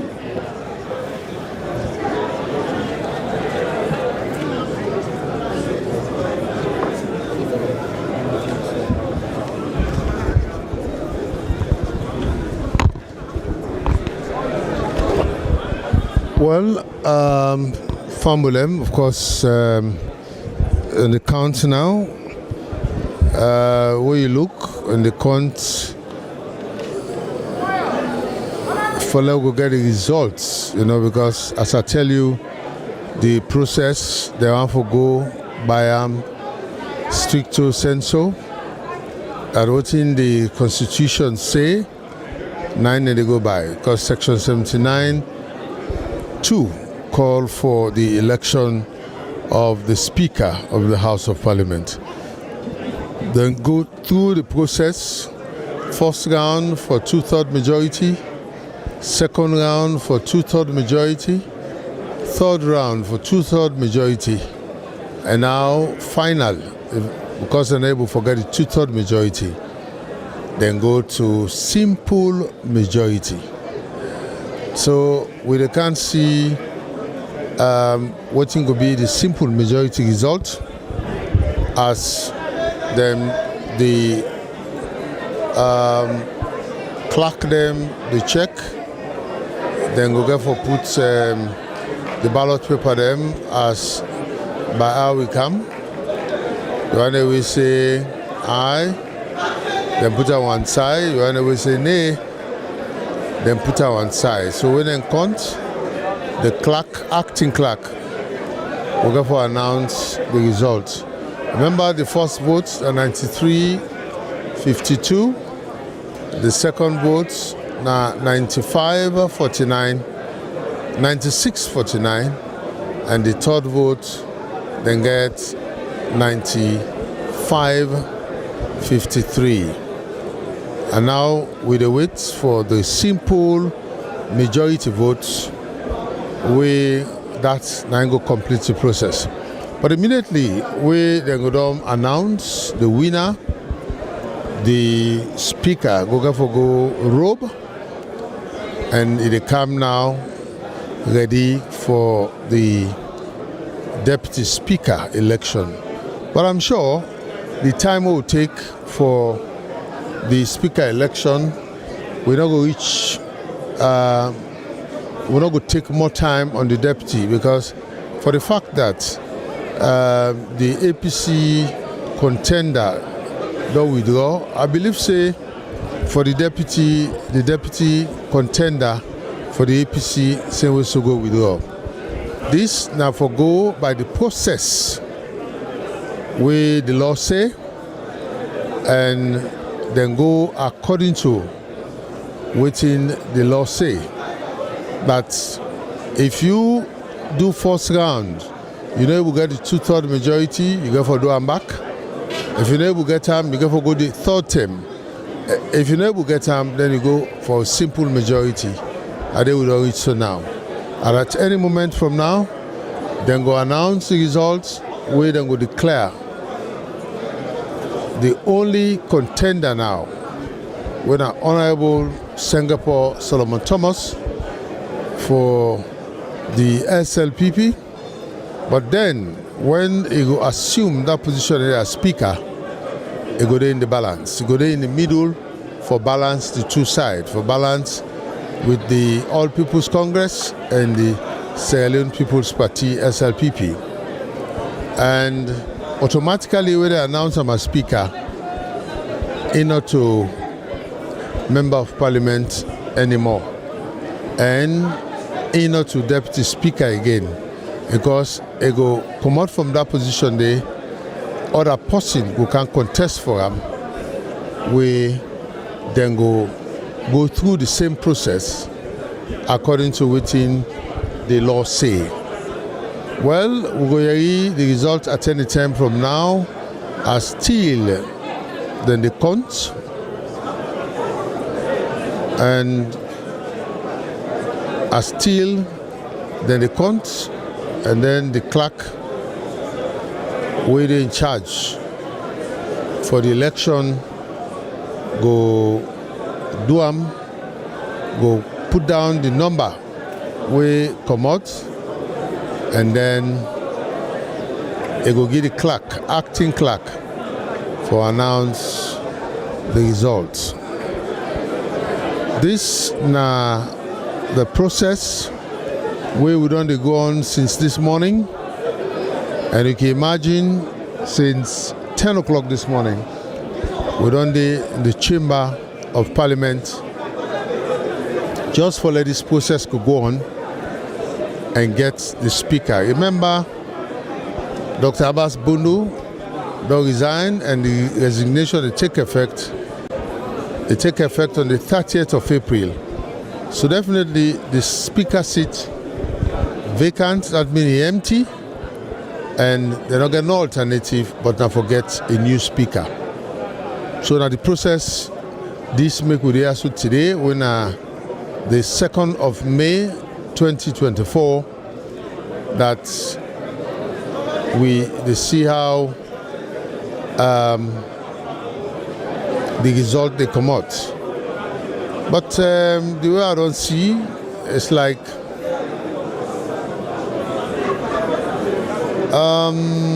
we'll get a big number. Because by how then the quantum, I think the quantum in 50s, and which I don't see is over 200 if I'm not mistaken. But then it's over 300 by hour they see. So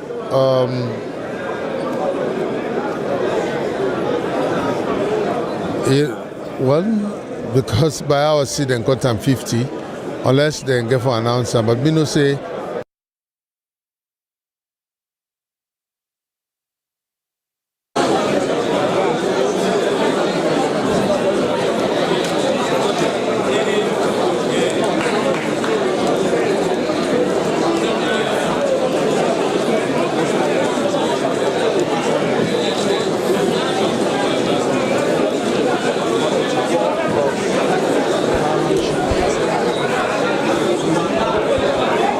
yes, 2 MP, it will be 149, but 2 don't die, so he left 147. 2 they out of country, and it remain 145. But the argument we've been there is that even the 2 way out of country, they are part of, because they are members of Parliament. So we wait the clerk for giving the final result for the Speaker of Parliament. Well, formally, immediately they announced the new speaker, he will go for take a break, for go wear in gown, and he straight away begin for work. In it now, they can conduct the deputy speaker position because that's non-vacant now, and another contender. But I think to say, if members, please, may I have results. Please let's sit. The votes have been counted, and I would now call on the acting clerk of the House to announce the result and pronounce the resolution of the House.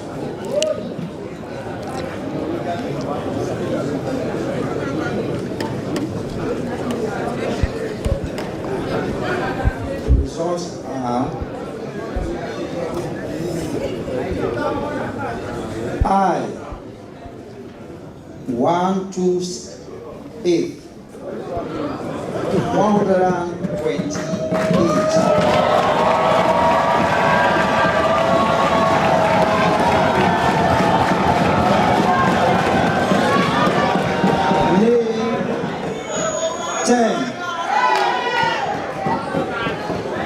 Void 1. Abstention 6. All right, that's a total. Let me just recap the results. The ayes 128. 128. The nays 10. Void votes 1. Abstinence 6. I have been given the mandate by the acting clerk to pronounce the resolution of the House. Honorable members, pursuant to subsection 2 of section 79 of the Constitution of Sierra Leone, Act number 6 of 1991, I do hereby declare Honorable Sengepoh Salone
of the Speaker of Parliament.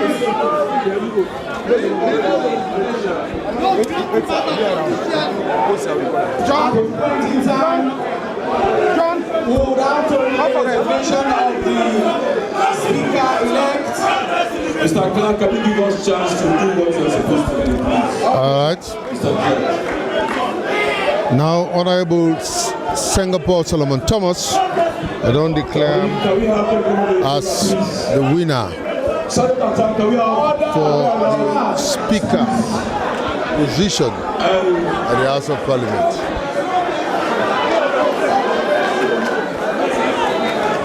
Well, now we're going to listen to the leader of the House, Honorable Sir Matthew Liman. Can we sit so we can finish the business as fast as we can?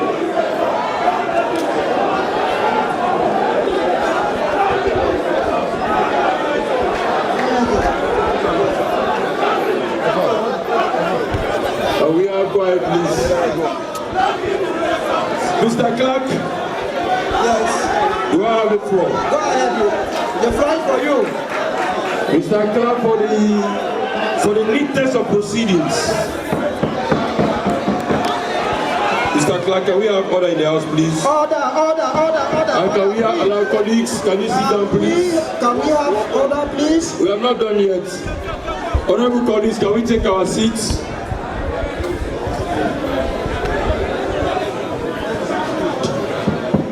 Honorable colleagues, can we take our seats, please? If Order. You are in the chamber, can you please take your seats? Mr. Clark, first, before I tender in the letter of resignation, let me first say thank you to all of you for a job well done and showing democracy at the highest peak. Also to no self-game business other than Parliament. Mr. Speaker, Mr. Clark, my leader on the other side of the opposition raised issues about 159 of the Constitution. At this point, Mr. Clark, on behalf of my candidate and for neatness of proceedings and for the edification of the public, I hereby tender 2 letters of resignation. One that has to do with the Deputy Speaker, and one that has to do with the Member of Parliament on behalf of Honorable Sengepoh Solomon Thomas, Speaker-elect.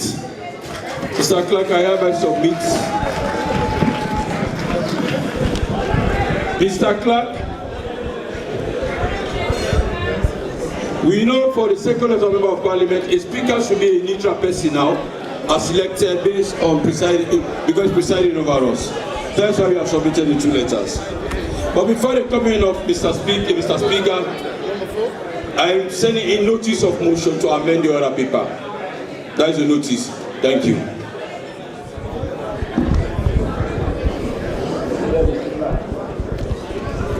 Mr. Clark. Ali, they call it? Yes, I want to join the leader of government business. And this parliament has sent out a very strong message that we believe in democracy and we believe in processes and procedures. What we've just shown the world is that there can be unity in diversity. We all here have a political party that we belong to, but the most important thing is that we should love our country, Sierra Leone.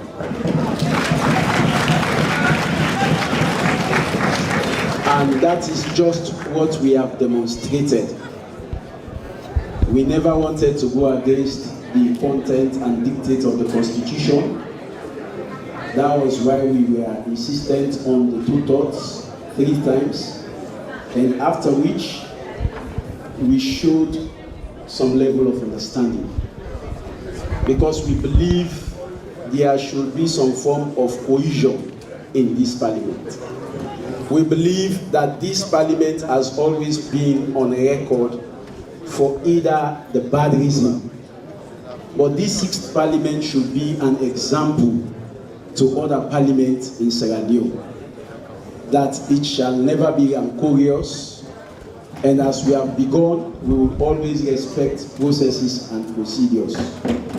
So once more, I want to thank my members of parliament for adhering to the dictate of our direction, especially as leader of the opposition, the direction I gave to you. I want you to hit your table in commending yourself for complying. And I have just been served with the resignation letter of the Speaker-elect. And I want everybody to note that we accept it in very good faith. We accept it in very good faith. And there is a proverb, yes, Mr. Clark, don't worry. There is a proverb that says, when you want to marry for a bachelor and tell him that you marry for him next month, he would say next month is too far, forgetting that he has never been with a woman since he was born. So I want to commend the Deputy Speaker for following processes and procedure. And just as I intimated in my remarks, his resignation letter was addressed to Parliament. This is the right procedure. This is the way to go. May God bless Sarah Leone and may God bless all of us. Thank you. I call on DG to go ahead. Good afternoon, honorable members. I have here with me 2 resignation letters. One as Deputy Speaker, and the second is as a Member of Parliament. So I read the first as Deputy Speaker. It's addressed 2nd May 2024, the Clerk of Parliament, Parliament of Sierra Leone, Tower Hill, Freetown.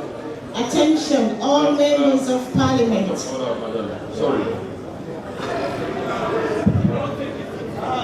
Yeah, we cannot keep the Speaker-elect meeting endlessly.